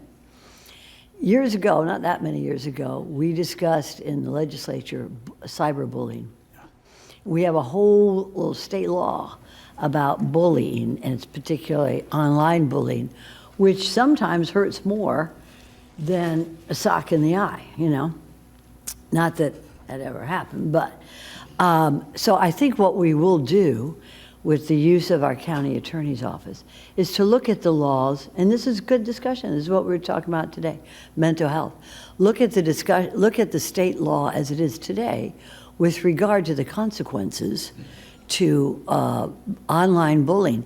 And this even takes place outside of the school's jurisdiction. So not us, or Mayor Marino, we're not going to discuss that here, but I think in the discussion that our lobbyist group does, look at that in terms of even extending, the stand your ground stuff with this is state law and stuff like that. But let's see what we can do with mental health, bullying, and victims of bullying in our schools. I think it's a good discussion to have, and it's a good review for our administration, or school administration to have, because that can be very serious. Ties in with what we were talking about this morning. So thank you, Vice Mayor, and thank you, Commissioner Powell, for sharing that with us. I'll be sure not to push you. I do actually have a comment. It wasn't just about bullying. It was also about the repercussion and about the person being bullied now being put into the same pool of somebody who was the person who did the bullying. That, I think, is the biggest concern for the Vice Mayor. So again, this is something that, talk to the school district, see what's on the records, how somebody who is being bullied doesn't be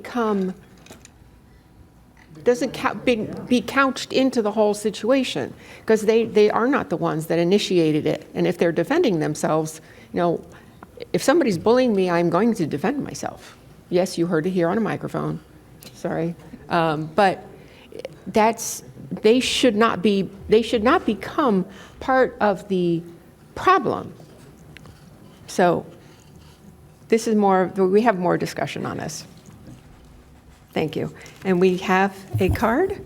We do. Alexandria Larson.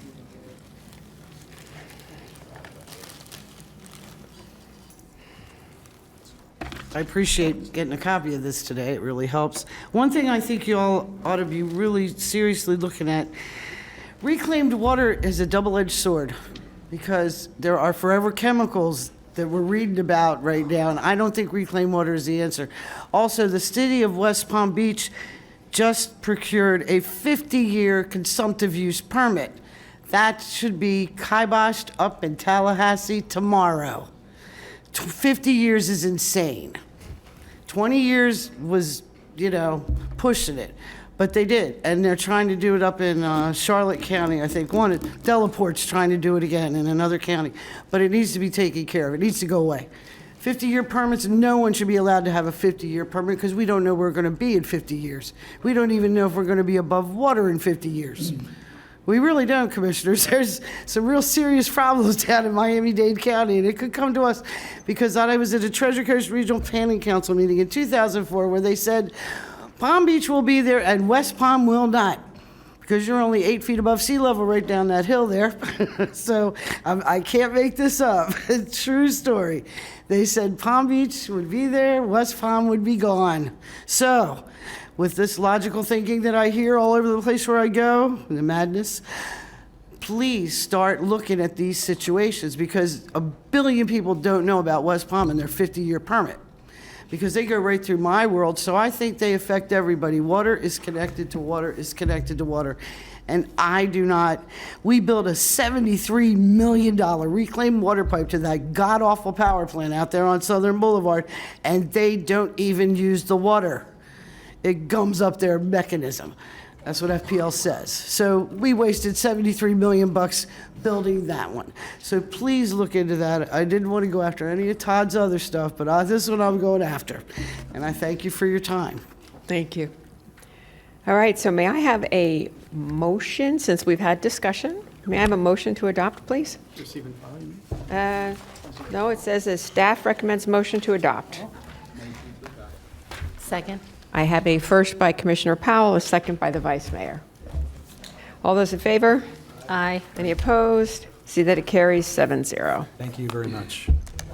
Thank you. Okay, now we are going to OFMB, cross-departmental teams. Let's have some fun. Are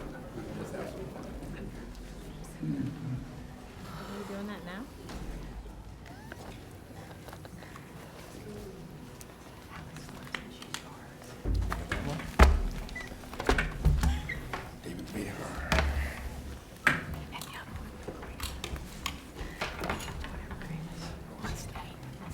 Ready? Yes. Good Thank you. afternoon. Sherry Brown, Director of OFMB. I have Keith Cleescale, David Behar from the County Attorney's Office, Marcella Millette from OFMB. And this is kind of our kickoff to get us ready for our upcoming budget year. So we have 3 of our cross-departmental teams that will present today. I'm going to let Keith just kind of remind everybody what our 7 strategic priorities are, which is what our teams are based on. And then we'll try to kick it off and keep it brief today. But this is what I'm going to ask. Keith, would you please, because we have 2 new commissioners, Yes. would you please describe how you came to be, briefly? Yes, I'm going to do that very briefly, and we're going to have some fun. Good afternoon. Good afternoon.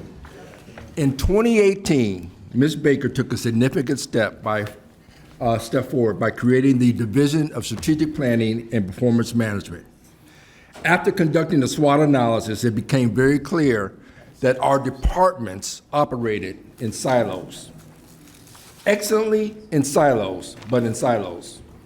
While this allowed for incredible work within individual departments, we recognized the need and the growing needs of the county to shift to a cross-functional, collaborative, sharing culture. To make this vision a reality, we hosted a workshop with the Board of County Commissioners, the county administration, to develop the county's vision, mission, and 7 strategic priorities. At that time, there were 6: public safety, infrastructure, unsheltered residents, housing development, environmental protection, economic development, and substance use and behavioral disorders. These priorities serve as the foundation of everything we do within the county, rooted in the voices of the community. They allow us to benchmark against our neighboring counties, learn best practices, and re-engineer processes to make sure that we are efficient, cost-effective, and transparent. Through this framework that you're looking at right now, we encourage innovative, out-of-the-box thinking that helps us deliver better services to our residents. To achieve the goals of these priorities, we created cross-departmental teams, breaking down silos. Facilitated by myself and my senior analyst, Marcella, these teams work collaboratively to tackle challenges from multiple perspectives, ensuring we approach issues like homelessness, economic development, environmental protection with well-rounded solutions. These cross-functional teams process the cross-functional process fosters trust, confidence in government, making it clear that we are working with the purpose and accountability. Let me break down the mission. Our mission is to drive a continuous improvement culture of excellence that achieves a measurably high level of public satisfaction. So what does that mean? Improvement means setting ambitious goals and striving to meet them. Excellence requires benchmarking and setting high standards, and measurably ensures we use data to track progress and adjust where needed. Public satisfaction reminds us that we do this for the residents. We do all of this for the residents. Lastly, I want to talk a little bit about, before we get into the teams, the eKPI application that allows us to work with ISS to track departmental metrics that roll up into the cross-departmental teams. Also, in the fall of 2023, County Administration requested Strategic Planning and Performance Management to conduct a county-wide resident opinion survey. Based on the responses of 7,529 residents, valuable insights were gained. This led to the separation of the housing and homelessness cross-departmental team into two separate strategic priorities: housing development and unsheltered residents. That was your direction, the direction of this board. Housing development and unsheltered residents. So what does all of this information and this data mean for the residents of Palm Beach County? It means better emergency services, enhanced libraries, well-maintained parks and beaches, expanded mental health services, youth enrichment programs, reliable water utilities, safe infrastructure, and improved housing resources. Strategic planning priorities, metrics, and goals are not just bureaucratic exercises. They are the foundation for accountability, efficiency, and transparency. Today, we will hear from 3 of those 7 cross-departmental teams.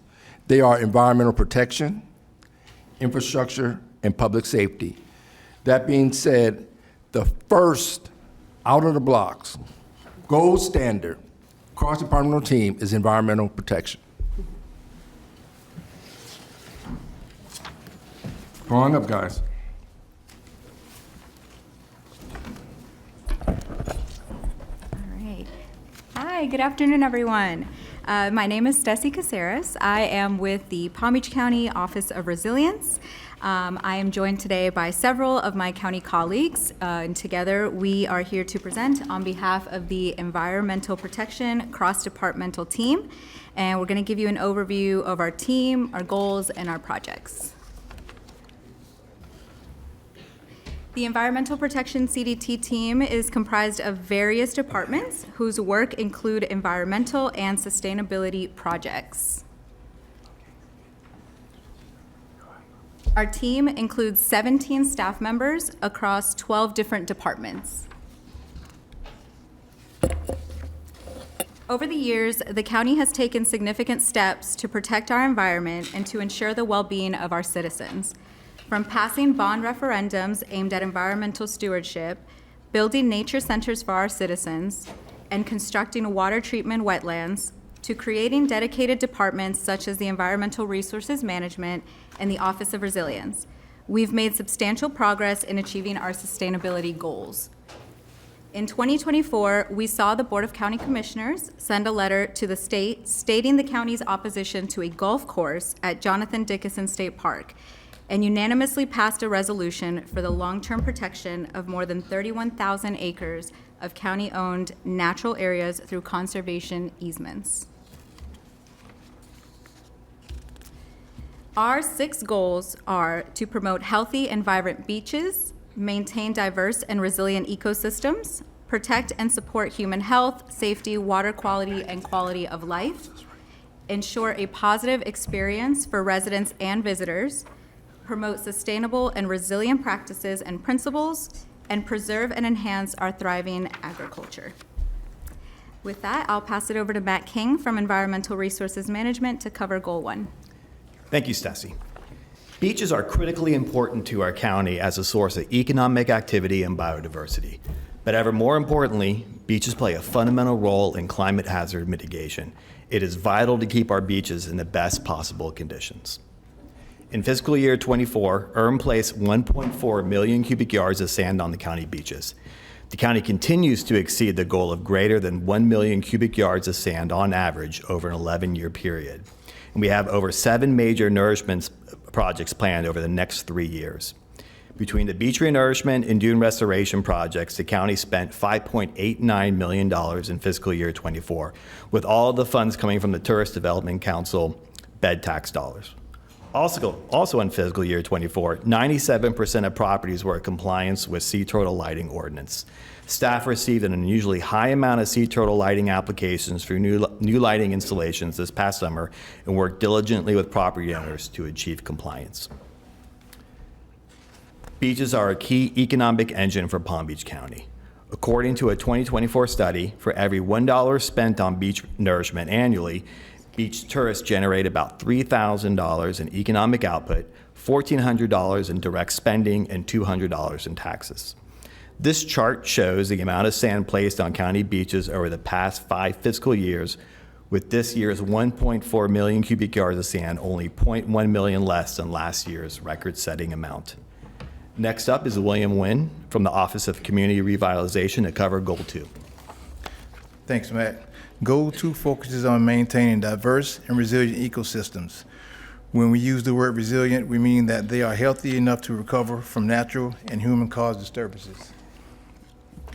Continue to expand and maintain spoil islands in the Lake Worth Lagoon, which serves as critical habitat for coastal nesting species such as the American oystercatcher.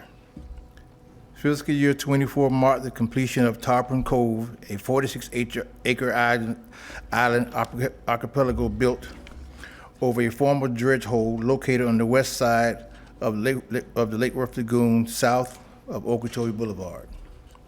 In fiscal year '24, there were 4 nesting pairs of American oystercatchers that fledged 3 chicks, which is down 1 from fiscal year '23.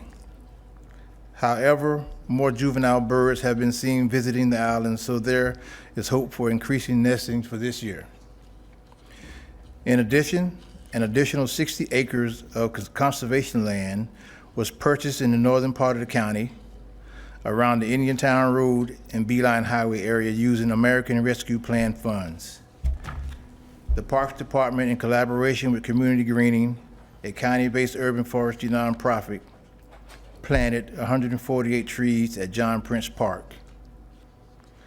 Parks also continue to work on their inventory as part of their re-greening master plan, providing additional wildlife habitat on park lands. In fiscal year '24, we had volunteers contribute almost 59,000 hours to maintaining and improving the county's ecosystems. This adds up to almost $1.9 million in cost savings to the county. Here you can see the number of environmental stewardships volunteer hours for the past 5 fiscal years. Up next, going over Goal 3, is Kristen Bernstein, Deputy Director of Palm Beach County Water Utilities. Thank you, William. Goal 3 is to protect and support human health, safety, water quality, and quality of life. For this goal, there are 3 main themes: safety, compliance, and water quality. Environmental resource management, community revitalization, and water utilities department work in multiple ways to protect our community members and water resources. In fiscal year '24, engineering swept over 1,900 miles of streets in order to avoid stormwater blockages and flooding. Up next is Jamie Basso with Palm Beach County Libraries, who will cover Goal 4. Thanks, Kristen. Goal 4 is to ensure positive environmental experiences for residents and visitors. This goal focuses on 3 areas: youth engagement, outreach, and placemaking. For youth engagement, numerous county departments have enacted programs to reach out and engage the often underrepresented communities with nature and the outdoors. From Parks Nature Ninja Warriors to Cooperative Extension's Ambassador of the Wetlands to Environmental Resources Management, Green Futures Internship, and School District Partnership, these programs help foster a responsibility for the environment and create future stewards of our land and waters. All combined, we reach thousands of children. The second area is outreach. Through outreach, we establish the necessary connections to build better relationships with the community. We had multiple departments involved in community events and programming, reaching many of our community members, as well as drawing participants from other counties. One highlight is that fiscal year 2024 marked the beginning of hosting all school district third graders at Mounts Botanical Garden to enjoy an outdoor experience and learn about plant botany. The third and final area is placemaking, where we reimagine public spaces through collective work with the community in order to maximize the connection between people and the places they share. In fiscal year 2024, we continue to maintain, improve, and expand our parks and natural areas across the county, with groundbreaking at Canyon Phase 2 and Mac Bernard Park. In addition, significant work for synthetic turf fields at Westgate, Calusa, and Loggers Run parks was completed for anticipated groundbreakings in fiscal year 2025. Since the pandemic in 2020, Palm Beach County continues to see an increase in the number of visitors where they are actively visiting our beaches, parks, and natural areas. Up next, covering Goal 5, is Assistant County Engineer Steve Carrier with Palm Beach County Engineering and Public Works Department. Continuing with Goal 5, the county looks for cost-effective opportunities to reduce energy and water consumption and increase operational sustainability. Next slide. The county is partnering with FP&L on solar power opportunities both on and off-site. We also use solar power at several locations serving signage, pathway, and security lighting. Planning, zoning, and building issued almost 1,400 permits for solar installations this past year. Parks and Recs continues to convert sports field lighting to LEDs, as 246 were upgraded this year. And the Office of Community Revitalization installed 35 new LED street lights, increasing the total number to 525 LED street lights within 20 CCRT areas. And engineering, through its one penny funding source, managed the conversion of about 160 street lights in 2024, and a total of 2,240 streetlights have been converted in the past 4 years as part of their projected 10,000 LED conversion plan. Next slide. This slide shows the year-over-year progression of solar permits issued. Next slide. In regards to planning and compliance, resource optimization, and emissions reduction, there have been several developments. The Office of Resilience finalized the climate change vulnerability assessments, which analyzes the risk of climate impacts on county and community assets. Planning, zoning, and building issued 56 permits for electric vehicle charging stations within unincorporated Palm Beach County. Facilities continues to install the touchless water bottle refill stations to reduce plastic waste, and last year over 360,000 plastic water bottles were not used due to these water stations.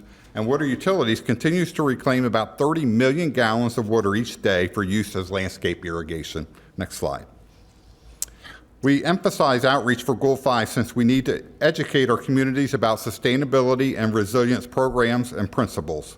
Our public outreach efforts included events, workshops, and educational outreach, both to make county residents aware of our initiatives, but also to receive community feedback to be incorporated into future plans. And now for Goal 6, Ron Rice, who is the Director of Cooperative Extension. All right, great. Thanks, Steve. Our final, Goal 6, seeks to preserve and enhance our county agriculture operations. We supported the Western Palm Beach County Farm Bureau with $30,000 in grant funding for the 2024 Sweet Corn Fiesta, which is a family-friendly event that attracted roughly 5,000 visitors. The event distributed 1,100 crates of sweet corn. That's almost 53,000 ears of sweet corn. We delivered 79 educational workshops to over 2,300 sugarcane, rice, and vegetable farmers and plant nursery operators. Topics that we covered included pest identification and control strategies, best management practices for the environment, and recommendations for new varieties and improved crop management practices. Our priority is to keep our agriculture workforce safe, and this includes field workers, heavy machinery operators, workers in the sugarcane and rice mills and the vegetable packing houses, and crews working in the lawn, ornamental, and landscape installation sectors. And to this end, we delivered 56 training events to over 1,200 clients, and we delivered 2,080 continuing education units that support state-required licenses and certifications that are related to worker safety. Now, this graph here shows the total educational outreach to our commercial farming and plant nursery communities. The bottom part of the bar graph shows the number of clients attending farm technology and crop management workshops and field days. And the top part of the graph shows the number of clients receiving workforce safety education. Now, some decline during the pandemic can be expected, but there's other factors that are at play here. Some of our trainings are train the trainer events, so we do expect our farms to transition to their own in-house trainings using our training materials. And just to give an example, one of our ag safety extension agents worked with the sugarcane industry to film and produce a series of sugarcane harvest safety DVDs. And beginning in 2020, the farm safety officers at these larger sugarcane operations have been using our DVDs to deliver their own in-house safety trainings to roughly 1,200 sugarcane workers per year. All right, so those comments were more on the commercial side of agriculture. We also focused on the general public to teach our residents about horticultural best practices, how to grow beautiful plants, and how to create environmentally friendly home landscapes. In FY24, our extension agents, our veteran master gardener volunteers, and Mounts Botanical Garden professionals delivered 212 horticulture teaching events to over 8,700 residents. And these teaching efforts covered homeowner-friendly topics like garden designs that attract butterflies and other pollinators, low-input Florida-friendly landscaping principles, aesthetic elements of Japanese gardening, plant botany, plant physiology, and other cool plant science stuff, correctly pruning trees and shrubs, and of course, home vegetable and herb gardening classes.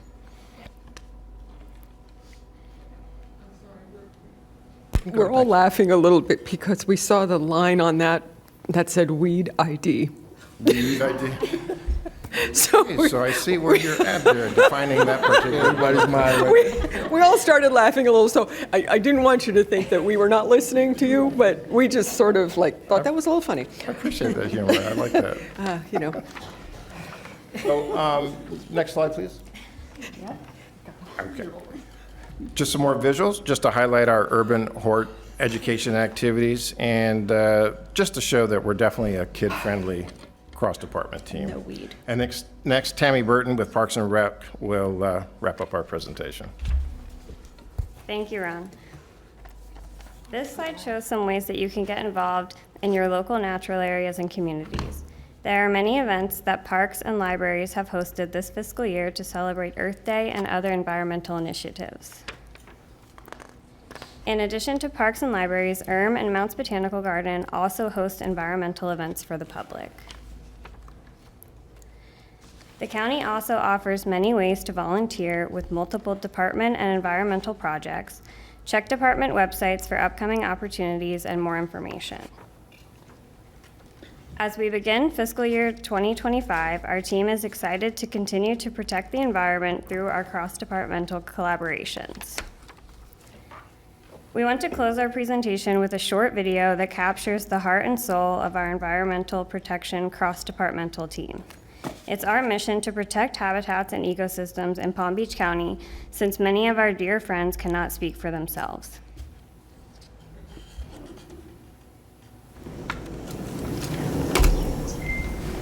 It's so cute.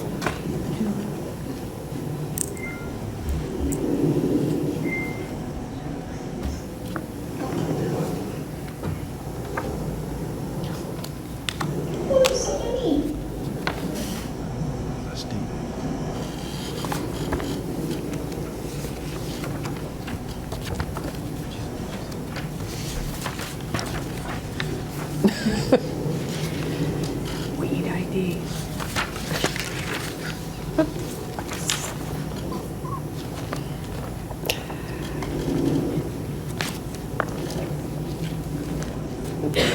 Very, very cute.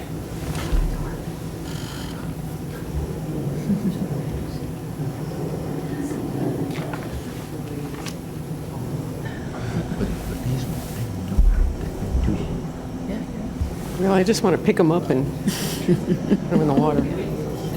Get this Yeah. faster. The tortoise and the hare. Speaking for our entire environmental protection team, I want to thank you for your time, attention, and continued support for environmental preservation in Palm Beach County. If you have any comments or questions, we'll do our best to answer them. Thank you. Thank you. Very good. And I see no lights on, so why don't we move on to the next one? Infrastructure cross-departmental team.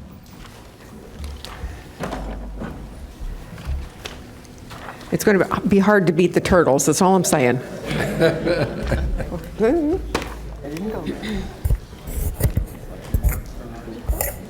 You good?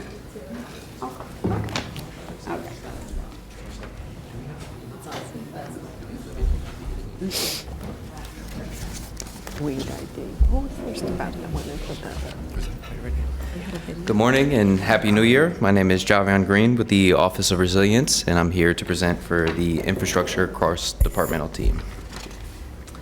Our team consists of members representing 12 of the county departments, as you can see above. Our team's goals are to increase resiliency and sustainability of infrastructure, continue to preserve existing infrastructure and deliver new infrastructure that conforms to the latest industry standards, create safe, healthy, and attractive neighborhoods and communities, and increase multimodal travel opportunities with safe and efficient transportation services. I'll now highlight how the county continues to increase infrastructure resiliency and sustainability. One way we measure this is by analyzing resiliency and sustainability funding. The Office of Resilience coordinated with several departments on state and federal grants to help acquire electric buses and the upgrade and replacement of a failing bridge. The Water Utilities Department received 2 state grants to help fund water reuse projects. Additionally, the county assesses how well it's planning for climate change impacts such as flooding and sea level rise. The Office of Resilience completed a vulnerability assessment of unincorporated Palm Beach County and Western community assets that demonstrates exposure and vulnerability to climate-related impacts. Next, the project team will use the results of the vulnerability assessment to create a resilience action plan. County capital construction departments continue to work with the Office of Resilience to document the resiliency and sustainability features being used in their projects.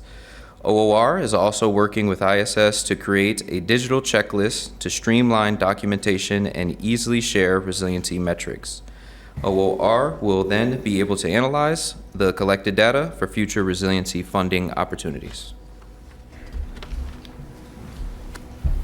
Advances to the county's stormwater management system are still ongoing. Engineering and Public Works is completing its stormwater GIS study to help with planning and management. The final map is expected to be published this year.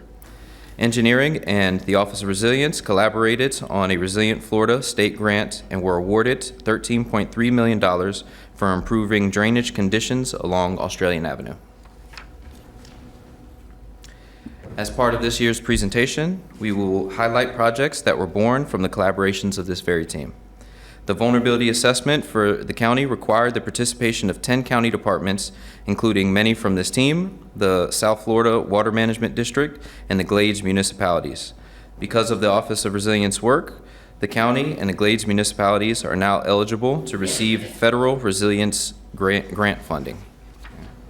And I'll now pass it over to my colleague, Gina Hager, to continue on. Thank you, Yavian. Here's our goal number 2.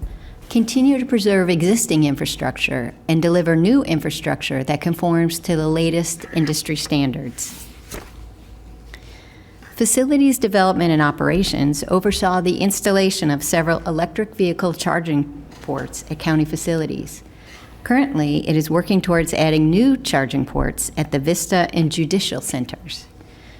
Facilities Development and Operations Fleet Management has become incorporating electric vehicles into the fleet, such as the Nissan Leaf, the Ford Lightning F-150, and the Ford Maverick.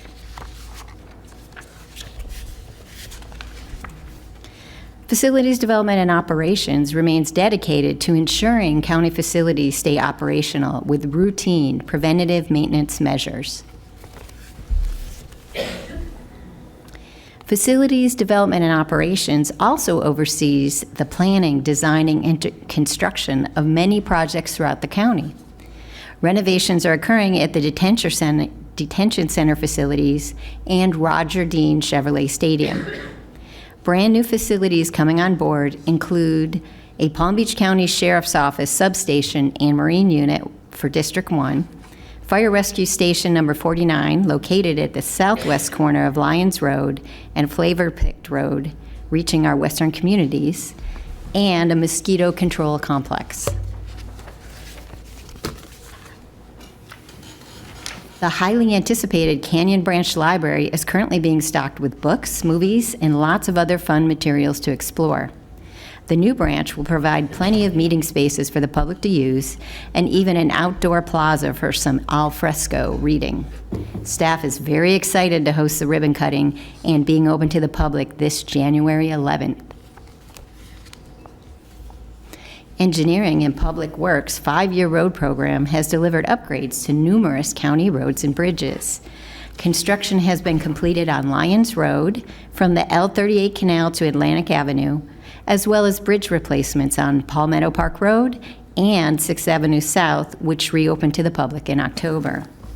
These improvements are needed to ensure county infrastructure continues to provide safe and efficient roadways to the public.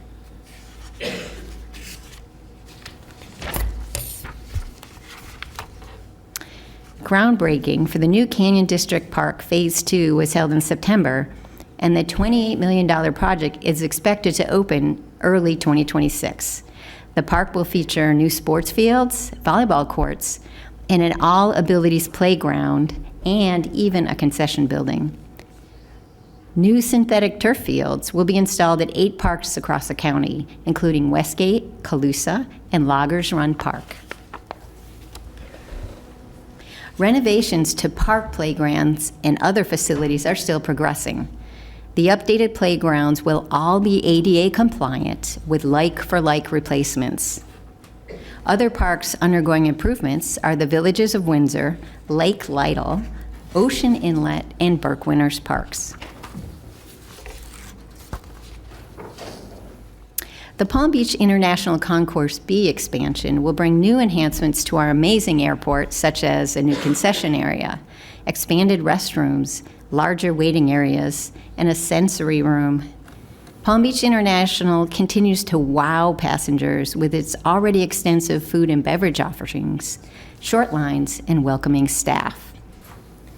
The airport is consistently ranked amongst the top airports by readers of several travel publications. The Department of Airports' 5-year capital improvement program totals $550 million and covers all 4 county-owned airports. These investments allow airports to improve their runways and facilities, which can reduce overhead costs and provide passengers with a smooth flying experience. The Department of Airports has been awarded more than $27 million in grants by the Federal Aviation Administration and FDOT for a variety of projects. Airport revenue bonds are expected to be issued soon to expedite construction of 3 major projects. Bonds ensure critical projects needed for asset preservation are not delayed and reduce the risk of continued cost escalation. The West Apron pavement at the Lantana Airport was constructed in 1984 and is experiencing pavement distresses. A major rehabilitation of the pavement will take place to provide a longer use life. Replacements to both the ground power unit and preconditioned air systems at Palm Beach International change the system from a central plant setup to a point of use system, which eliminates a single point of failure. Palm Beach International is undergoing even more projects, including replacements to the 4th floor terminal roof and improvements to the central airfield.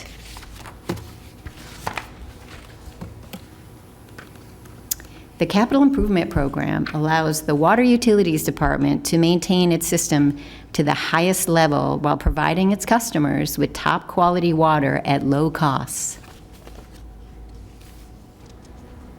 Staying with our focus on collaborations, delivery of station number 40 marked a multi-year effort to improve fire rescue response time west of the northern limits of Boynton Beach. The existing drainage basin was completely relocated and restored within the site in coordination with engineering and public works to support the station's design and functionality. The 50th Palm Beach County Fire Rescue Station was placed into service in March of 2024. Station number 49 is another example of the multi-year effort involved in capital facility planning and delivery. Close coordination with engineering and public works was required to time with the construction of Flavor Picked Road. Construction was continuous throughout 2024, and the opening of this more than $18 million capital investment is on target for the spring of 2025. This will be the first of the new prototype facilities to reach completion, proving that the best things do come to those who wait.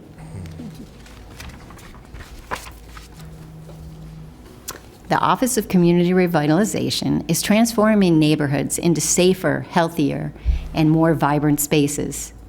A prime example is the redevelopment of the Lake Worth West Community Center, where OCR has been collaborating with Facilities Development and Operations to build a 3,000 square foot facility to better serve the community. The Office of Community Revitalization has also partnered with the Parks and Rec Department to invest nearly $1.5 million in park improvements across several CCRT areas. Groundbreaking commenced on March 14th of 2024 for the construction of the Neighborhood Center at Mac Bernard Neighborhood Center. The 11,000 square foot building will include space for pre-K services, as well as educational space for art, music, and other activities. Construction is expected to be substantially completed by mid-2025. These joint efforts are creating spaces where residents can connect, play, and thrive. Goal 3 is to create safe, healthy, and attractive neighborhoods and communities.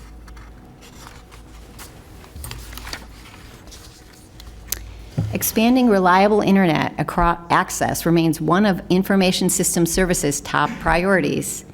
With service being provided at county parks, schools, and libraries, as well as the Boys and Girls Clubs and municipal parks, students are able to easily access the internet.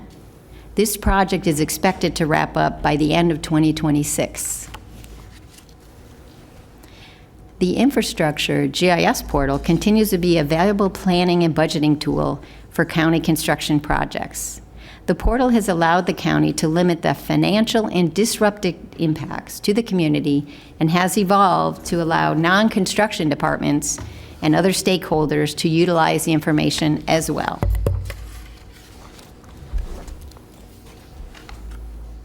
Office of Community Revitalization is driving progress to create safer, healthier, and more vibrant neighborhoods by addressing critical infrastructure needs across CCRT areas. Over $1.1 million were invested in the installation of streetlights across multiple CCRT neighborhoods. In addition, in partner with FP&L, 490 streetlights are being converted to LED, saving an estimated $350,000. Over $500,000 was invested to install 85 speed humps to reduce traffic speeds and protect pedestrians, with plans for more in 6 additional neighborhoods. These measures not only increase the resiliency of the areas, but help to preserve these special communities. Phase 2 development of Green K is currently under construction. This phase will include installation of a water purification system and an expansive 63-acre park. The project, slated to open in late 2026, will purify reclaimed water and replenish groundwater supplies throughout the region. The lakes created by this project will provide new experiences for the public to connect with nature. A planned boardwalk extension will connect the current Green K wetlands with the future Green K Park for one contiguous experience for visitors to enjoy. Also included in Phase 2, the new Reclamation Education Center for Advanced Purification, or RECAP, will provide a state-of-the-art education and outreach facility. The facility will include educational exhibits and interactive immersive experiences where students and visitors can learn more about the importance of water resources locally and across the state.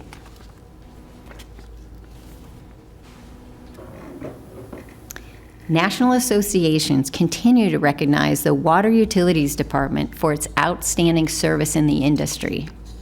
Additionally, the Water Utilities Department is still the first water utility in North America to receive the International Organization for Standardization 55001 and was recertified in 2024.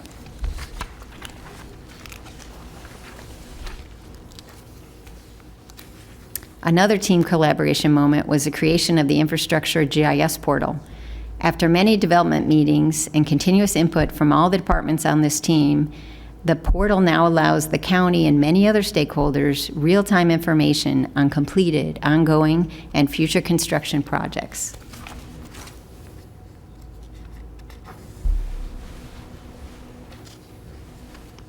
Due to the Water Utilities and Parks Department collaboration, $12.1 million have been allocated for the design and conversion of septic systems associated with public restrooms with either a gravity or a low-pressure sewer system at several county parks. Many of these existing septic systems are over 30 years old and have experienced recent failures. These conversions are also being performed to address countywide resiliency efforts and improve overall water quality. Additionally, the Water Utilities and Parks Department have partnered to provide a new park next to Green Cay Nature Center. The park will feature walking trails, restrooms, and a new playground. Now I'll turn it over to my teammate, Yash Nagal with Palm Tran. Good afternoon, Madam Mayor, Vice Mayor, Commissioners, Madam Administrator. My name is Yash Nagal. I'm the Director of Transit Planning for Palm Tran, and I'm going to present our goal for increasing multimodal travel opportunities with safe and efficient transportation services. So when we talk about multimodal services, two of the ones that come to mind are the traffic congestion, so the cars on the street, and bikes. Engineering received a federal grant to create a safety action plan to identify projects that can enhance the safety of the county's transportation system for vehicles, bicycles, and pedestrians. The county also received funding to design and construct an adaptive traffic control system on Okeechobee Boulevard from I-95 to Flagler Drive. The system will help to manage traffic along this busy corridor. Now, jumping into my favorite topic, the buses. Two of the things that really talk to the success of public transportation and our systems are ridership and on-time performance. Ridership, of course, being the usage that you get out of your system, and on-time performance being the adherence of the schedule. So if someone's waiting for the bus, our goal obviously is to get the bus there when we promise the bus to get there. That's kind of how we calculate on-time performance.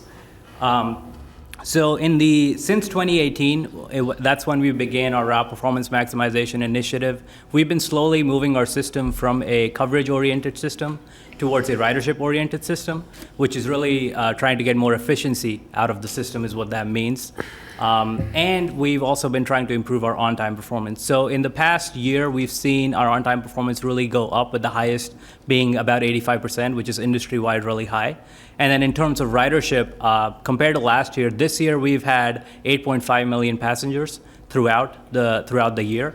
And last year we had 7.4. So it's a really high increase from the last fiscal year. And also we've had particular routes where we did a lot of system restructures and made them more ridership oriented, which have increased ridership on those specific routes ranging from 7 to 42%. What that really means is some routes ridership increase up to 7%, but there were others that had ridership increases up over 42%. And then before we jump into this, I also want to make another point. On an average day, what the 8.5 million passengers throughout a year, what that really translates to is on a weekday, that's about 28,000 passengers that we get. And what we like to think of that as is if you consider a person going someplace and coming back. So we try to think of that as 14,000 people that are traveling through that day. So that's 14,000 cars that are not, 14,000 less cars on the street. So we're trying to help congestion through that factor too, and highlighting the importance of public transportation. Jumping into some of the exciting projects that we've had at Palm Trend in the past year, number one, I want to highlight the bus stop accessibility study and transition plan. The bus stops is really the first point of contact for any passenger accessing the public transportation system, because that's where they board from. Last year, we completed a project that reviewed 3,000 of our bus stops for the accessibility that they have. We also made recommendations based on this study for where there should be bus shelters, where there should be arrival screens, where there should be bus benches. So this is really a blueprint for the next 5 years for us to be able to provide amenities into the street infrastructure. The second project that I want to highlight is our Bus Link project. So our mission statement is to provide access to opportunity safely, efficiently, and courteously. And this project really focuses on the efficiency of the system. So we have a lot of routes that were not producing really high, so their passengers per hour weren't quite high where we wanted it to be, and these routes were really in low-density places. So what we decided to do through all of your leadership was to try to see what other ways there were to serve these areas. So we partnered with Uber and the local taxi service to be able to get a voucher to provide first and last mile services in these particular areas. There were 3 routes in 3 different areas. So we had Riviera Beach, where there was Route 21, Royal Palm Beach, where there was Route 52, and then south in Boca, there was Route 92 around the Palmetto and the eastern area, where we're piloting 3 of bus link zones, where a passenger has essentially $8 to be able to connect to a high frequency fixed route system. Previously, these people were on the fixed route system, but the frequency of that route was somewhere around 60 minutes. So it wasn't really efficient for them to be able to do a whole journey. Now they're doing their first and last mile on this bus link program, and then they're doing the majority of the journey that we hope on the fixed route system, which is more efficient. So it's more convenient for them to travel. And then lastly, I want to mention the Port St. Lucie Express project. This is a project that ties housing and transportation. Really, the housing really is more expensive for people that are working here compared to when you compare that to Port St. Lucie. So in our research, we found that there were a lot of people that are traveling through I-95, living in Port St. Lucie, but they're working in West Palm Beach. So this project allows them to be able to travel from that area down here for a cost of $3, which is much less than the cost of what the car would be. And it also helps reduce the amount of congestion on I-95 for those peak hour trips. So we have two peak hour trips in the morning, 2 trips in the evening in this project. And the project has been going really successfully. We're averaging about between 45 to 50 passengers a day, which is really good considering we only have 4 trips through the day. So we're very happy with this project. It was also good to see that we had a lot of recognition through industry awards from our industry. I won't go into all of these, but I did want to highlight one project, which was Let's Get on the Bus Challenge. This project was really successful for us to be able to get the local leaders on the bus, and we were able to get them to interact with some of the passengers that we have, and then it was also a good opportunity for people to be able to see how public transportation ties into the community and how it ties into economic development, what the real potential of public transportation is.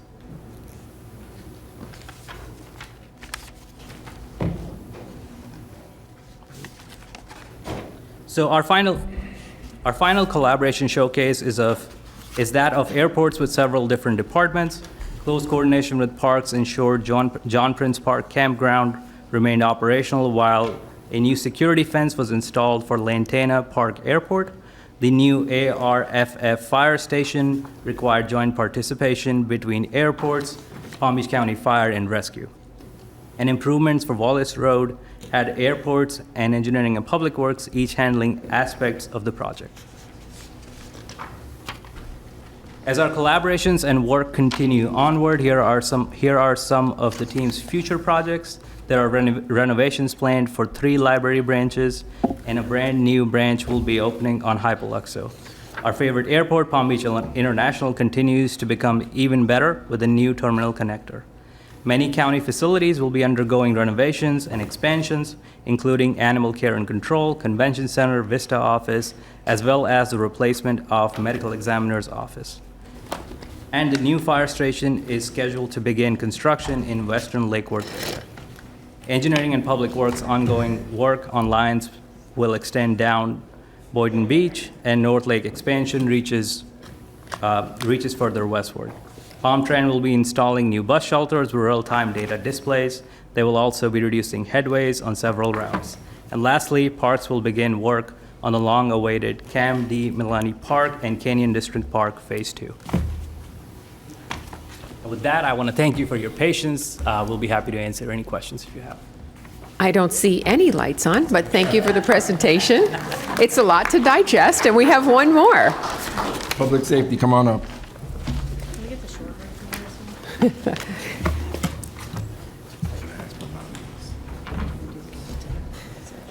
Okay. Public safety. In 7 minutes or less. Does anyone need a break? A safety person. No, we're good. Let's. Very good. Ready to go home to our families. Gotcha. All right. Good afternoon, everyone. I'm Dr. Casey Messer, HIV Services Program Manager for Palm Beach County and Chair of the Public Safety Cross-Departmental Team. Public safety is one of our county's identified strategic priorities, and this presentation highlights the efforts of the Public Safety Cross-Departmental Team for fiscal year 2024. This presentation is truly a team effort, and I would like to thank all of our team members across 12 county departments for their hard work and dedication on this team and our community at large. Our team has 4 goals as presented on this slide. 1, enhance public awareness through safety education. 2, prepare for, respond to, and recover from all emergencies. 3, ensure the overall safety of our community. And 4, improve the overall health and well-being of our community. Let's look more closely at goal number 1 with Marcella Millett from Strategic Planning and Performance Management. Well, thank you, Dr. Messer. I'm standing in for Chief Doug McGlynn today. You know, he's here with us. I'm not wearing fire rescue, but pretend that I am, okay? So we're going to talk about goal number 1. As we said, it's to enhance public awareness through safety education. And here in Palm Beach County, we feel that a prepared community equals a safe community. So messaging is a big part of how we achieve this. And let's look at some of the messaging examples in the next few slides. Palm Beach County Fire Rescue provides thousands of trainings each year, reaching even more residents throughout our community with free presentations, activities, and services. As you can see here, it's about engaging our public through awareness and safety education with various methods such as social media, TV, and outreach activities. The Public Safety Department shares information through in-person events, conferences, and summits, as well as posts on social media platforms. For example, you can see dog treatment information on Facebook. We had sexual assault training at El Sol or with El Sol out in the Western communities. We have our hospital roundtable where we talked about emergency management tactics. And then, of course, our re-entry summit, which talks about people coming back from, previously reincarcerated people coming back into the community. Okay.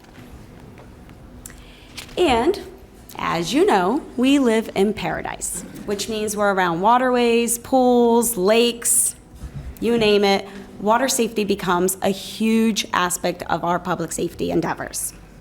So our county's Aquatics Division of the Parks and Recreation Department was able to conduct a series of water safety presentations.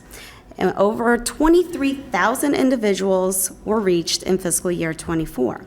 Now, more importantly, 2,200 children between the ages of 2 and 12 received free or reduced cost swim lessons, which means lives are being saved.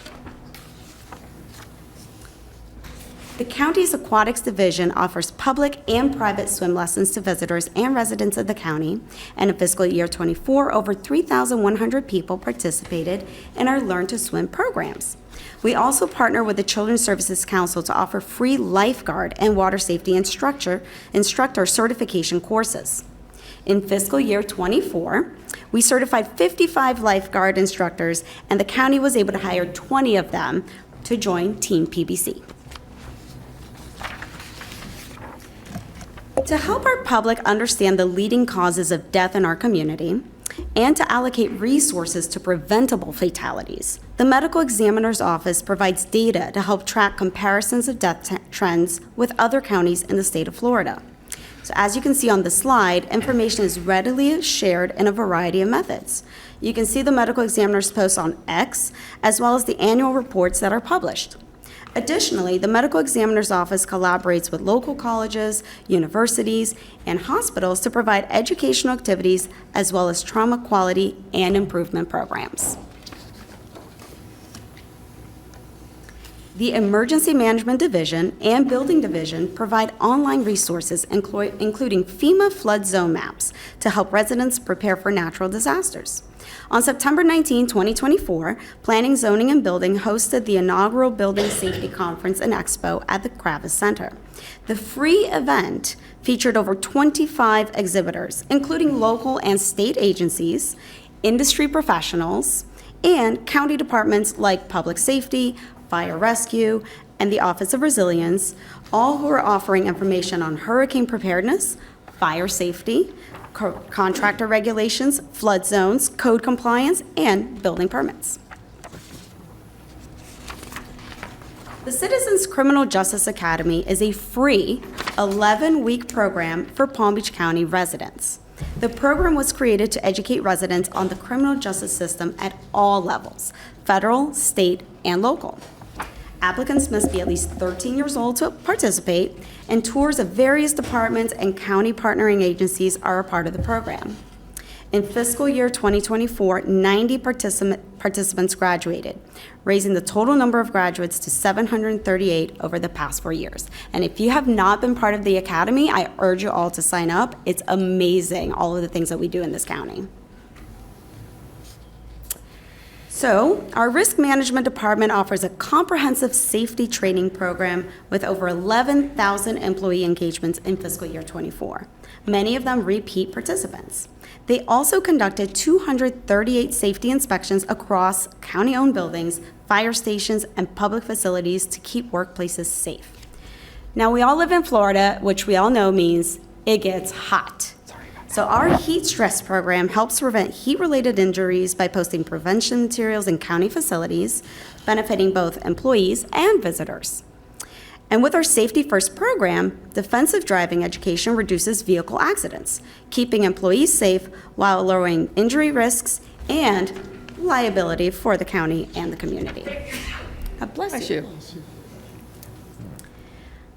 We are pleased to announce that 7 county departments received Excellence in Safety Awards from the Safety Council of Palm Beach County in 2024. Awards recognize safety initiatives such as starting a safety program or enhancing an existing program.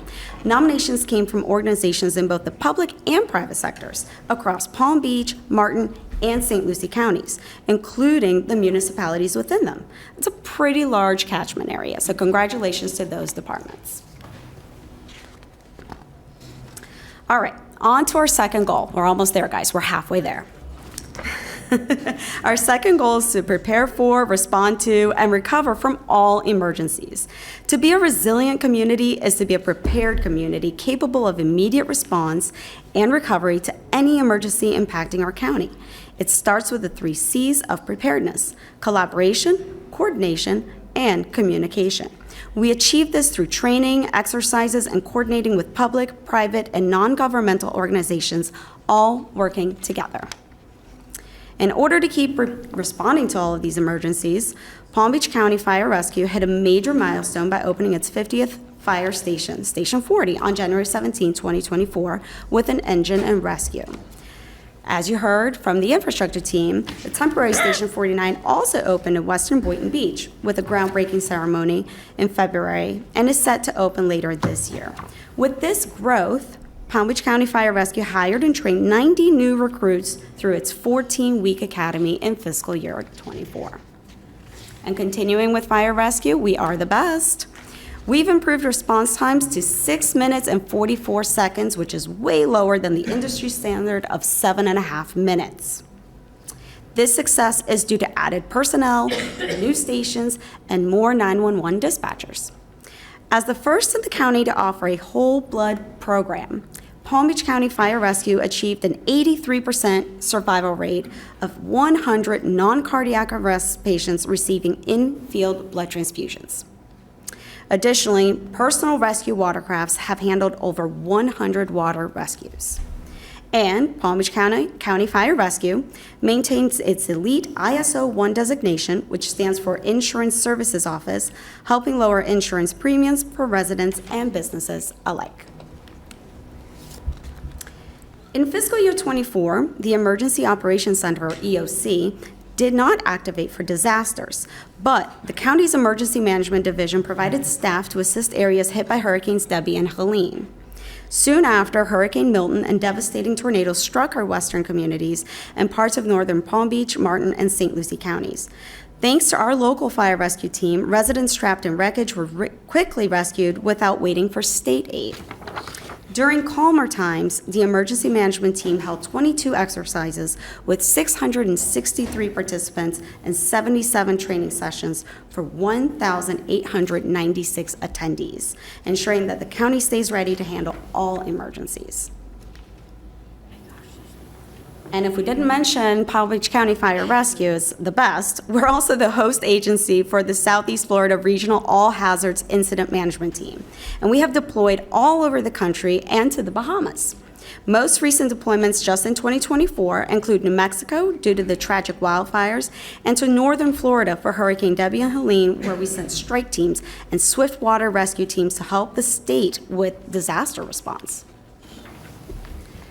And responding to disasters is just the start. Recovery can take years.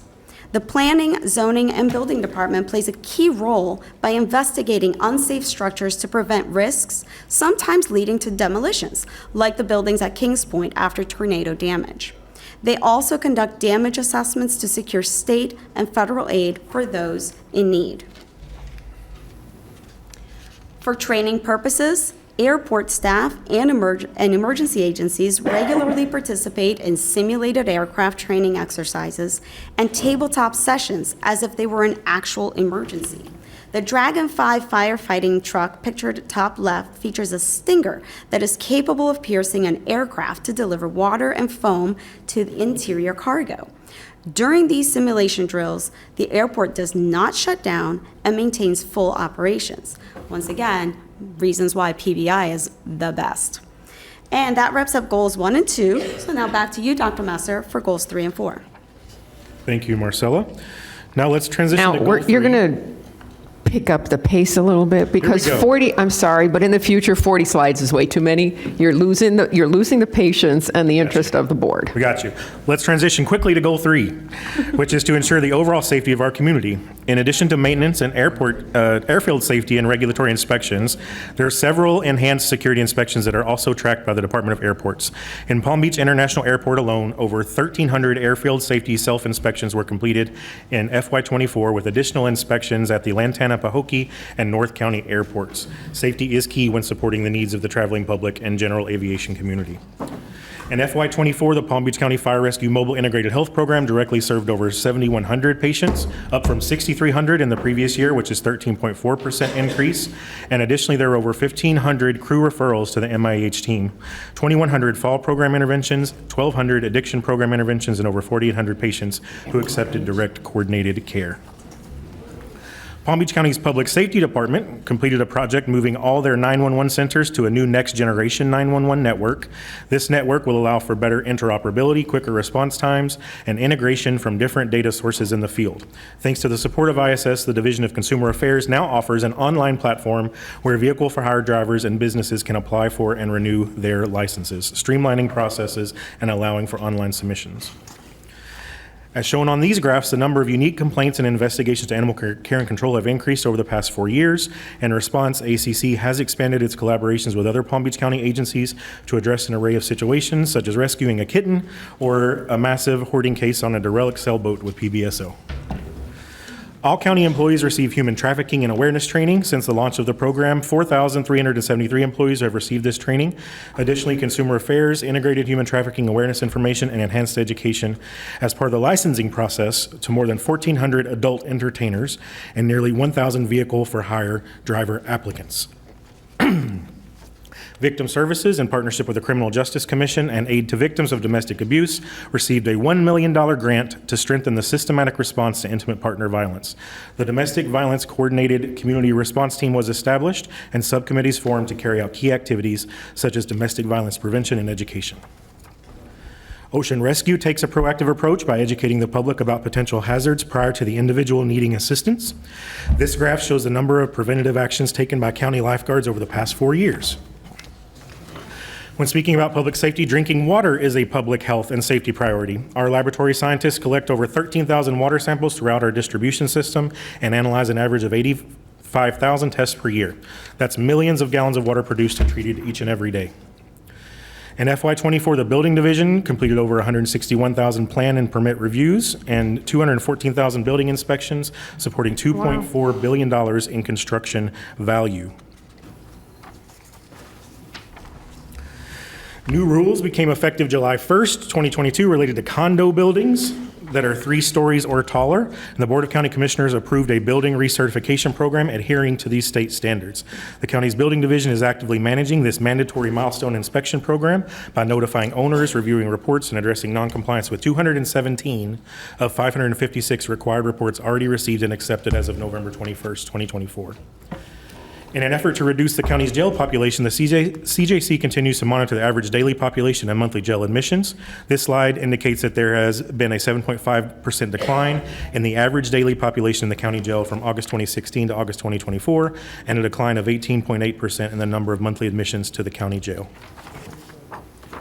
Palm Beach County Criminal Justice Commission, in partnership with Florida Department of Corrections, also implemented the Felony Mobile Probation Unit in January 2023, which received a NACO award. The MPU has provided services to an average of 205 clients on probation each month, with a total of 1,637 reporting overall from January to August 2024. We'll now transition to Goal 4, improving the overall health and well-being of our community. To address Goal 4, I'll begin with HIV elimination services for Palm Beach County, which provides medical care and support services for more than 8,800 people with HIV through programs like Ryan White. Visualized in these charts on the screen, this past year we turned the corner on COVID-related increases in HIV diagnoses and are now back on a downward trajectory. Our viral suppression rate among people with HIV who are engaged in our county HIV programs continue to be 20% higher than the general population, and the total number of people with HIV in Palm Beach County has steadily increased over the last 5 years, as the number of HIV-related deaths has decreased by 30%. Progress toward ending the HIV epidemic is supported by new initiatives such as our mobile health units, Golden Palm Award-winning telehealth applications, and increasing public awareness through the Control Halt Delete campaign that was launched during our World AIDS Day celebration this year. In fiscal year 2024, 57% of all sexual assault victims had their forensics exams performed at the Butterfly House of Wellington Regional Medical Center. The Butterfly House is Palm Beach County's first and only standalone sexual assault response center. 100% of the 228 exams collected in FY24 were conducted by county forensic nurses, regardless of exam location. The Summer Camp Scholarship Program, which is funded through a partnership between Palm Beach County Board of County Commissioners and the Children's Services Council with Friends of Youth Services and the Palm Beach County Inc., serving as the fiscal agent, was established specifically to keep kids safe during the summer. The program provides full tuition and fees for eligible clients.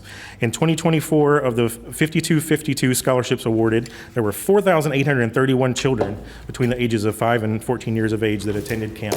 We have a question. Oh my goodness, I'm doing well. How many of those exams were done at the Butterfly House? We have 57% of all sexual assault victims had their exams performed at the Butterfly House, and 100% of the 228 exams that were collected were by our county forensic nurses.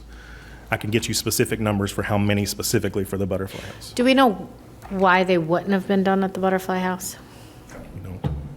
We will find out. Stephanie from Public Safety coming up to answer that for you. Hi, Stephanie. How are you? Having fun back there? Of course. So there would be several reasons why a victim may not choose to go to the Butterfly House. It is their choice. So when they call 911, the officer might take them to the hospital. Our victim advocates meet them at the hospital, and they are given the option to be then transferred to the Butterfly House, but then they could choose not to. So we do leave it up to the victim, but we certainly encourage them because we know that the services at the Butterfly House are exceptional, and they're going to be provided those, services that are private and important, and they get the services right through Wellington Regional Hospital. Well, as we're expanding or looking at our strategic goals, one of the goals I would like to see is us get in North County, if the mayor wouldn't object, and one maybe down in South County, if the others wouldn't object, more butterfly houses. Because Wellington, as much as I love it being in my district, we have 2,600 square miles in this county. So I think sometimes location of those, and they're just small rooms within a hospital, they're not some major undertaking. Maybe we could partner with some of those hospitals or locations to add some? Yeah, and to add to your comment, we've been having conversations with Wellington Regional, because they are expanding in North County as well as South County, that have expressed interest in potentially having a room set up, because it's not really a lot of infrastructure space to have. It's just an exam room. So we do know that it's a critical need here in Palm Beach County. And then it's not such a distance that they have to drive, especially if they're down in South County or even in West Palm. To drive out to Wellington can be a ways. That'd be great. Thank you. Thank you. Thank you. Thanks, Stephanie. Goal 4. All right, to wrap up. Where are we? All right. Juvenile justice, we want to highlight the Youth Services Department's Family Violence Intervention Program. In 2024, 188 youth were diverted to the program, with 96 successfully completing it. This program works with highly complex cases addressing trauma, mental health, and substance use issues. These cases have higher needs for case management, with some staying in the program for a longer period of time in order to be successful. All right, we'd like to showcase new partnerships between our Youth Services Department and law enforcement. Currently, the High Ridge Family Center is collaborating with FBI and the West Palm Beach Police Department to provide training and resources to parents and youth that attend the program. The FBI visits High Ridge semi-annually to present on internet safety and human trafficking prevention. The department is also looking into opportunities to incorporate PBSO into these visits as well. As for next steps for our cross-departmental team, we'll plan to continue providing safety education to the public, further collaborations with various county departments and outside entities on public safety opportunities, and to continue to maintain safety measures at the forefront of everything we do. At this time, I'll answer any additional questions you may have. Anybody have any questions? No? Oh, please. Thank you very much. We actually have a card. Ms. Larson, can you keep it brief, please?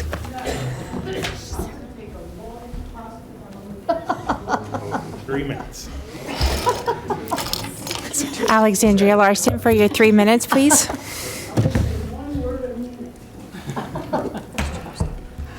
Well, if you do that, then you're not going to say much. Is this on 571? I mean, the next item? This is 5E1. This is the cross-departmental teams. Well, I'm glad they're all getting together, but Jesus. It is a lot of, I believe it's a lot of work, but there is a way to flip it up a little bit. Mayor Marino was correct to, 40 slides per item. No. But we do, the one thing that I was worried about, Commissioners, the reason I'm talking is Milton. We failed. Out where we live, complete and utter failure. I mean, the trees are still down. You drive up on Coconut, near Avenir, it's a disaster area. You drive on Seminole Pratton areas, it's a disaster area. It hasn't gotten fixed, and FEMA did not help anyone. That's the saddest part of this. If anybody did anything, it was the county. And I want you to go after FEMA with both barrels, because they did not help the people out where I live. And there were a lot, because there was 2 areas that got hit really hard. And they were about 6 miles apart on Okeechobee, out in Fox Trail and Deer Run. And then on Okeechobee, one woman's got house. Her house got hit like it was ground zero, just that one spot. It was a huge ficus tree, and the mess is still in the yard. And she's an old lady. I think somebody from the county ought to go up there and check. I think they ought to help out. I really do. I really do, Commissioner. So that's the only thing I got to say about that, because with Milton, we failed. We failed with we weren't even afraid of it, because I was here on Tuesday, and that sucker hit on Thursday, and it did a lot of damage. So please keep that in mind. Thank you. For them, because they are, I don't know how old those people are, that one particular house. In my neighborhood, they're all 80, and the neighbors went out, but there's only so much we can do. So thank you for hearing me, but please don't fail again on that area. All righty, so there's nothing for us to do with this item. So at this point in time, we will move on to the next item, which is 5A2, Administration. What? Oh, well, same one, sorry, just renumbered. 5F1.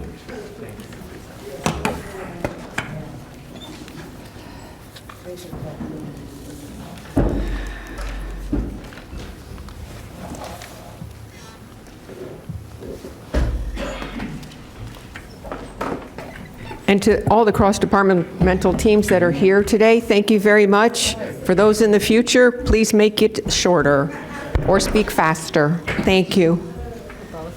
Or both, yes. It's a lot to consume, and it's a lot of hard work that went into it. We do appreciate it, and now that we have all the information, we can reread it at our leisure.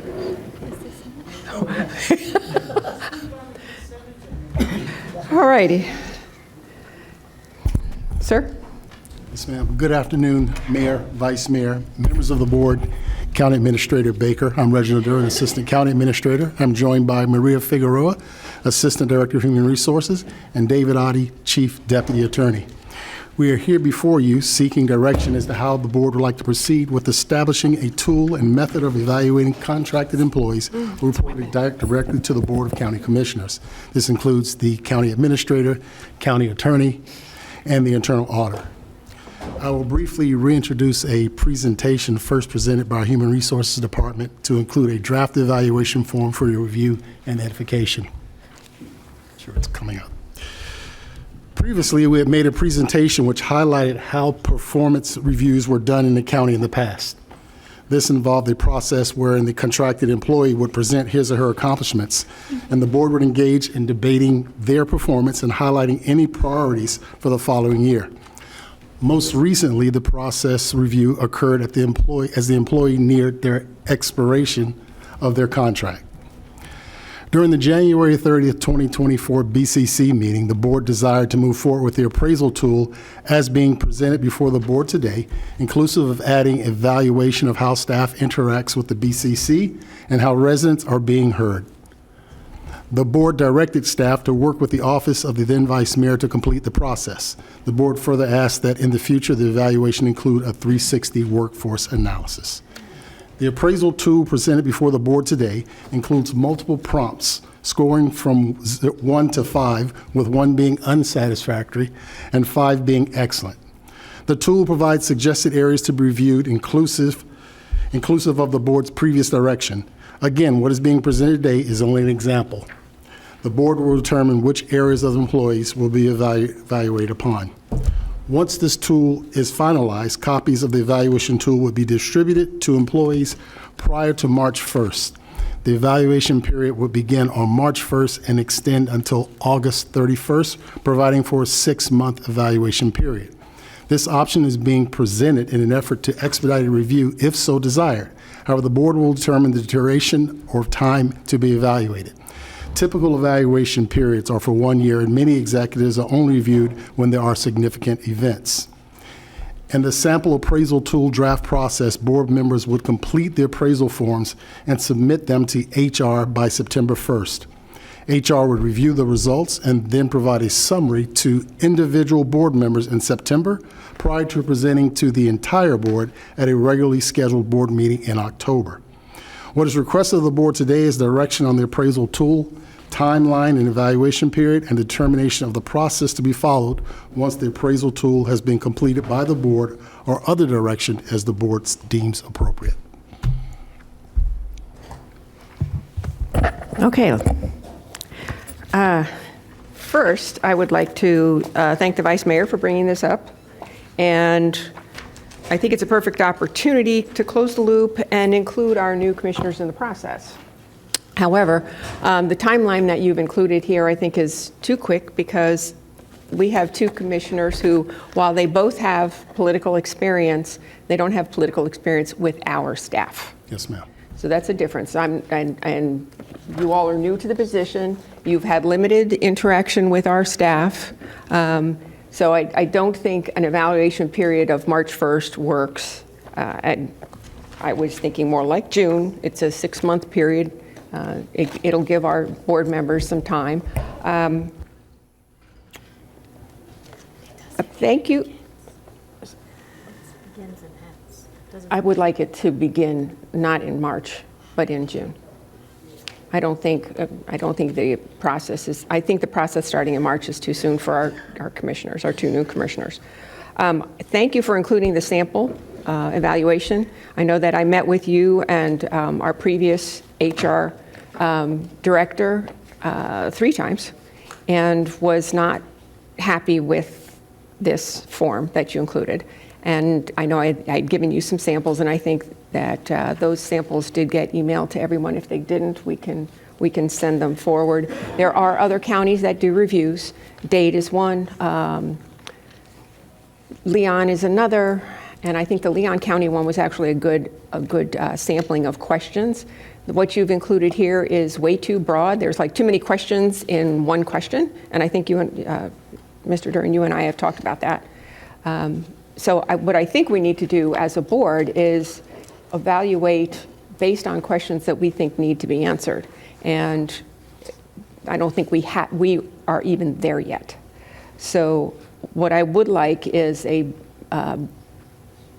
better opportunity for our board to come up with some questions that they believe need to be answered.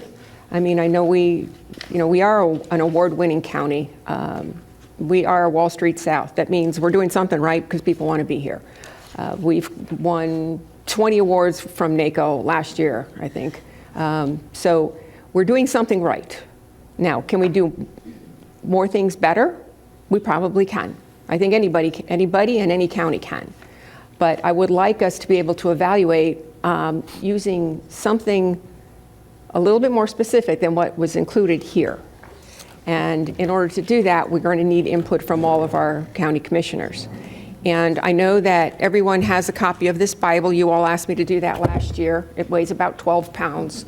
So if you want to work on your biceps and not read, you can just work on the biceps. But there's a lot of information in here, and I'm not sure our newly elected commissioners have had an opportunity to go through this, which describes what we are as a county. It describes our job as county commissioners. It describes our job as to who we can hire and fire. It has our charter in it. It has compensation. It has contracts. So I believe that a March timeframe for an evaluation period to begin is too soon. And that is my opinion, of course. But as the person that was tasked with doing this in the first place, I think if we're going to do it, we need to do it properly, and we need to do it objectively. And I know that there are other counties that do this. As I said, we have some samples, and I think Leon County is closest to being what might be usable. Dade's was not very complete. So I would also, I've done evaluations, political evaluations, and like I said, what's included here is not really a good sampling of questions. But this is also a great opportunity, and Ms. Baker, I know that you have an item on the agenda for the ratification of a new HR director. So I think this is a great opportunity for our new HR director, who hopefully gets ratified this afternoon, to meet and talk with our Board of County Commissioners and get to know us and get to know what it is that's important to us as people that have been elected by the public. And the feedback that we get from the public. It was, we had an opportunity to do a public survey.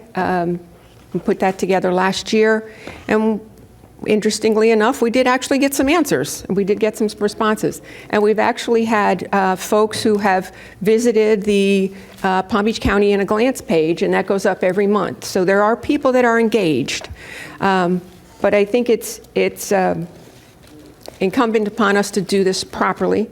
I was disappointed with the answers I received previously, so I would like to do this in a professional and courteous and complete and concise manner with input from all 7 of our commissioners, because we only have the ability to hire and fire 3 people. That is our attorney, our administrator, and our auditor. We don't have the ability to influence hiring and firing of anybody else in the building, and it is not our job to do that. We have the ability to ratify several positions.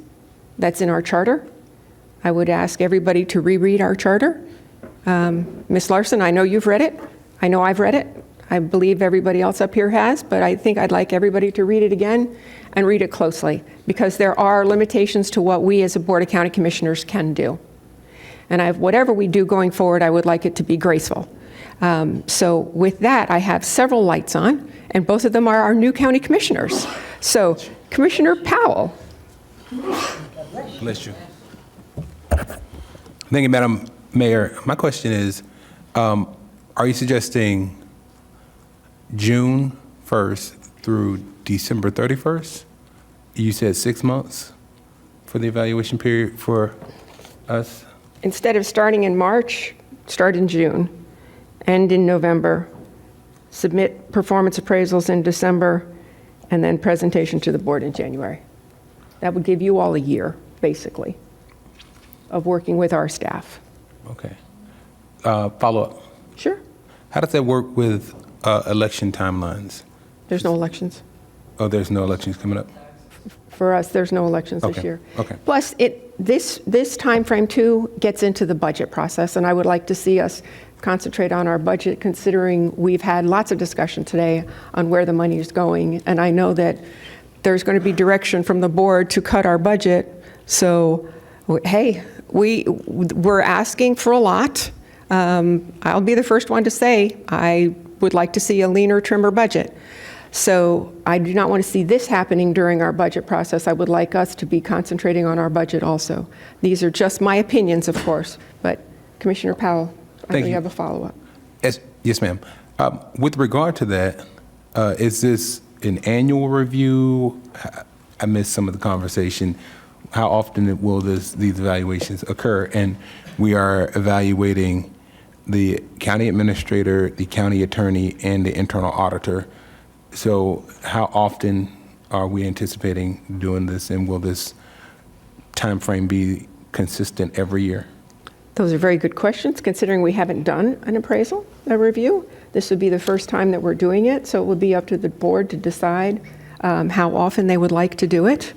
And I would say it's probably not an easy process, but and Commissioner Flores, you probably did one in the city. I do one every year. Every year. I did one every year with the City of Palm Beach Gardens. We do one every year for Treasure Coast. We do so it can be yearly, as much as we have to do. I don't necessarily think it needs to be yearly. Plus, we have all 3 of our employees that we can hire and fire have contracts too. And normally what happens is, in the process, before their contract comes up for review, they do a presentation of their accomplishments and their goals and what they feel they have accomplished and what they feel maybe is lacking. So we have done that in the past, but an actual review like we're doing now, we have not done. So it is up to us to discuss that. We're just starting the discussion. Okay, thank you. Okay. All right, I turned and now there's 5 lights on, but Commissioner Flores, I know you were second. So this is an issue that I've tracked long before getting elected.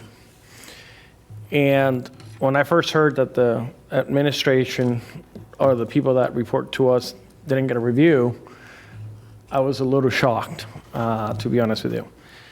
I'm assuming all the employees, directors, have an evaluation on an annual basis. Would that be correct? No, sir. Employees do not have, nor directors have annual evaluations. So how do we provide feedback, and how do we let our employees know that they're doing a good or need performance or improvement? So we provide direct feedback. In the past, and please correct me if I'm wrong, the county attorney is here, there was some concern that an employee would receive a positive evaluation and then suddenly something would happen and they would choose to terminate the employee. But you've got this history of them being productive. So we rely more on supervisors documenting issues of significant events, more so than the annual evaluation. That's a little shocking and concerning, to be honest with you. However, I guess I come from a different background, and I am a big proponent of having an annual evaluation. I've done that with my former city manager, and it's a place where you have an honest conversation, and you also dictate what your expectations are moving forward, whether it's from the city attorney, from the attorney auditor, or from the administrator. In that case was the city manager. But I thought it was a great conversation because it also allowed the commissioners to hear each other give direction to the administrator, or in that case, the city manager. That way, we kind of all got on the same page, and we sort of were able to evaluate together based on what were our priorities. So to me, that's a process that I would like to see us adopt here.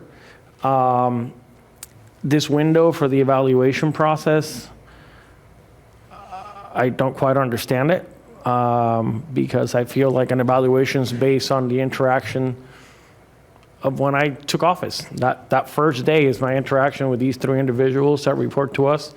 I think a fair evaluation for me as a new commissioner would be from that day. And let me tell you, there are things that the county has done great. There's other things that I would recommend that we address. And I want that to be part of the evaluation, but for us to dictate a window of when, and this would go for any employee, of when we're going to evaluate you, obviously they're going to be in their best behavior. So to me, that's a little, I've never seen a window like that in my history. So to me, that is a little bit of a, I don't know, I think it should be from the day that the last evaluation occurred. And if it hasn't happened, then it should be from the day that we took office. My personal opinion. Thank you. Commissioner Sachs. Well, I want to thank you, Mayor Marino, for all the work you've done on this. And I know that 3-ring binder is rather heavy. We have 2 new commissioners. Actually, if you put the 2 of them together with their experience in government, they outnumber experience in government than most of us here, of course, except for Commissioner Weiss. 12 years in the state legislature, Senator Powell knows how evaluations go.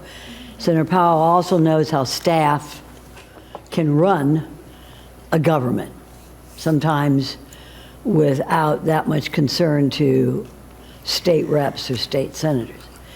And running a city like you did, Mayor, and Commissioner Powell has, is impressive, is very impressive, because you're the top person and the buck always stops on your desk for anything that goes in that city. So I think I agree with the Commissioner Flores with regard to the evaluation has already started. You can ask anybody here how we think,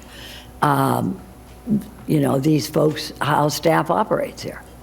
I don't think we have time today to go over that, but we all have opinions on it, and we have suggestions, recommendations, criticisms, and compliments.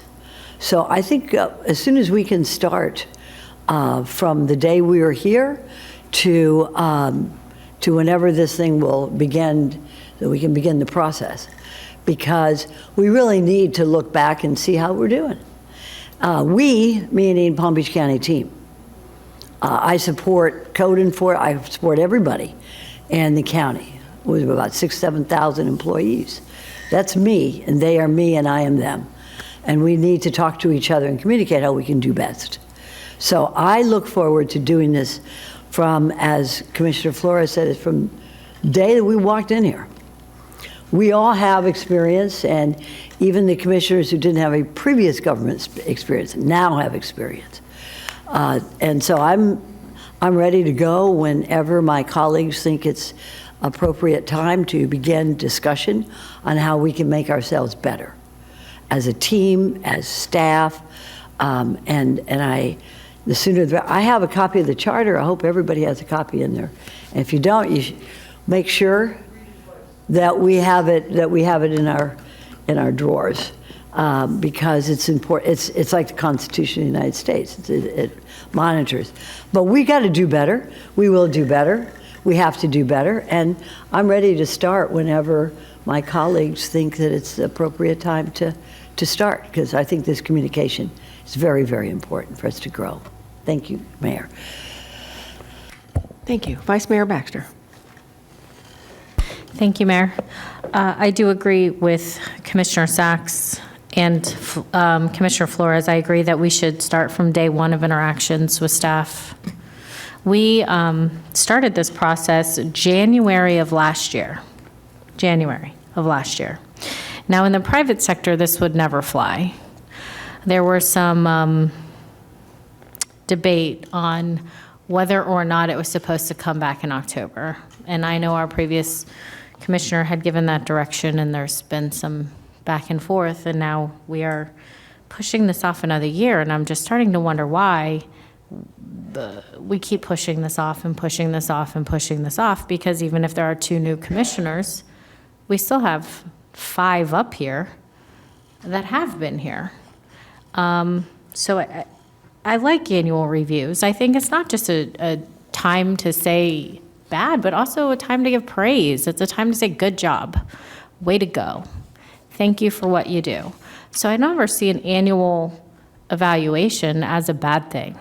This is an opportunity to also say good. So I don't know why we keep pushing it and pushing it and pushing it. So I think I do like the idea of starting our, from day one of our interactions with staff. That makes the most sense. And then whenever we do have the annual review, I like what is actually on our timeline here in October of 2025, because that's just, the new commissioners will roughly be in office a year then. Maybe shy of a few weeks, but I guess close enough. And so I do like the timelines that have laid out. So you had wanted to know an official start date. I would say that's going to be different for all of us. Well, I guess Commissioner Woodward and I started the same day.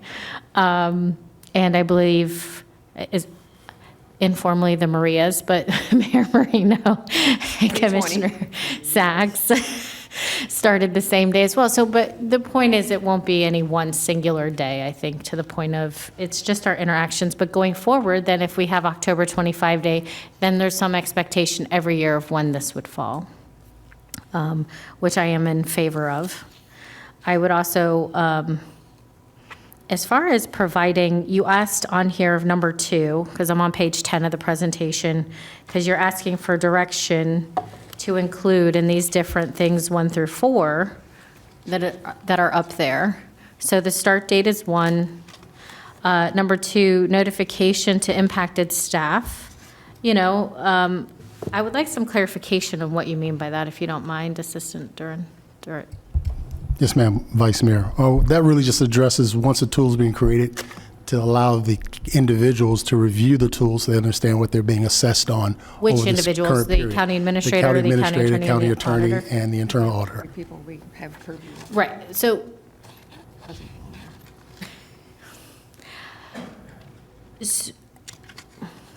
you want to know when we should send them the notification? No, that's when we're going to give them the tool so they know what the tool is that's going to be used. What's the criteria going to be? What are going to be the metrics they're going to be measured against? Wouldn't So that's that when be you as soon develop as we develop them?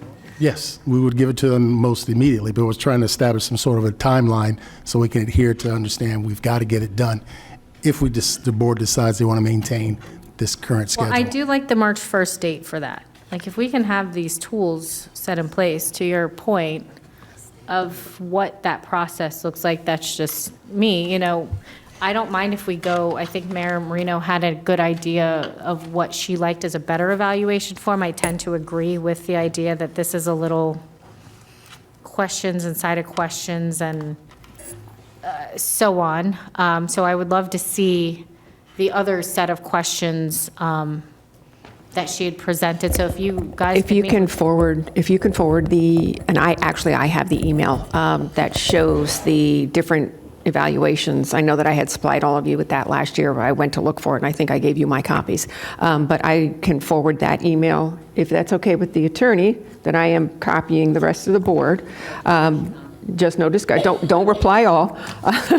Don't reply to me either. But I can send some examples that have been published in the past. Right, and so if you could meet with us individually and maybe, we can discuss what we like or dislike about those individual examples, I think that could be very helpful to us. And then, to have this by, it says March 1st, but I think to solidify this, it might be like the first meeting in March. But I'll leave that one alone for now. It says, next is completed instrument provided to impacted staff. So are you asking for like a time frame of? No, what we're asking for is just to have the tool available to show them. So it will be provided to them. I think what you're looking at basically addresses that when we go into this period of time where we know that, hey, the assessment is coming up, we notice the employees so they're aware of it is coming up, as well as the board to let them know you've got about 60 days out before we're going to be asking for these reviews to be completed. So if we went with the October timeline, 60 days prior to that would be the August timeline, to your point up Yes. there. Other than, I think, the implementation date being, or the beginning of the evaluation period, I like your timeline. If this is supposed to coincide with these questions. These are rough dates. Yes. And then the start and end dates of the evaluation period, I think that, again, the start dates will be different, but the end of that evaluation period, I think, looks like it would be September 1, Yes. to then have the evaluation in October. Yes. To bring it before the entirety of the board. We would give each board member the opportunity to review the summary that was prepared by the HR director. Okay, So you'd have one-on-ones, and if you want to take opportunity to meet with the individuals that are being assessed, you would have that opportunity as well, as you always do. Okay, so I guess other than other than the start date, because I think that should be on an individual basis until we get an annual process, to Commissioner Flores's point of, from then on, it'll be from that date going forward, but when we all started are different dates, so this first one, I think, will be a little different. Okay. Okay, I'm going to actually comment. I think in my eyes, there was a miscommunication of what the evaluation period begins. And I don't, to Commissioner Flores's point and to everyone else, whoever we evaluate, it's going to be from the day we walked in the door. I guess what I thought of when I saw evaluation period was that's when we're putting the process together, we're going to get the questions and everything else. It's not, so evaluation period begins is really not, we're evaluating you from that day forward. That just means that whatever we have decided in how we have interacted with our staffers, starting March 1st, there's going to be some tool in place to help us put that down on paper. Is that? Yes, but let me be clear. Originally, the design was that evaluation period would be for that 6 months. But what I hear the board saying is they would rather start from the time that they sat on the board for this first evaluation period. So for some, it could be years. For some, it could be months. Would have been the total amount of interaction they would have had with the contracted employees. Because we've never had an opportunity to do this. So for any of us and for all of us, it's going to be from our first point of contact. So whatever that is, the evaluation period beginning March 1st, I think that's sort of a moot point. But I think what you're hearing from the board, and Vice Mayor Baxter, were you finished? Well, I'm 'Cause I sort probably of going to have more interrupted. comments, but I'm enjoying this, so please proceed. Okay, so I'm actually going to ask Commissioner Woodward to pipe in. Thank you, Mayor. If I could just go back, because there's been a lot of discussion, because we're building a policy here that doesn't exist at the moment. Correct. And I think, if we're planning this for future boards, because there are term limits, where there's always going to be new commissioners that are coming on board.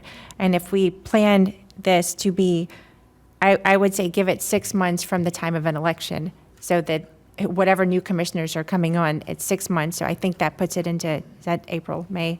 I'm sorry, I'm very, very tired. So in the future, as we're doing this, but this is the first one. So this is kind of how we're forming this. And we have new commissioners, we have 4-year commissioner, 5-year commissioners, 2-year commissioners, and 6-year commissioners. I'm sorry, I'm trying to do math here.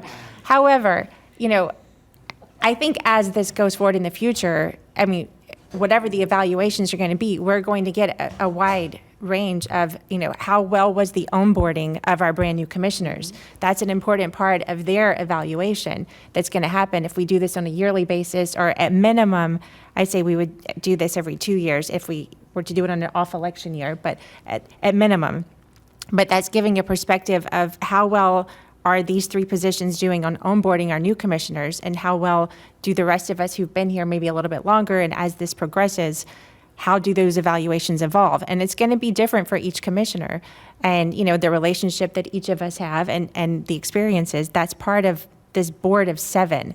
That's why there's 7 of us. We have different perspectives, but we're building out this policy. And I think if we push this out too far, where we're trying to perfect the questions when we don't even really know, that. And it's something that we all have to discuss. I think it's discussion that all of us should be having with the 3 individuals, as well as HR giving us input.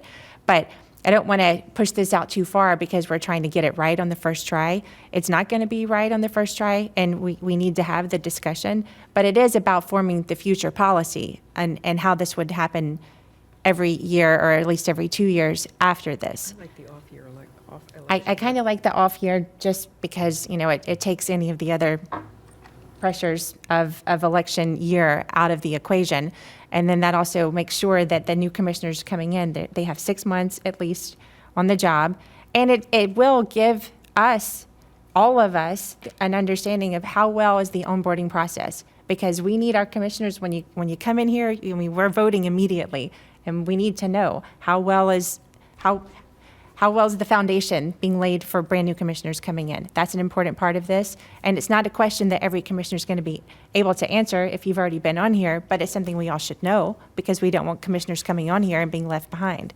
So all of that just to say, we're building this out. And I don't think that I'm not 100% set on the dates, but I don't think that we should push it too far with the effort of trying to make sure we get all of this exactly how we want it, because this is the process that we're building. And we have pages to work with here, so I know we have to have individual meetings, but I don't think that we should push it out a year at this point. And whatever we plan for, kind of plan it for a certain amount of time in the future, with the understanding it's going to be very different perspectives on how long they've been on the board and their relationship with these 3 positions. So I don't know what you want to do with that, but that's all I have to say. When you want to, like the final part? The first one, the first evaluation done. No, I don't think the first evaluation is the question. I think the question is getting what the evaluation is going to be, getting what the questions are going to be. That's what, by March 1st, you should have talked with all of the commissioners. Our new HR person should have talked to all the commissioners. We should have looked at the examples that we have. We should give, between now and March 1st, give you, yes, we like these examples. Yes, include this. No, don't include this. And compile something, what that compilation of we, as 7 commissioners, think is important for an evaluation, then goes to you, and you should return that to us by March 1st. that? Okay, Are well, we what on? I would say then is I think that we should be in May, just because that's 6 months from the election. We should be then answering these questions. So that gives us we have the next several months to get these questions on what we want to evaluate, and then we would be doing our evaluations in May, and what give us a couple of months to do absolutely. the I'm just saying- evaluations. I was just saying, Or- I would like to see this built. I think we could build this by March. Correct. And then do the evaluations in May, and then that would be the plan moving forward, is every May is when we start actually answering these questions, meeting with them, answering our questions, and then, I don't know, do we give ourselves 2 months to do that? How long should that take? So we'd have June and July to do the evaluations, and then, I'm just thinking forward how this would work, and we should be able, I mean, these questions, they're not awful. Some of them are, they're not going to be, relevant to us, and you're right, we can't use Miami. Miami has a strong mayor, so we're not the same county. But I think all of us, by March, should be able to hand this to you to polish up so that they know what it's going to be, and then we could start doing the evaluations by the end of May. My thinking. Okay. Okay. Commissioner Weiss, I have you as next. Thank you, Mayor. Couple things. My experience has always been doing annual evaluations for my staff and having that done for me as well. So, I mean, I'm comfortable annually, but I also, and it's political as well, where we're at now, where it wasn't overtly political in the private sector quite this way. But so I understand some people's concern about, while election is happening. So I think it's a good idea. I do meet with the administrator. I meet with the county attorney, and I have met with our county auditor every year to talk about what I thought about their performance. So informally, hopefully, I don't know whether it's been helpful for them, it's been helpful for me to understand, where I think we're going. But I'd like to see, and I'm okay with this time frame. You give me a form, give me a week, I can fill it out and put it together. So I'm not too plussed about the amount of time, but I think it is important that we do have a baseline of something that we're going to measure. My biggest, or I shouldn't say my biggest concern, one of my concerns is that we also have, because right now the form we're seeing is pretty much subjective. And, I'd like to see some data and relates to some goals that are set. And maybe this year, if we're going to evaluate on that criteria, then we get those goals set, and then the next following year can be reviewed on the accomplishment of those goals. I think it's really important. I think a lot of subjective information is also important as well, and so I'm not discounting that, but I think we need to add in some objective information so that we see, for meeting goals, not meeting goals. And then I also think it's important that the folks having an opportunity in advance to see where those evaluations are, because there may be valid reasons as to why those goals are not being achieved, or maybe, there may be something happens. So I like to have people be able to respond to that as well. And I'd prefer to have a mechanism to do that included in this somehow, however we do it. So those are my suggestions. I'm glad we're picking this back up again. I do. I think it's good. I think it's good for the public to, but I think it's good for the staff. And I really like the idea of the 360 tool. I think that is so important. My evaluation, because I don't see the interaction between the folks that we're tasked with supervising and the folks that they're supervising. We're hidden from that. And I think it is so important that folks are being evaluated from the bottom up, you know, on how the staff feels they're performing. Because I have one vision. I would like to know what other people are seeing and their direct reports. Do they feel like they're getting the supervision, the support, the resources, you know, and are they feel like their supervisor is accomplishing what they're supposed to be doing for them? So those are my comments. Thank you. Commissioner Flores. So going back to the timeline, I have had a little hesitation about October. It's when the final presentation comes before. And I'll rely on my experience in Green Acres. As we went through this process over there, we started around July, where the mayor was in charge of this process. We would send it out to the council members. The city clerk would collect all the information, tally up the totals. But basically, the July process was meant to get us in shape, or to have the evaluation at least before the commission in September, so that at that point in time, we could give the city manager, the attorney, those are the only two people over there that reported to us, a raise. And it all matched the fiscal year. So I think, as we're looking at this, I think we should take that same approach and have it end in September, so that we start the fiscal year brand new and that we fall into a schedule as we move forward. And then I guess another component to this that we should, and I'm a little iffy about, is the contracts that are in place. I don't know when they're set to expire. Okay, sorry? just for clarification, they're contracted employees. They have contracts. We don't give raises. It's what is ever in their contract. I understand that. In the contract, there's no raises involved? Okay, then when is the contract? When do they start and when do they expire? Each of our 3 staffers that we... Are all different timelines? All different. I have 2 years remaining on mine. Okay. But they don't start October? No.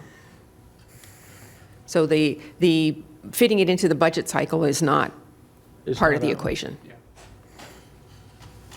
Does that Thank answer? you. That concludes my comment. Okay, thank you.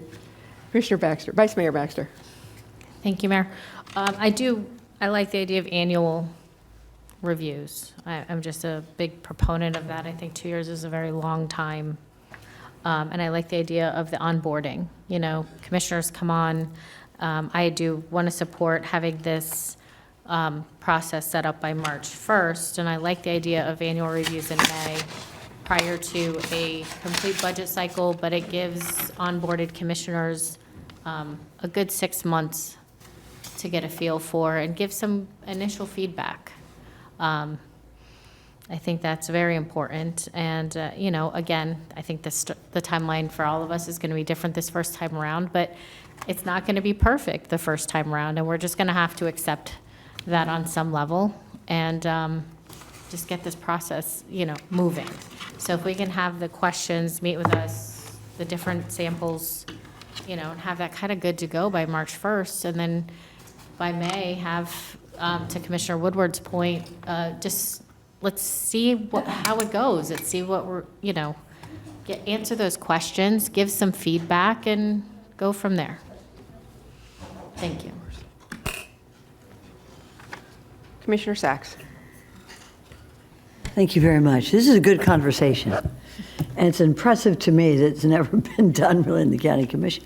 This is a very good conversation, and I appreciate, again, Ms. Larson, Mayor could you Marino, please be quiet? bringing it up. and doing the groundwork on it. First thing I like to see is the contracts that have been executed by the folks that we're going to evaluate. That is the county attorney, the county administrator, and the auditor, I believe. They have contracts, legal contracts, for two reasons. One, I want to see what their obligations and responsibilities are.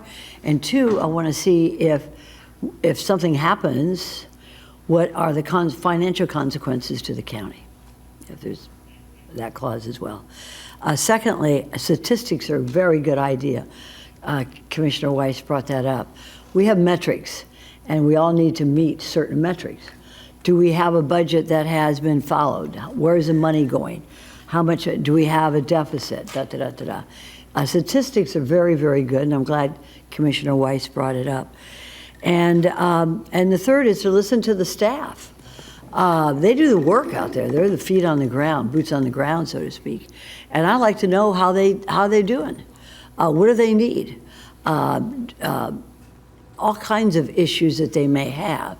And I think we are the sounding board, because, we get evaluated every 4 years. The public doesn't like us, we're out of office. We don't have any contract. So, but our obligation is to run the county with professional staff.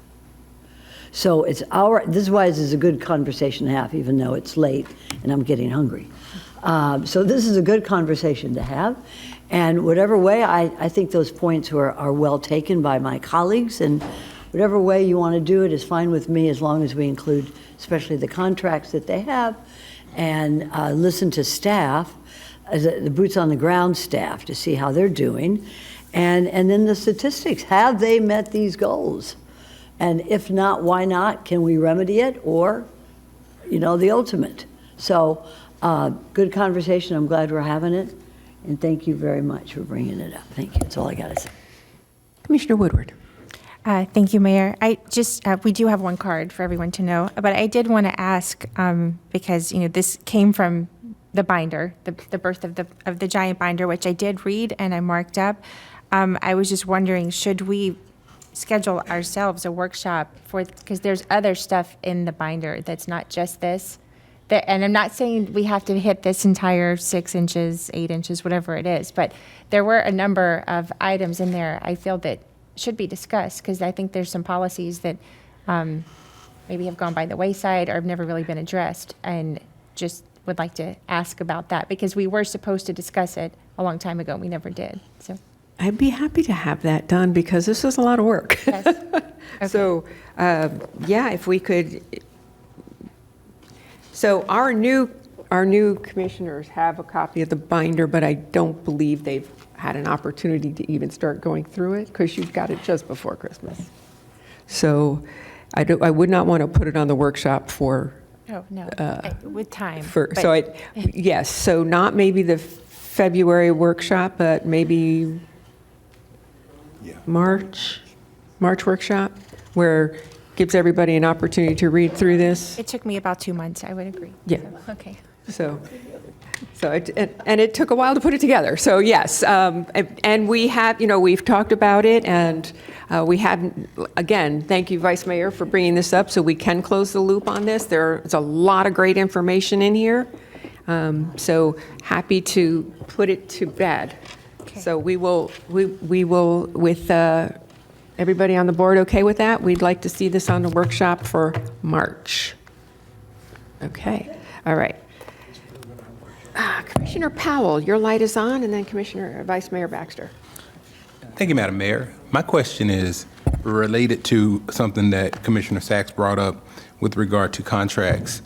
I guess my question would be, seeing the contracts, what's in the contract with regard to evaluations? With regard to? Nothing.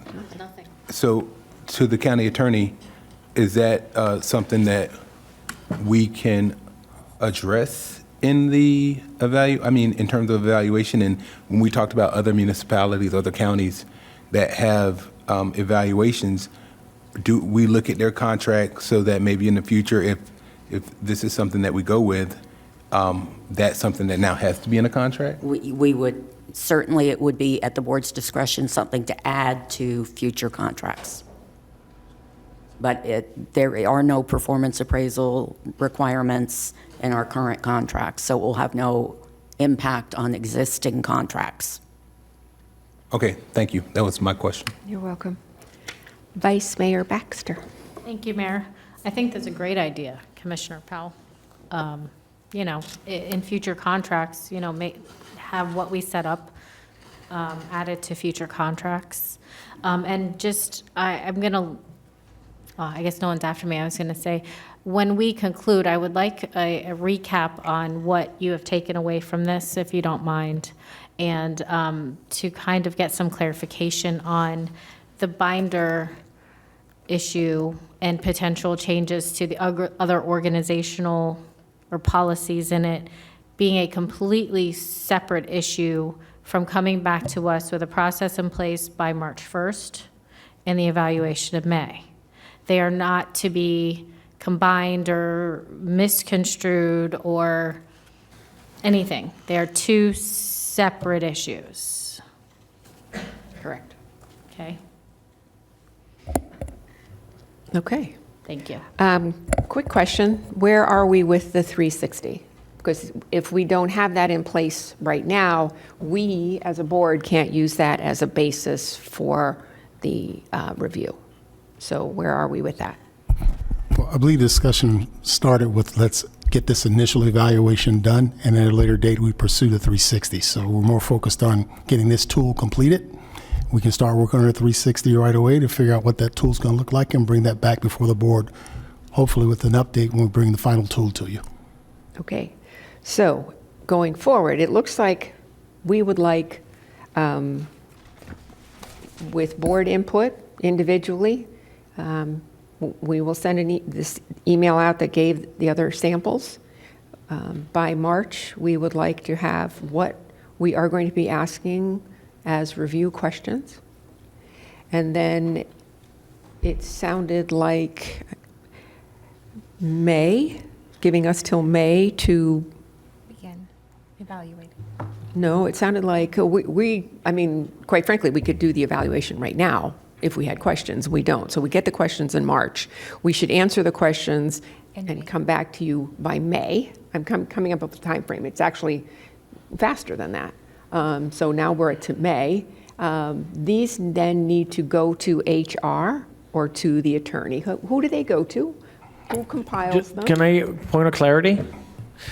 I think it's September 1st when we submit the performance appraisal to HR. Well, we're still working on this. That's what we're doing. Because we're still working on this time frame because we just went from August to May. Got it. So we're still working on the time frame. So as we collect the information, then the information has to be compiled. Who is that person compiling the information?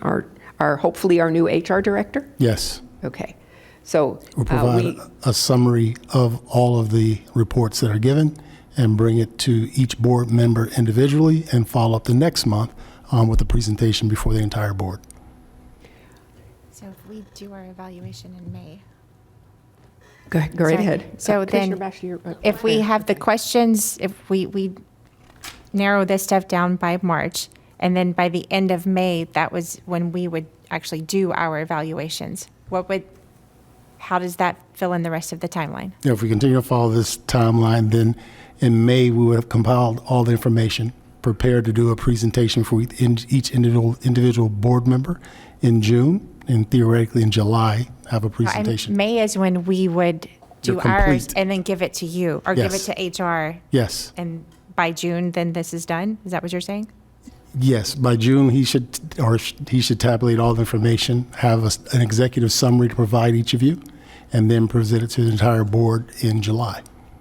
So we've gone from You skipped a few October steps to then. Yeah. Well, you said May, you're going to have it complete, unless is it May 31st?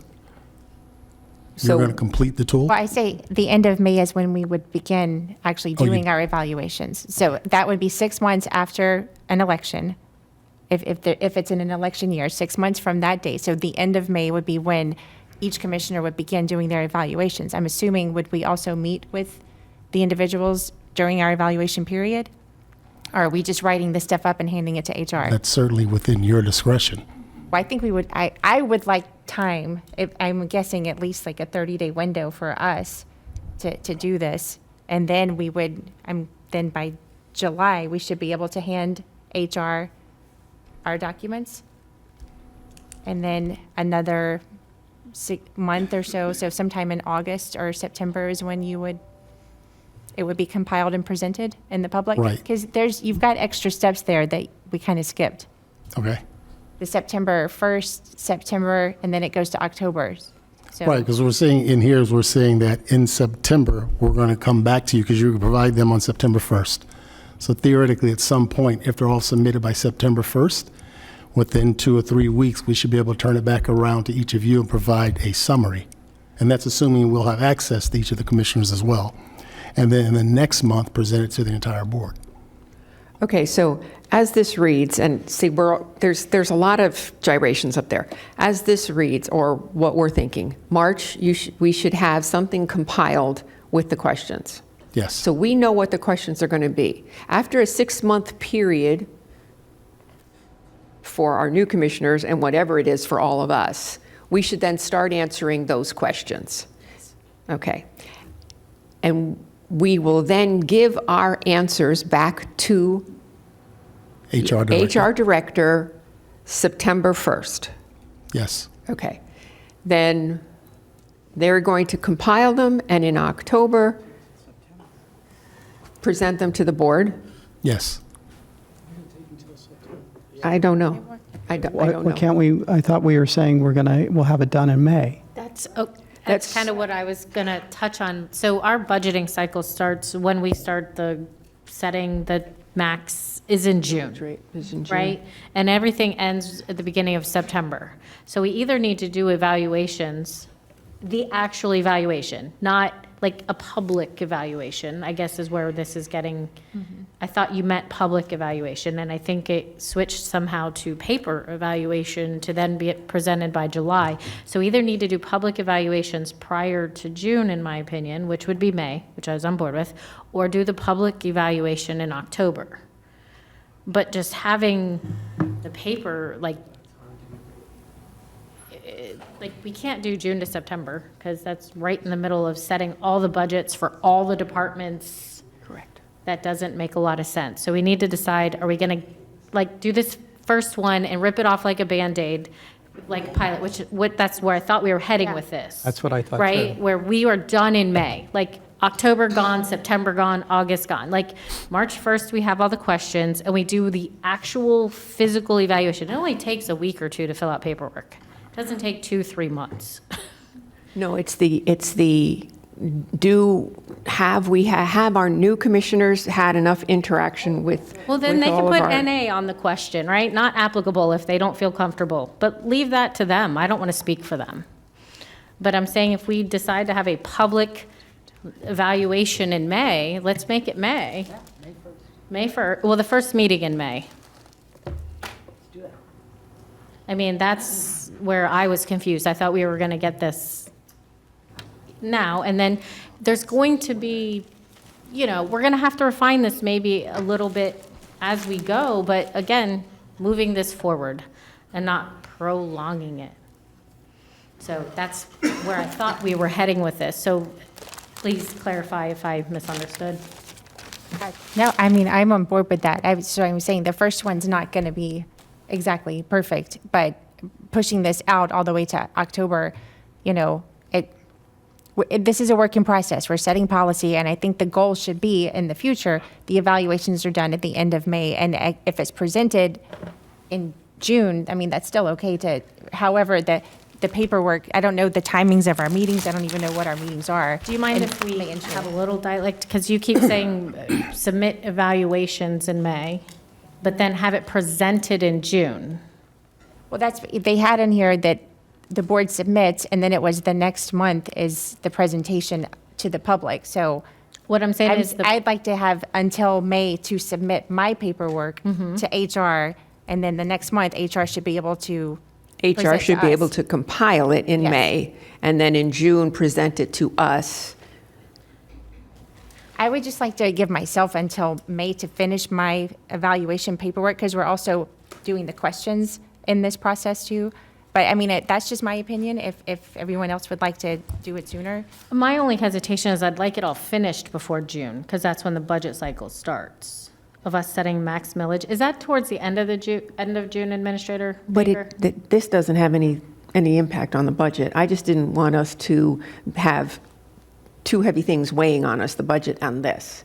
This has no impact on the budget itself, of what's going in the budget. It just impacts the time we spend in the budget process versus the time we're spending on this process. And that's what I was trying to accomplish, is getting this out of the way and done before we start budgeting and everything, because that's again, to your point, two big burdens. So I don't know, I would be comfortable finishing up my paperwork by end of April to maybe first or second meeting in May. We normally have 2 regular BCC meetings in May. Having that then presented publicly.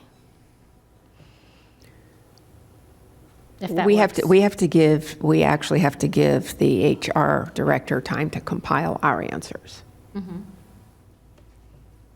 So May, if our answers are submitted by the How long would it- first meeting in May, we're asking our brand new HR director to go from the frying pan into the fire. He may leave before he starts this and say no to the question. But I think he also has to have an opportunity to come and chat with each one of us too. So I don't want to, whether we wait a month or not, I don't think it makes a difference. But I do want to make sure that he has an opportunity, I hope he has an opportunity, to talk individually to us too, because then we both get a better understanding of what is doable, what's not doable. It's possible that this incoming new HR director might have done reviews someplace else. So input from our new HR director would be great too. Right. So we are. We can get our new HR director on board. Wait, can we get a date?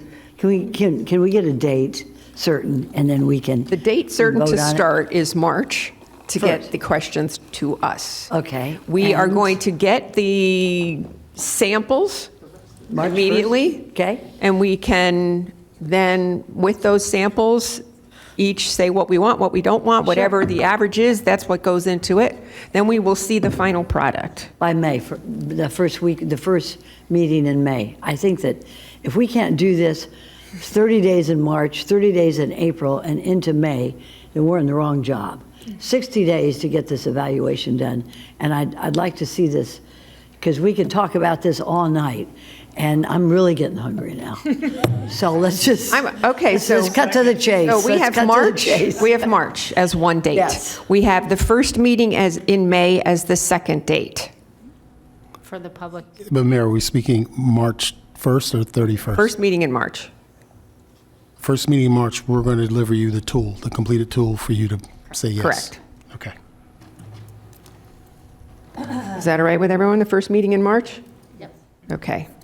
We will have March the tool. 11th, by the way. March 11th, okay. The first meeting in May, we will be submitting all of this to the HR director. We will have filled it out, we will have spoken to the HR director, and we will have given him the information. Is that where we are? That's perfect. Okay, so that's the first meeting in May, which is? That's May 6th. May 6th, okay. We're hoping that in 1 month, the HR director can compile this. However, my question is, once we fill this out and it goes to the HR director and it gets compiled, is the next time we look at it when we are all sitting here? No, ma'am, that's why we need a little time, because you got to prepare a summary and then present it to each of you so you have an opportunity to review it. Each of us individually? Yes, ma'am. Okay, that's the part we've been missing. So June would be when it should all be compiled.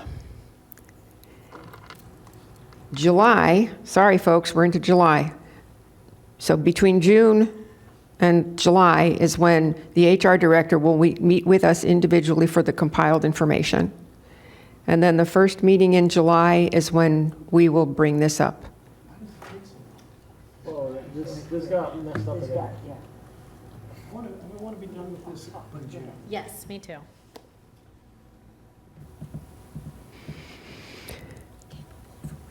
Mayor, we got May 1st, the first week in May, right. And let's get these dates right.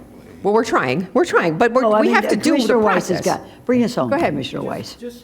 We've got this nailed down right now. We're Right. going to get this thing in March. Right. We're going to fill it out. We're going to give it to them by May. Yes. And then we're going to have it done. Okay. Well, no, And they're going to compile it. It shouldn't take more than 30 days. No. Less than. I mean, there's 7 of them to compile. Really? Okay? So, No more than 30. and No more. No. 2 weeks. Well, big secret, use a little artificial intelligence and you'll be No. done in a day. That's a little secret. But, okay, so it takes a week to compile it, a week to meet with us individually. We're done. So it's going to be done by the end of, we should be able to First do. meeting in June. In June, right, perfect. Thank you. That's it. March, May, June, first meeting. That will, sorry, Mayor, that will take a lot of cooperation from the board because that timeline You know is where very we all were aggressive. on Monday? We've been talking about this for an hour, so you got it. Hang us out to dry, put the individual up on TV who holds us up. Okay, good, it's done. Right, so just to be clear, the objective is to have the tool prepared by March, the March meeting. The board is going to complete the Evaluation. tool by May 6th. Yep. And submit it to the HR director. And the goal is to have it by the second meeting, have already had discussions with each individual board member, and have a presentation for the second meeting in June. Yes. Okay, so, June or May? We said the first meeting, Everything is first. but, yeah, sorry? First meeting in June. You can watch it. first meeting in June. That's all of that occurring We in said about the 30 first meeting, days. first meeting. First meeting in March, first meeting in May, first meeting in June. Done. Thank you. Okay. Yeah, w- No, it's one- not. And Oh, I'm there's, concerned about the timeline. It would seem to be unrealistic, but certainly we're going to do everything we can to make that happen. I have a quick question. In terms of the questions, I thought there was a comment that said it was too many questions. Does the board have a desire to say how many questions they want to see on the final draft? So we're going to work on that individually. I'll send out the email that has the samples. We have the sample that you all provided. It will be up to us to put those samples together by March. So that's on us. That onus is on us to come up with the questions that we want. And we go from there. Actually, we might need to give them to them by February so that they can finalize by March. Yes? Oh, absolutely. I mean, it's going to take do it. every bit of 30 days to meet with all of you and compile your thoughts and Yeah. have a document ready. We're here, we can do it. We can do it. Okay. We have one card. Alexandria Larson. Okay.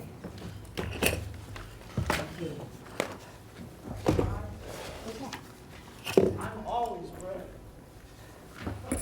I'm never brief. I like boxers.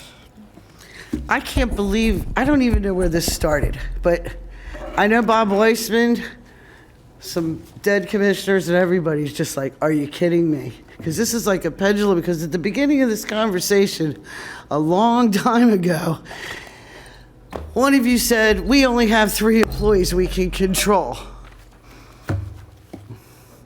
The administrator, the lawyer, and the auditor. And I mean, is that what this is? A jousted power? I'm not quite sure what you're after here. What started this? Because it started on January 24th. Everybody needs to watch the January 24th meeting. New commissioners, absolutely. You know, maybe you did already. You said you were keeping track of things. I got called to come down here that day. because there was just, it was an amazing thing that was happening here. And I don't know if anybody understood what was happening here. But it's just, why are we starting something that didn't ever happen before? That's what I'm curious about. Because I think, you know who should get to vote on everything? Palm Beach County taxpayers. All of us. And we go 1, 2, 3, 4, 5, 6, 7. We can ask about the administrator. Send out a thing on everybody. Because it sounds like we're just, the minutiae, this took forever, and somehow you took April out of this. Because this would have been great for April Fool's Day. April didn't even get in there in the schedule. I'm just wondering, commissioners, what provoked this? Because I was watching something that happened here. There was a whole bunch of stuff, and I don't even want to bring it up. I'm going to send it to you in email because I don't want to embarrass anybody.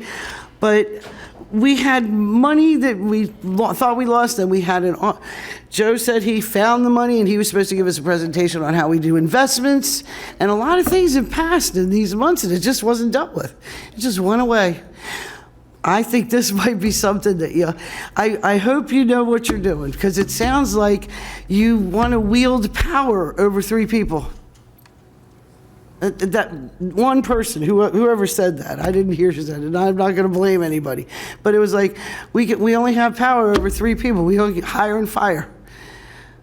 And that was the oddest thing. That's what made the hair stand up on the back of my neck. So what are we doing here? So go ahead, do your thing. I want a copy of your binder. I would love a copy of the binder to know exactly what's in the binder, because I remember. It's all on Palm Beach County at a glance. No, I don't read on the computer. I'm not going to go blind. I'm blind in one eye already. But this is we literally, I walked up here with a copy of the charter and nobody knew what it was. Remember that? They weren't going to let me speak. So I want you to take this into consideration, because where are we going here? We didn't do it with Bob or Denise or anybody else in the old days. So why are we doing it now? I'm curious.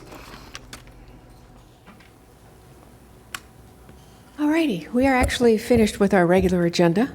We are now moving on to board appointments. So I will ask each of our commissioners if you have any board appointments. Commissioner Flores, any board appointments? Not yet, next week. Okay. Commissioner Sachs.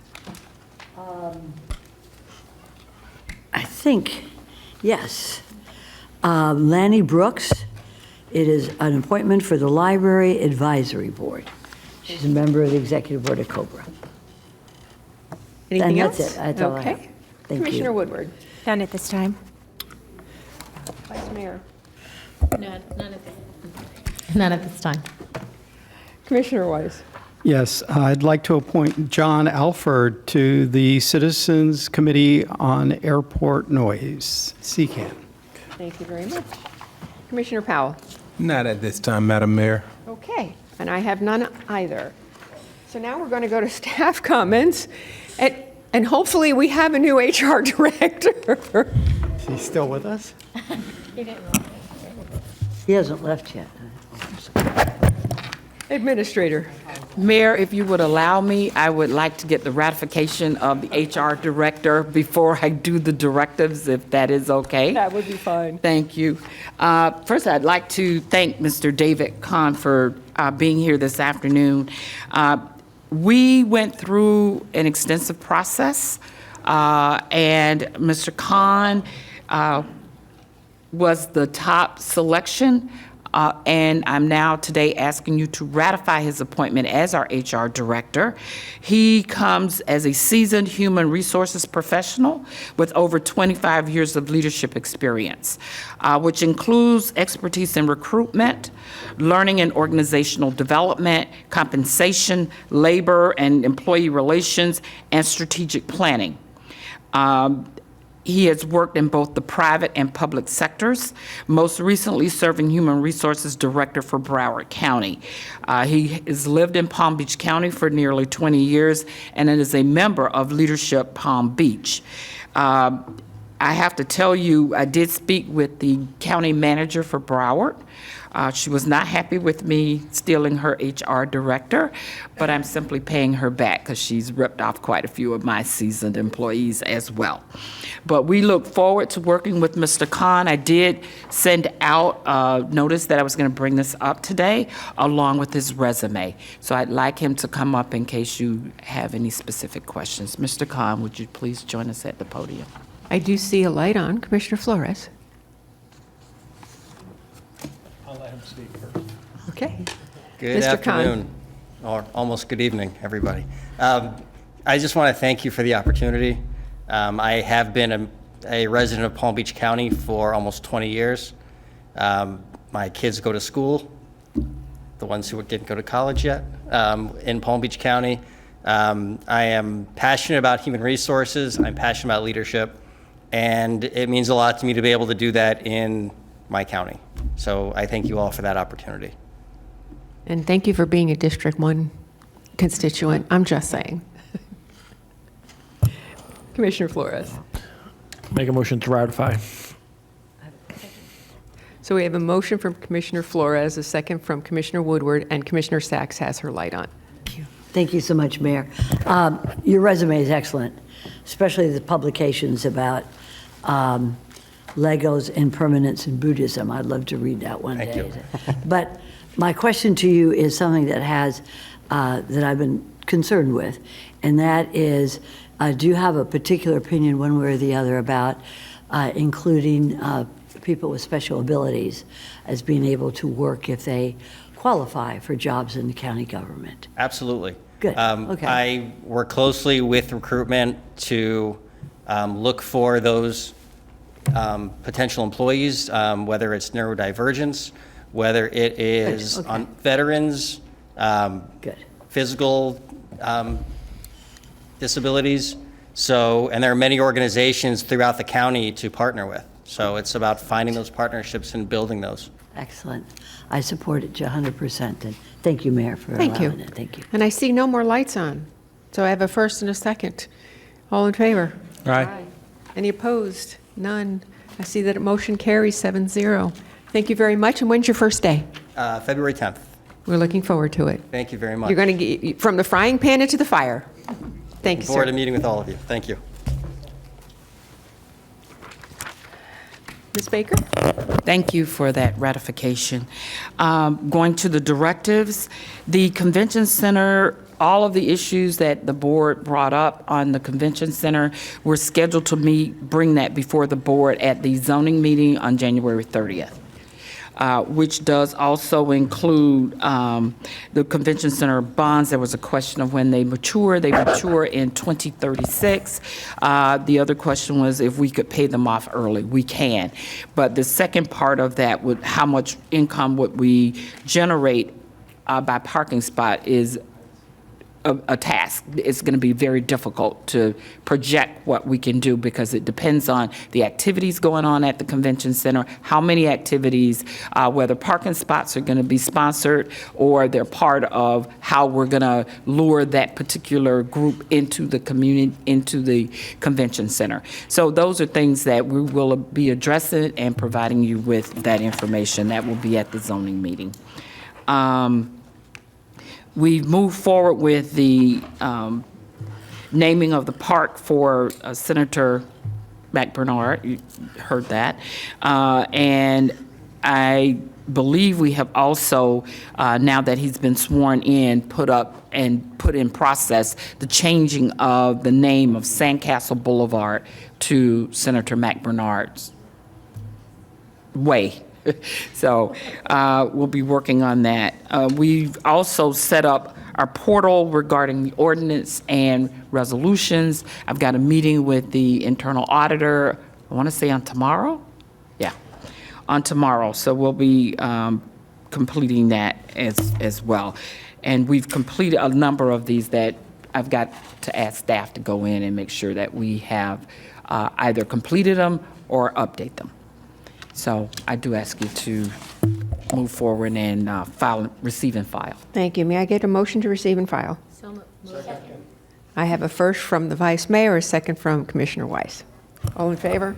Aye. All opposed? See that it carries 7-0. Thank you very much. County Attorney. No comments. Okay. Time for board comments. It's been a long day. I will start with Commissioner Powell. Thank you, Madam Mayor, and I just want to remind everyone on the board that on Monday, January 20th, it is the Martin Luther King annual holiday, and the Martin Luther King Coordinating Committee, as we talked about earlier today, will be celebrating its annual scholarship breakfast. The breakfast starts, I believe, at 7:30 a.m.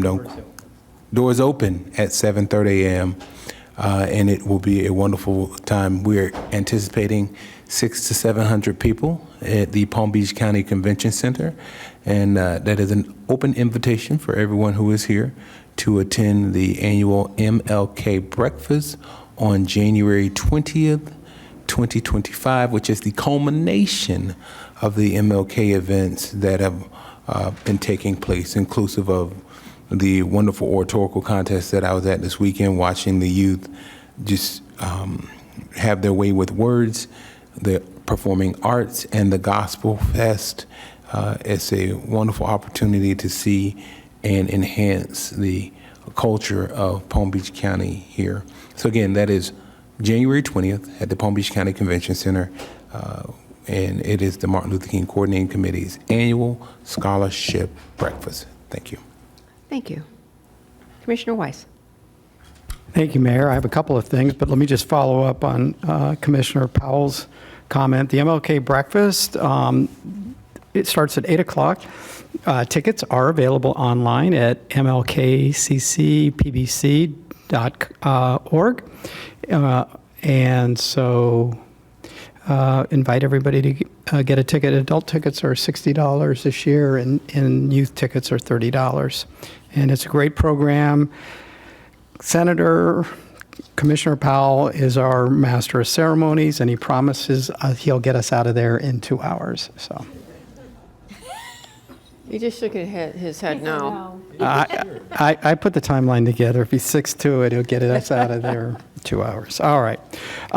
Couple of things. I want to staff. I want to thank our engineering staff following up on my comments from a couple months ago. They have now taken over and are putting the plan together to finish off the road improvements that municipal contractors failed to complete. That's at Hypoluxo and Jog and Gateway and Military Trails. These intersections have been a mess for a number of years now because of what happened, but staff has now moved forward. We are going to, under emergency orders, take care of getting the work done, and then we'll be reimbursed by the surety company for that. So that's finally going to be moving along, and we expect to have a schedule out in the next few weeks. Also, I want to commend the town of Palm Beach.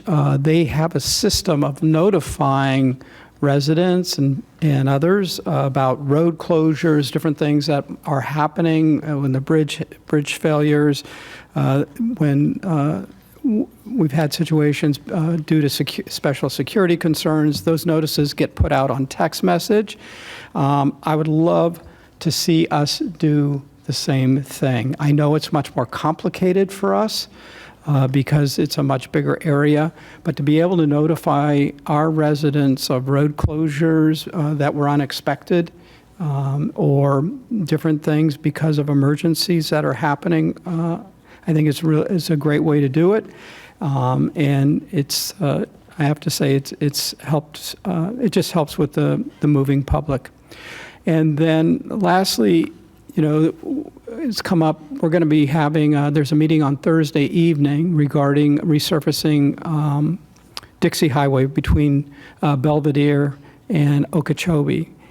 And it just really brought to the forefront the importance of having coordination between what all of these different agencies and departments are doing. It seems like we don't have enough coordination, because to shut down 2 lanes on Dixie Highway with the closures that we have now on Southern Boulevard, and that traffic now is pushed on to every other street, meaning Okeechobee or Palm Beach Lakes, to get across to the island now. All those people have to head further north, and a lot of them are now coming up Dixie, they're coming up Parker, they're coming up Australian, they're coming up on 95. And it just seems like I don't feel comfortable that we have a good plan in place. And so it just brings the whole greater issue, and I think we need to address it. Just much better coordination and better communication to the public. That's some things we can't put aside or put off, but we can certainly communicate about it. We can let people know and keep them informed. And then the last thing, I went down and visited FDOT's Traffic Management Center down in Broward County. It was really eye-opening and amazing what they're doing down there. But they told us about, they have a website, it's called FL 511, and that's where all the statewide information goes. But that's also where the applications like Waze and Google Maps and Apple Maps gets the information to tell people about closures and detours and that sort of thing. The only way that information gets into those maps is when information gets put into FL 511. So we also need to work on a way to get that done. Thank you. Thank you. Commissioner Woodward. Thank you, Mayor. I'd just like to start thanking everyone who's reached out to me. I got home last night after burying my father on Sunday. We got the call on New Year's Day, so he was in poor health, but passed away in his sleep at home, so that was good. And thank you for bearing with me right now as I'm still processing, but here, and trying my best to function right now. But thank you, everyone, for that. And it means a lot. So I just wanted to thank you. And on a happier note, it's my little puppy's first birthday. So happy birthday to Fritz. But thank you. The outpouring of love and support has been wonderful. And you may have to bear with me a bit longer as I get myself out of autopilot mode. But thank you. Commissioner Sachs. Thank you, Mayor. We're family, and coming from Italo-American, that's big. So anybody's loss or issues at home, we're all together, and I want to thank Ms. Baker for informing us. Communication is very important, and I just want you to know, Commissioners, we're with you. We're with you. Take as long as you want. And oh my God, my hair. Just realize how bad I look. And I'm requesting an off-site approval for proclamation declaring January 1920, 2025, National Certified Registered Nurse, I can't pronounce this, an anesthesiast, the ladies who put you to sleep? Anesthetist. Anesthetist week. So if that's okay, then I would like to have that done. And thank you. It was a good meeting today. As they used to say, never fear the debate. We had a good discussion today. You can see the hour, and it shows that we are. So we have a first on your off-site proclamation. We need a second and a vote. Good. Second from Commissioner Weiss. All in favor? Aye. Thank you. All opposed? Motion carries 7-0. Thank you. Commissioner Flores. So I just want to wish everybody a happy Three Wise Men's Day. It's January 6th when we celebrate the arrival of the three wise men arriving, Jesus with gifts. It's very popular in the Hispanic community, and this Saturday there will be a celebration at the Green Acres Community Center, Fiesta de Pueblo, where they'll celebrate it. So everybody's invited to attend. Starts around noon. It really gets a little bit livelier and better around 6 in the afternoon. So everybody is invited to District 3, Green Acres, Samuel J. Ferrari Community Center Park. Besides that, I wanted to let everybody know that I am coaching a basketball team in Green Acres, the Green Acres Hawks, and our first game is Friday. So I will be keeping you guys up to date as the season goes along. So I am, as you may have heard, I'm passionate about basketball, and I love sharing that with the youth. And so I will keep you guys. And when we win the championship, I'll bring them here and I'll give them a certificate of appreciation. Thank you. Thank you. Vice Mayor Baxter. That was a great segue to my comments, so thank you. So I would like to start with congratulating my Chief of Staff, John Carter. So his hockey team won the AGHL Hockey League Championship this past Saturday.